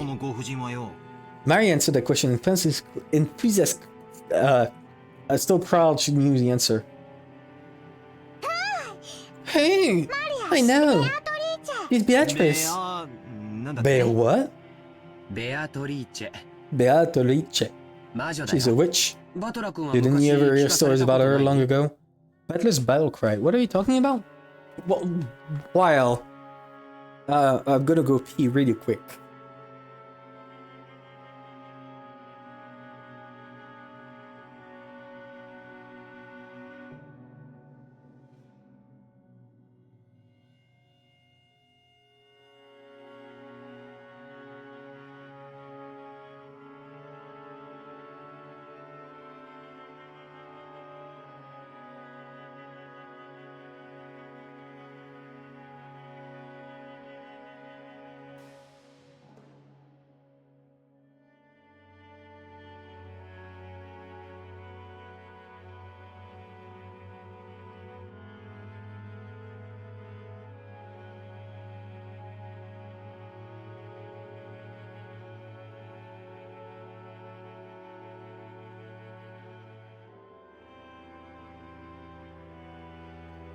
Alright, again.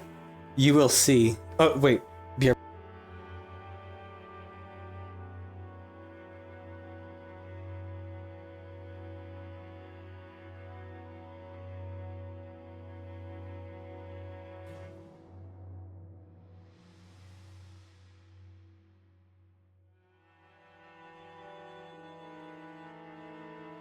I'm back. Almost forgot to wash my hands. 魔女 A witch? って You mean この the 島 witch of this island? I think I already said this, but Rokkenjima is a small island, only 10 kilometers. You did say that, yes. However, that's actually pretty massive, considering that only the Nyaa family lives here. True. So only the arbor in the area around the mansion were set up to live. Beyond that, the island remained as untouched as when it was uninhabited. The vast and empty forest had absolutely no lights, bones, or people passing through. 10 kilometers, note that down, note that down, note that down. Note that down. Shit.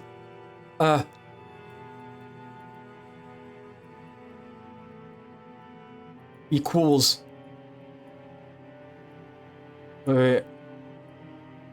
Big.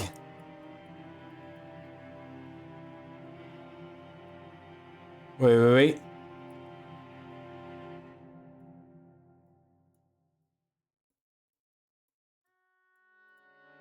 And then the explosion thing.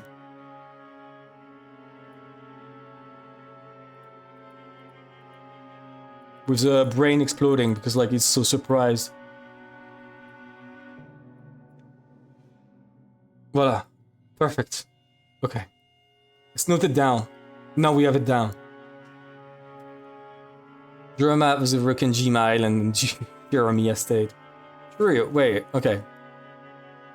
Okay, I've got it. I've got it.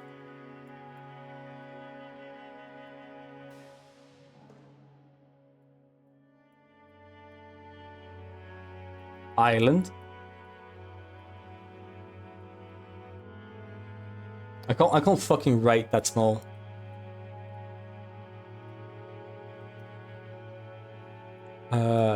Then estate. Here we go. And now we add a here we go. Bunch of shit missing. OMG misfortune. X 19 because she said that fucking 19 times. Perfect. Alright. Let me read the chat. Stolen Cat. First time chat, you should play Gex.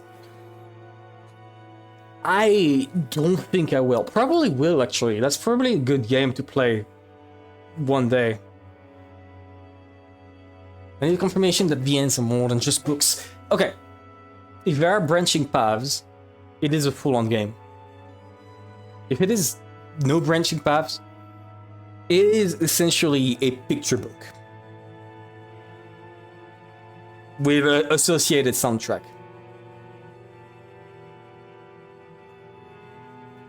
Either picture book with associated audiobook and soundtrack, right? If there are branching paths, changes it. Like, for example, it also depends on the gameplay.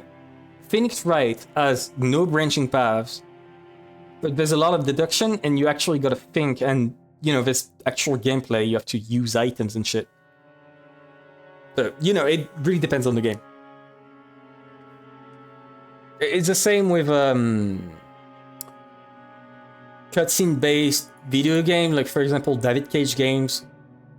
Some of them are essentially movies. Some of them are actually games.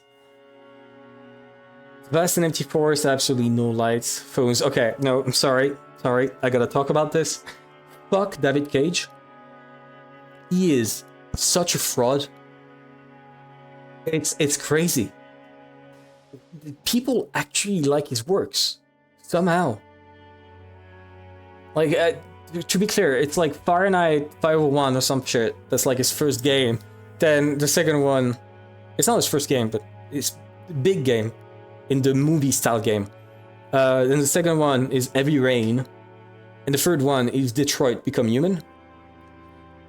And every single one of them is so dog shit. It is so bad. The only good part of any of those games is Connor and this buddy old cop in Detroit. And the worst part is probably the section where he drew himself dancing with 3D models of girls in panties. Girls that were modeled after real life women in a Easter egg scene. So, you know, it is essentially just like other fetish inserted into the game. To understand the dangerous that is, you need to forget your common sense as a sweet city dweller. Detroit Become Human is like if you tried to take itself 20 times more seriously and felt 20 times as hard. Yeah, no, true. Like, the narrative with Marcus is done right. Dog shit. It is so bad. The symbolism is awful in every way.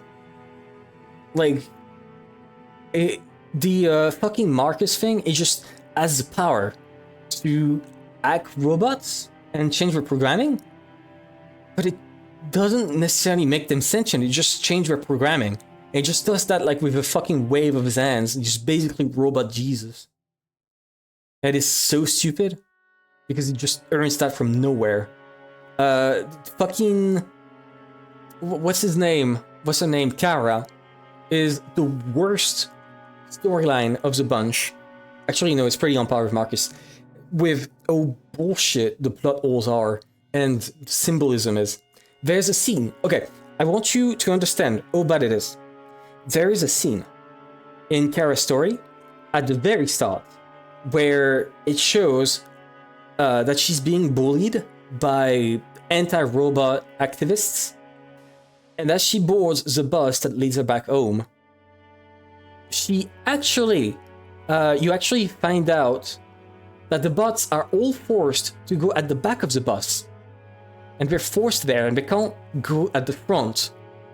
So they have to be at the back. And you see, that's very deep symbolism. You might not get it.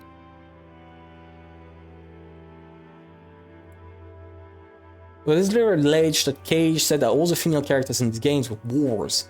The Kenshin Dreams didn't make games for... Goddamn. He is such a fucking loser. As I said, the only good part is Connor, and it's actually good storyline. It's actually well written. Of like a bot coming to term with the fact that, you know, human emotions have to be accounted for. It's actually pretty good. At least Yeek tried to fix stuff. No, yeah, no, I'm sorry, Yeek is better.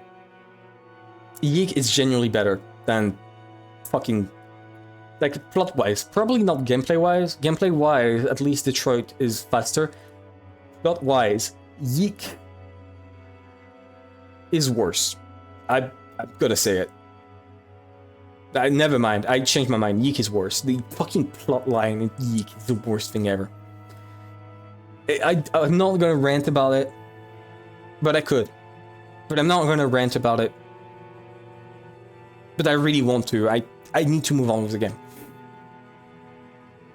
But fuck, man, Yeek, like, the peak fucking bullshit. It is. There's a fucking section at the end where you found out everything you did was for nothing, and just an entire different set of characters actually win the game for you, and so many boss fights at the end that are just scripted loss. Everything you built towards leads to nothing. Every character arc, nothing. There's a fucking guy that becomes the equivalent of God. They do nothing with it. It is the most absurdly terrible fucking shit in the entire history of bad things to ever exist. And the fact that he tried to fix it and still failed, right? It's still not good. It's genuinely amazing. It's been fixing itself for like fucking years. And it's still awful. It's crazy. It's actually crazy.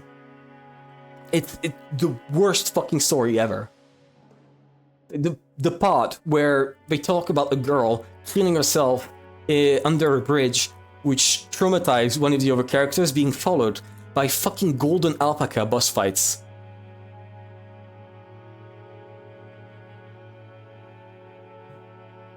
I tried to look yeek, Steam crashed based. What happens if you fall down a whole game? Tell us, I do not know what you mean.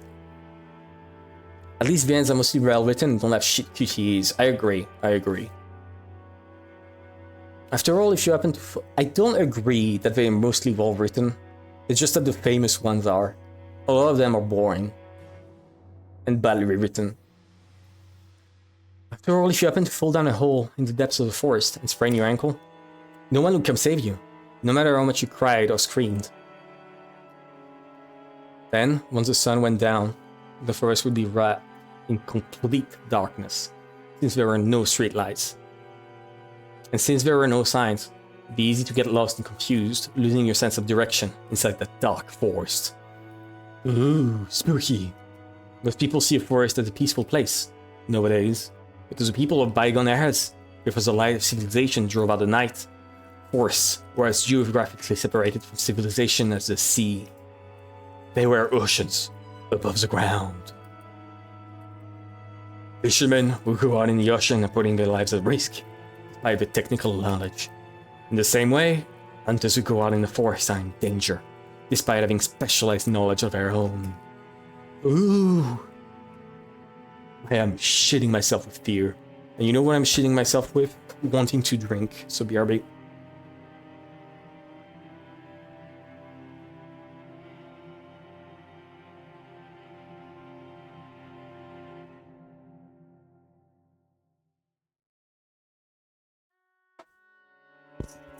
Reuse metaphors be like. Real. I'm already seeing it.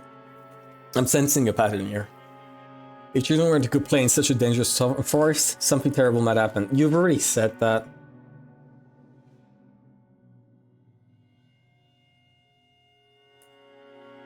Yeah, here. You've already said that, like, again. Someone's parents would have thought so. Maybe grandmother first said it. Maybe it was grandfather himself. Perhaps the story's been passed down on this island since ancient times. There's a terrible witch in the forest, so you must not go in. At some point, this ghost story of Orkanjima was born. This is a legend of Orkanjima's witch. The chuckle emote girl. That's why, when we talk about a witch on this island, we're referring to the master of that vast and savage forest. Come to think of it, when I stayed at this mansion as a little kid during those eerie nights when the wind and rain pounded on the windows, I remember being terrified by a story of the forest witch who roam around searching for human sacrifices. She sucks. I'm sorry, like, if she's searching for human sacrifices, where would she go to? A fucking uninhabited island. She could move to like any other part of Japan and get many more human sacrifices. Why the uninhabited forest? What the fuck are you on about, Beatrice? So, Beatrice, huh? Beatrice. How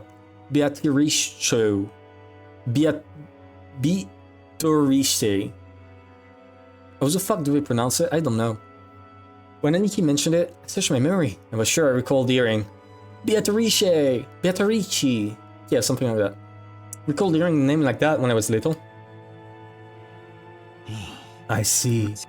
Well, I forgot what the witch in that legend had an elegant name like Beatrice. So did grandfather go out of his way to have a portrait made just because we grandchildren didn't believe the story? All will be explained. I know that everything will be explained, but it's also like adds the fun to try and find it out before it's explained, right? He's the witch from grandfather's delusions. Ever since he had this picture hanged, he's been having her out and out the time telling the difference between truth and fantasy. To us, she's just a witch that exists in grandfather's mind, But to him, he's a being that exists on this island. Beatrice. Beatrice. And there's an O in there. Beatrice. There's an O. They pronounce an O in it. Exists. He says he had that painting made because the rest of us would be incapable of understanding otherwise. The whole thing's creepy as hell. Milady, this portrait is precious to master. I beg of you, do not say such things in front of him. I know. Even if you didn't tell me, I'd never do something like that. Oh my god, Stormcat in chat right now. Steam notification pops up, bottom right of my screen. Stormcat is playing Meat and Fuck Kingdom. You can't do this to me in the middle of a fucking stream. Fuck's sake, man. Meat and what?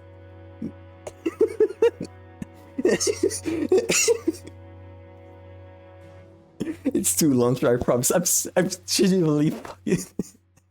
Oh my god.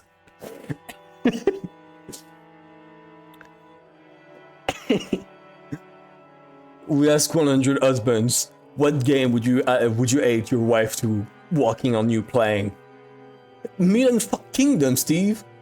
Meat and what? It's such a good video. Let's go. We're making everyone wait in the dining room. I'm hungry. Only a small portion of the island was controlled by the Nyaa family. By the way, I speak lower and I use the voice less because I don't want to wake up my neighbors. That's why. All of the lawless remainder was the domain of the witch, Beatrice. You may even call her the true ruler of Okanjima. Play 2-8, I'm not, Ronnie, I'm not. I hope you don't use Meat and Fuck Kingdom for that. Just saying. It's fucking awful. I've seen one of those games before. They're on Newgrounds. They were there when I was like 10. They suck. I felt a faint revival of that unsettling sense of misfortune, which I felt when I learned of the tutelary god's shrine being struck by lightning. And I remembered that Kumasawa-san tried to tell him a story about Okanjima before Jessica stopped her. I don't know what she was planning to tell us about this island, but I do know one thing. It isn't the Nyaa family that rules Okanjima. It's a witch. Beatrice. That's right. After all, this is a witch island. Batola! You're slow. When I looked around, everyone was already heading towards the dining room. I hurriedly chatted after them.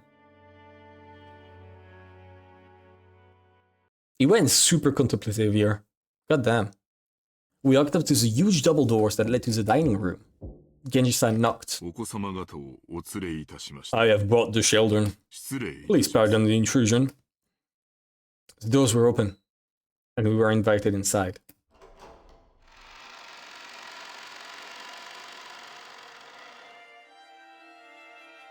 Is it raining where I live? There's some guy climbing the stairs, like, outside my apartment. His shoes are like the fucking... you know that sound it makes when something slips on the floor, right? Like, you know the sound of the shoes that I'm talking about. It makes so much sound. Even through the music, I hear it. Insane. Dining room, which looked exactly like... Oh my god, it's wild. Which looked exactly like a rich person dining room to be. At a super long table that was obviously positioned with no purpose other than to make guests conscious of their rank. My parents were already sitting in accordance with that ordering. You're late, brats. Hurry up and take a seat. The old bastard pressed us to seat. The only gaps in that group of people were the spots we were supposed to sit, which only made us feel without in us all the more. The seat at the end of the table, called the unseated chair, was for the most highly ranked, reserved for grandfather. It was still empty. He probably wanted to show up last for dramatic effect. From the perspective of someone facing the incipient's chair, head on. The sitting order went from left to right, with the lower ranking seats progressing. Okay. Is that really necessary to elaborate on? Across from his chair on the right side of the first row. Okay, yeah. So he's... Okay, no, never mind, actually.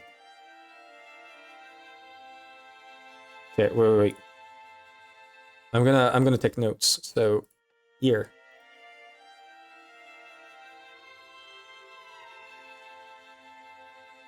Here. That's grandfather, GF. Right? So, left hand, first row. Okay. On the right side of the first row, Eva. Eva, third. I'm just gonna write a 3. The left side of the second row was for the 4th highest in rank. There sat my dad Rudolph.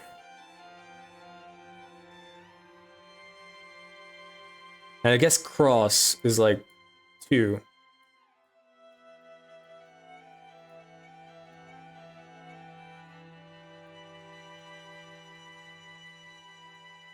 Okay. Let's go back to the game, and I'm gonna write all that down. Across from him on the right side of the second row sat Aunt Rosa. At this point, you might expect their husband and wives to come next. But nope, the left-hand seat in the third row, ranked number 6, belonged to Jessica. So wait, what?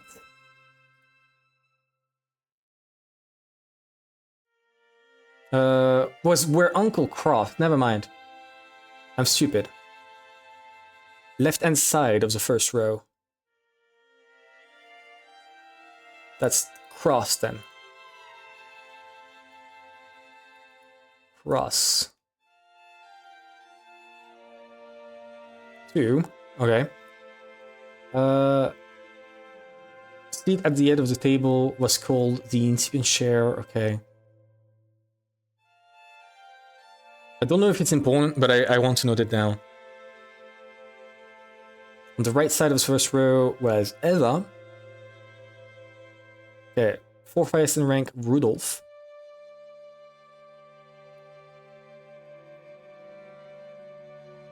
I think the rank is like pretty important. Pretty sure.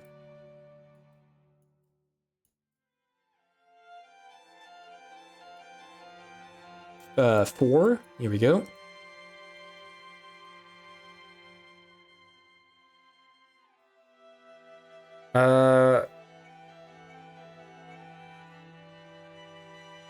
Across from me sat Aunt Rosa. So Rosa, I guess, is 5th. Five, okay. I'm gonna need to erase that. You might expect their husbands and wives to come next. The left seat, ranked number 6, belongs to Jessica. Okay. Left hand.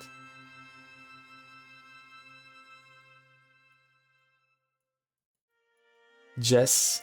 I'm gonna go with Jess. 6.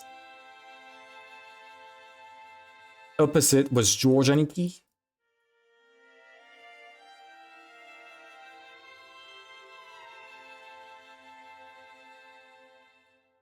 Seventh. I sat next to Jessica, number 8.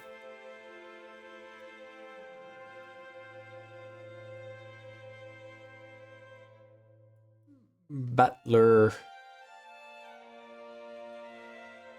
8. And Maria is 9.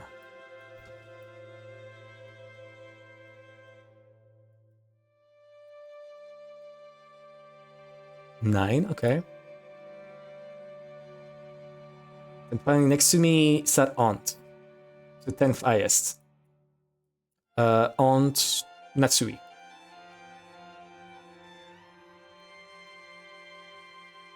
Natsu. I'm just gonna call her Natsu. 10. And then Uncle Hideyoshi.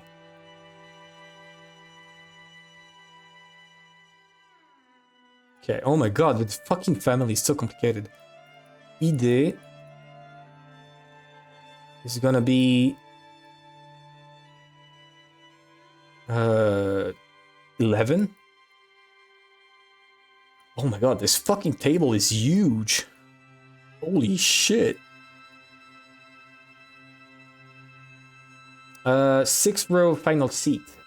Kiri.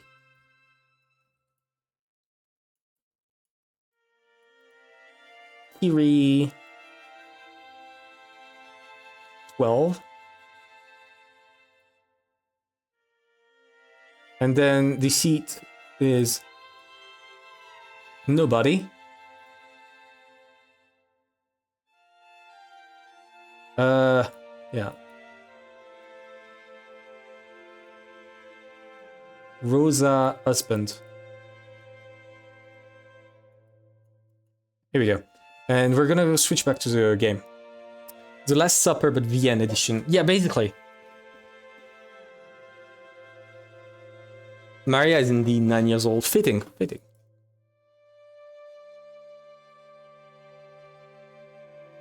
I'm finally done with a shift and all chat is talking about Myth and Fuck Kingdom. Hi, Micro. What's up? This place was made up. Oh yeah, because he's sick.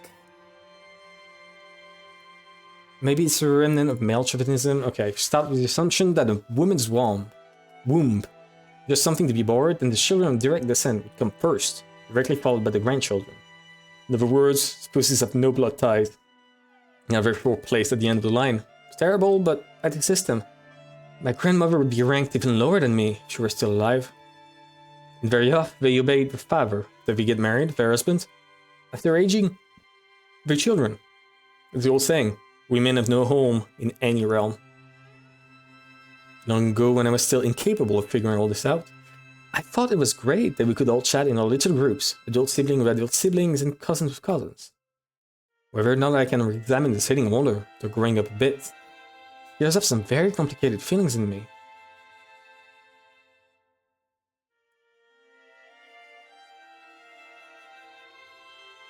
On Natsui, who was married to the eldest son, was a de facto number 2 in managing his family, sat to my right.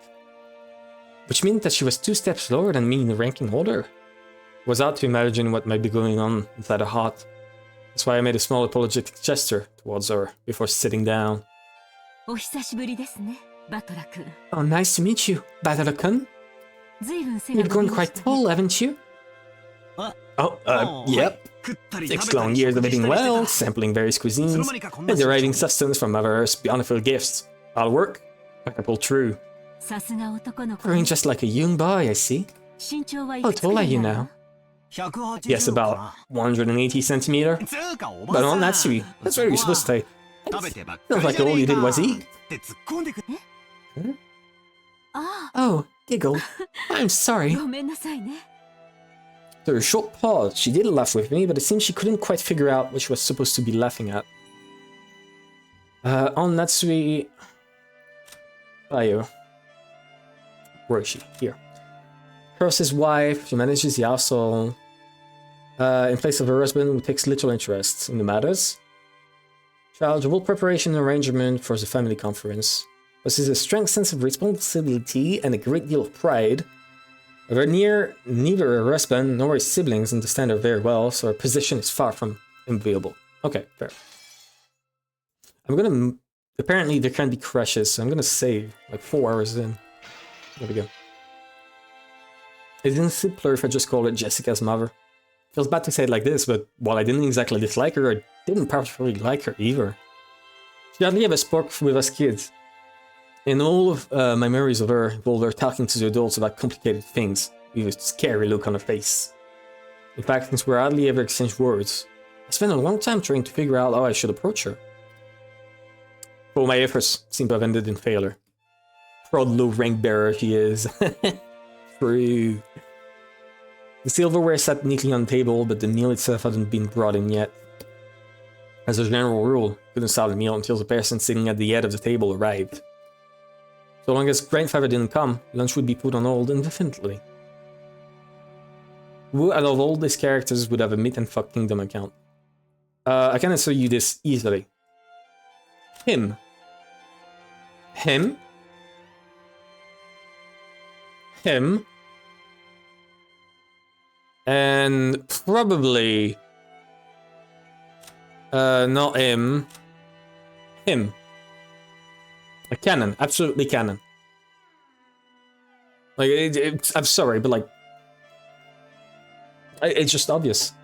I don't know Cross yet, so we'll see about Cross. Not even the appetizer will arrive.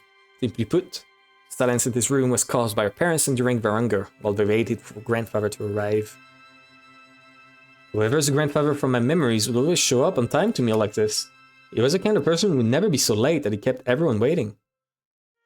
You'll see why Ken is out of the question. We'll see. He's asexual.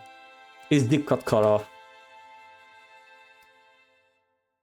Grandpapa's pretty late. As far as I can remember, he was strict about time. Well, that might have been true 6 years ago. Oh, but it hasn't been that way lately. In fact, he's off in his own little world so often that he doesn't even show up at family meals. Still, I figured it'd at least come down today. And again, I feel a lot more relaxed and happy without him. He's right behind me, isn't he? Jessica stuck her tongue out and looked away. No way around it. Might as well wait until our host arrives. When I glanced at the clock, I saw that it was almost 12:20. It would have been very funny if it was like actually behind her.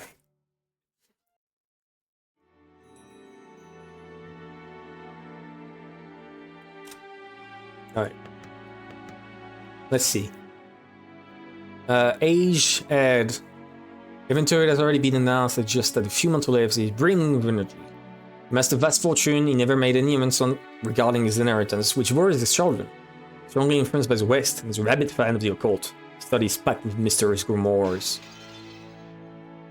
This man could be seen in his study. The clock had already passed noon, but he didn't even attempt to rise from his seat. With his spectacles on, he built a growing pile of books, with elaborate bindings which he then read intently. You still have so much text before shit happens. Oh my god. Really? I think I'm gonna go for like 20 more minutes, I guess. Just tell me which is a good point to stop. You couldn't really say that he was having too much fun to stop. Rather, he filled the room with a sense of impatience, perhaps a sense of impending danger, as though every second wasted was a tragedy. In this sealed room, a dense dust danced through the air, which was thick with the stench of chemicals that exuded a mix of suspicious odors. These odors were somewhat sweet and heavy. If anyone with a normal nose came in here, the first thing to do would be to open a window and ventilate this room. The knocking against the study door had been going on for a while. The voice calling father sometimes mingled with the knocks. That's Cross, absolutely. As Kinzo heaved a deep sigh, he snapped shut the old book in his hands and slammed it on the table. Then he yelled at Cross, who was still knocking on the door. Absolutely. Knew it. Silence. Enough with that racket, you fool. Who told you the door would be opened if you knocked? Now crucify the imbecile. Do you wish to suffer the same fate? Father, this is the day of the family conference, which happens only once a year, is it not? Everyone's gathered down below. Please come out. Rose called out to his father through the door. Kinzo was shut himself up in the study, aiding it when nearly anyone, even his family, entered the room. For that reason, Cross had no choice but to call to him from the corridor like this. Molest me not. He should say that to Battler, actually. Not to Cross, to Battler, please. Please, calm Battler down. The sprites have a lot of charm, I agree. I do agree. I was being told that the sprite would be like funny, funny bad. But no, they're They have charm. There's soul in there. There's a lot of soul with the V. Just who is this everyone of which you speak? Who means of full strength to drag me out of here? Kill them all. Tear them apart. Use their bodies of firewood. Beat them into the witch's hearth. Put upon it a hearth. Boil the warm wood. Force the imbeciles who dare try to lure me out of here to drink the broth of the apples. I will soak the dregs in liquor. Where is Genji? Call for Genji. I've my demonic absinthe prepared. The whispering of the green fairy reaches me no longer. Where is Genji? Bring him here. I can't put as much emotion as this, because I don't want to wake up everyone. On the other side of the door, Cross, Nenjo, and Genji kept waiting for the master of the house, who stubbornly refused to come out. I already ate him. I already ate his ass. Looks like he has me to the core. My voice doesn't reach him anymore. Cross shrugged as though saying it's no use and smiled bitterly. At the beginning, he hadn't really expected his father to respond to his scolds. However, since it was a duty of the eldest son, he had tried as a formality. Kinzo-san, your sons, daughters, and grandchildren have come to see you, have they not? Could you not just let them see your face, if only for a short while? Shut up, be silent. You dare to admonish me, Nenjo? I never told anyone to get you. Told him to get Genji. Now call for him immediately. Time is short, and the apostles are already readying their trumpet. So why can't you foolish sheep understand? What? The apocalypse is coming? The fuck do you mean the apostles are readying their trumpet? The apocalypse is coming, okay. Jesus slammed an old heavy book against the table over and over. That racket clearly expresses great displeasure. Foreshadowing. No, yeah, I don't think it's just his death. I think it's a foreshadowing. Kinzo put his spectacles down and flew up from his chair. Flew? Holy shit, he has magic. As if to sing to a packed upper house, as if appealing to someone, and yelled. Why? Why is there always something in my way? I would throw it all away. I would have thrown up everything. There's only one thing I ask in repayment. Oh. Beatrice, if I could see your smile but one more time, I would plunder the smile of the earth and offer them all up to you.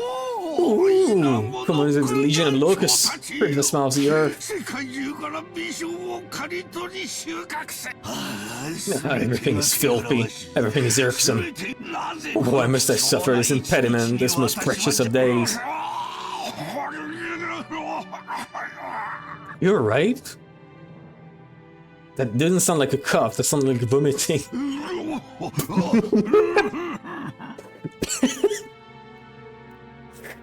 That voice acting is crazy. Genji!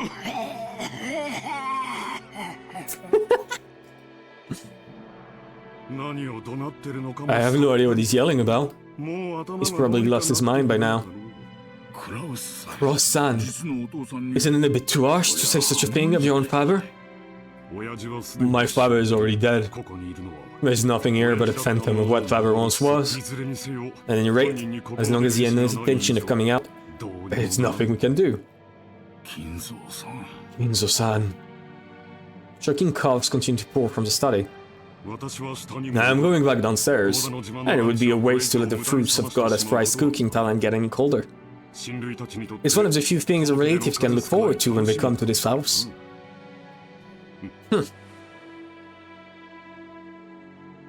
Cross spun around. He looked at his watch, mumbling and acting as though he had wasted time doing something he knew would be in vain. Genji-san, father is calling for you. Keep him company. Certainly. Dr. Nenjo, let's go eat. If we stay here any longer, this sweet stench will ruin our sense of taste.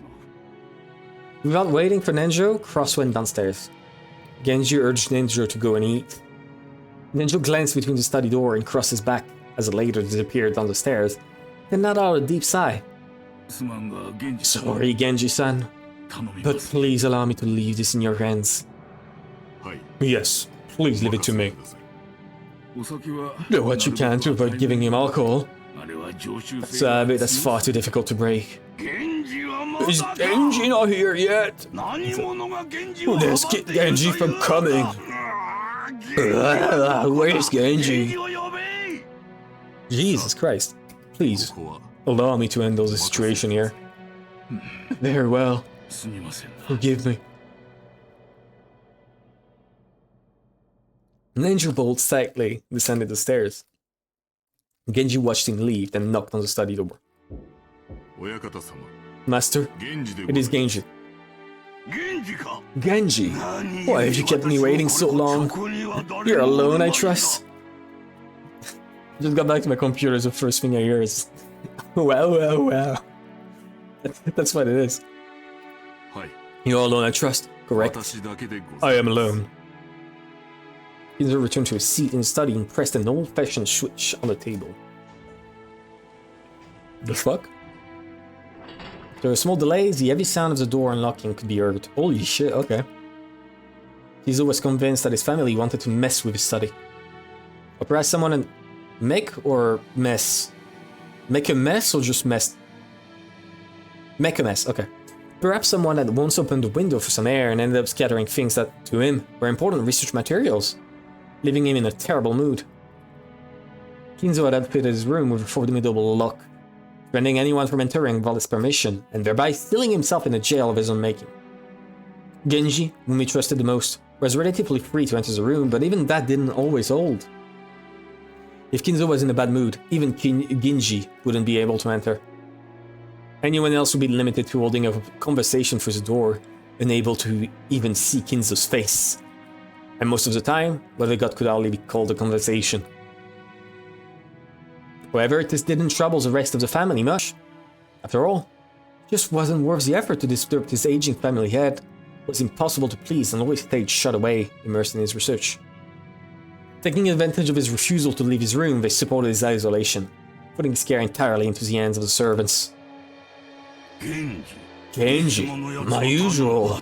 I'm busy. Yes, sir. Genji headed to a corner of the study. Various suspicious-looking bottles boasting venomous colors were on display. They were actually liquor, but considering the shady atmosphere of this room, one might as easily suspect them of being some ghastly poison. Liquor is poison, dumbass. I said to remember the lock, but I don't want to put red earrings in your head. I think that's like innocuous enough that I would remember. Don't worry. I don't think a lock matters. Because like they will repeat it. If the lock mattered, they will repeat it to me several times. How did they do the killing inside? There's a lock. You know? So I would remember. Perhaps even that is a bluff. I mean, yeah. I know. I can't trust anything at all. It's so over. Inside the studies, a mysterious collection of books gathered by Kinzo had grown into a mountain. They are bizarre, ancient, or banned books, all of them either forbidden, cursed, or sealed. But if you tried to call them old books, Kinzo would fly into a rage and say, "Call them grimoires." There were also many mysterious objects that presumably held meanings with regards to black magic. It would be great if you could actually see them in the CG. The candles suspiciously melted and molded into strange shapes. The constellations drawn on a certain celestial globe contained quite a few shapes that would draw puzzle looks from anyone familiar with today's night sky. Carelessly strewn about books contain many illustrations, all of them of a religious or mysterious nature. I am dying. It's been 5 fucking hours. I'm still waiting for something to happen. Including some depicting demonically grotesque subjects, or bizarre diagrams of various magic circles. And above all, a sweet, poisonous smell filled the room, profoundly assaulting the eyes and noses of those who entered for the first time. Eventually, it must surely make a person go numb and lose their grip on reality. Inside the study, Genji prepared Ginzo's usual drink with a well-trained hand. No one would even think of drinking such an ominous dark green liquid in that complex and ordered glass. Unless someone first told him it was alcohol. I mean, Do not try to give him alcohol. If he does not give him alcohol, fucking get killed by this guy. Genji has no choice. Poured a little into the glass, then he placed a cube of sugar in a strangely shaped spoon and poured water from a pitcher over it. Strangely, when the transparent water was poured, the dark green liquid turned a cloudy white. What? It was a strange optical illusion. As still the water had caused a chemical reaction and made the drink become even more unrecognizable as liquor. The image is just as long-winded. Amazing. Absolutely great. I love that. Then Genji added original flavors Kinzo loved, fine-tuning his taste. There was no recipe. The success was measured only by Kinzo's mood swings when he drank it. It had taken Genji many decades to learn how to do it right. Genji placed the glass on a tray and walked over to Kinzo. By his side, Ginzo was gazing out the window. Here, master. Thank you. Kinzo had regained his composure and was not unrecognizable the shouting, screaming, yelling man from a few moments ago. Looking at this man from behind, as he tilted his glass and gazed down at the scenery behind the window, projected a sense of dignity and intelligence. While Ginzo to set his glass down at any time, Genji motionlessly waited behind Ginzo and to his left, so he were a living sideboard. Then without averting his eyes from the window, Kinzo held out his glass. There was only a mouthful remaining. It was not a gesture intended to set it upon the tray, but a motion to hand the glass over to Genji. Drink, my friend. Your words are too kind for me. No need for ceremony between us. Drink, my friend. Thank you. Genji respectfully received the glass and inclined it a little to taste its content. Wait. Oh my god, we still don't have the fucking portrait for, Cross. We're still gonna be here for a billion years. A bazillion years. Genji respectfully received the glass and inclined it a little to taste its contents. After that, he gulped it down. I attempted to imitate your concoction, but no matter how I try, cannot replicate the taste. The way you make it is pure relish. Thank you very much. It is the fruit of your guidance, master. That guy looks like the guy who built Mega Man. What? No, he doesn't. What are you saying? Kinzo smiled as a loyal subject or refused to put aside rank even when asked to. However, was not making fun of it. His smile was relaxed as though chuckling at our old close friends, old, unshakable a bit. We have grown old together. I stopped counting the years long ago. It is entirely thanks to you, master, that I've been able to live like this until today. Kinzo gave a faint smile as if to say he didn't need any flattery. The light. I have no idea who you're talking about. Until now you have served me exceedingly well. My sons call me eccentric. The servants that were once many have all quit in fear of me. Only you serve me even now. Your words are more than I deserve. 100 plus hour VNs. Okay, it's gonna take 200 hours then. Considering I'm reading it out loud the entire time, it's gonna take a fucking 200 hours. Jesus Christ. My life will not last much longer. My sons are vultures, lazily waiting for my inheritance to fall into their hands. Cross is a fool who spends his money like water, throws away 2 gold coins to obtain 1. And then he has the gall to claim that he's earned money. Eva is a slave to money, thinks of me as a mere chicken. When I did die, she plans to use my bones to make a broth. If Anarito so should pass fast, I hope. That dunce Rudolph just wants to fool around with women. When this scene is over, I stop the stream. If Rosa was a baby of a man who came from nowhere, and about whom we know nothing, just a guy incompetent and uneducated. George has none of what it takes to be a man. Badler is a fool who wastes the honor of the Ushiramiya family. And Maria is obscene to the eye. What? Rude. Why is the Hiroshima family so incompetent? Is there no one worthy to inherit the glory I built? Of course I know. This is part of Beatrice's curse, I knew it. Oh, you golden witch. Are trying to take revenge against me in this way? If you want to hate me, then do so. If you want to run away, then run. I won't let you go. I won't let you go, won't let you go, won't let you go. You belong to me. You must always be in my arms. For all my life. You must stay in my birdcage for eternity, whispering only to me. Beatrice. Why won't you smile back at me?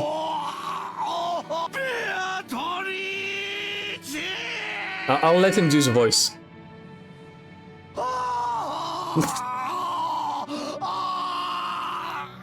Holy shit. That head must be like fucking heavenly. I saw Arling, Kinzo shook once again. Genji set the tray and glass down and rubbed his master's back. Facial expression did not change, it was always like this. First ever Beatrice right. Can't wait for more. Thank you, my friend. When a seemingly deranged fate succeeded, Kinzo regained his composure once again. It was like seeing two different people, a wild Kinzo and a composed Ginzo, living together inside one body. And so, I have decided. Gonna bear to spend my dim remaining years procrastinating on this. If I have one final coin to bet, then I choose to abandon it to the whims of the moon's roulette. The power of magic is always determined by the risk of gamble. Like visiting the shrine of the Hour of the Ox in ancient Japanese sorcery, to nail cursed doll to a tree. Magical powder is produced specifically because of the risk that it will be seen within the 7 days the curse takes. The greater the risk, the stronger the magic power will be. Kinzo's a man who's unknown word understatement. Yeah, I can see that. Jeez. God, this guy. Many miracles that happen in myth might be called this crystallization, choking magic power. The low probability of occurrence and astronomical risk. It's like that thing Terry Pratchett says. 1 in a million chances happen 9 times out of 10. That Moses parted the waters of the sea was not a miracle of God. The risk of that desperate situation, cornered by soldiers on the Red Sea shore, weighed upon the scale of the solar and gave birth to that miraculous magic power. If the same thing occurred again on the same scale, he would surely fall apart. The royal Moses was able to magnificently surmount a miracle engraved on but one of the countless innumerable results of those with power. Holy shit, I can't follow up anymore. I need the scene to end like fast enough. My voice is genuinely dying. I need this scene to end so I can end the stream. Please. Raise the force actually off of their astronomical odds. Indeed, before we can grasp miracles with magical power itself, one must face the risk of despair. Those who possess no magical power may call it desperation rather than a bet. People who do truly possess magic power can grasp all of that miracle and make the enigma come into being. And if that power exists within me, I'll see the miracle. I have a chance at making the wish and devoted my life towards come true. He looked up to the sky outside the window, spread his arms as if appealing to someone up in the skies. If only I were capable of grasping that miracle. It was fuck my voice. Let me alive and smile once more. No matter how much time passes, your face does not vanish. I just want to see your smile, that's all. I return everything you granted to me. I return all the glory I've gained since that day. I don't need fortune, prestige, or gold. I return everything you gave me. I just want to see your smile. I beg you, Beatrice. Okay, I got it with both hands. Genji had no choice but to watch over his master's lamentations. Okay, is it over? Oh, thank fuck. Oh, fuck yeah. I'm gonna make 2 saves.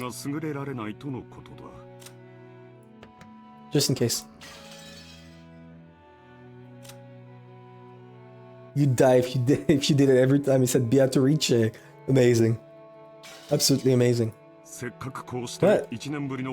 I said... Oh, title back. Stop talking, motherfucker. I exited the game.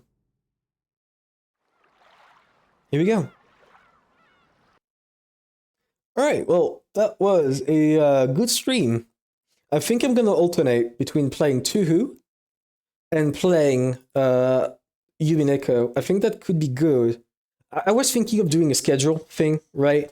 Where on Sunday I play 2, Monday Umineko, Tuesday 2, Wednesday Umineko, and then on Thursday I do like a random indie game, right? Unless like attendance for Umineko falls down entirely, at which point I'll probably stop. But damn, a lot of people pass by. I'm really glad about that. I'm glad you guys enjoyed my French renting 2 and Umineko at the same time. Awful idea. I mean, there's a 2 reference in Umineko. But still, let's raid someone. Let's raid. I don't know. We're streaming. There's Fair Jame, I guess. Fair Jame is currently streaming Dust Force DX, which is a pretty good. What's the name? Platformer. So if you like platformers, go check them out. They're very comfy. They're very nice. I enjoy the channel a bunch.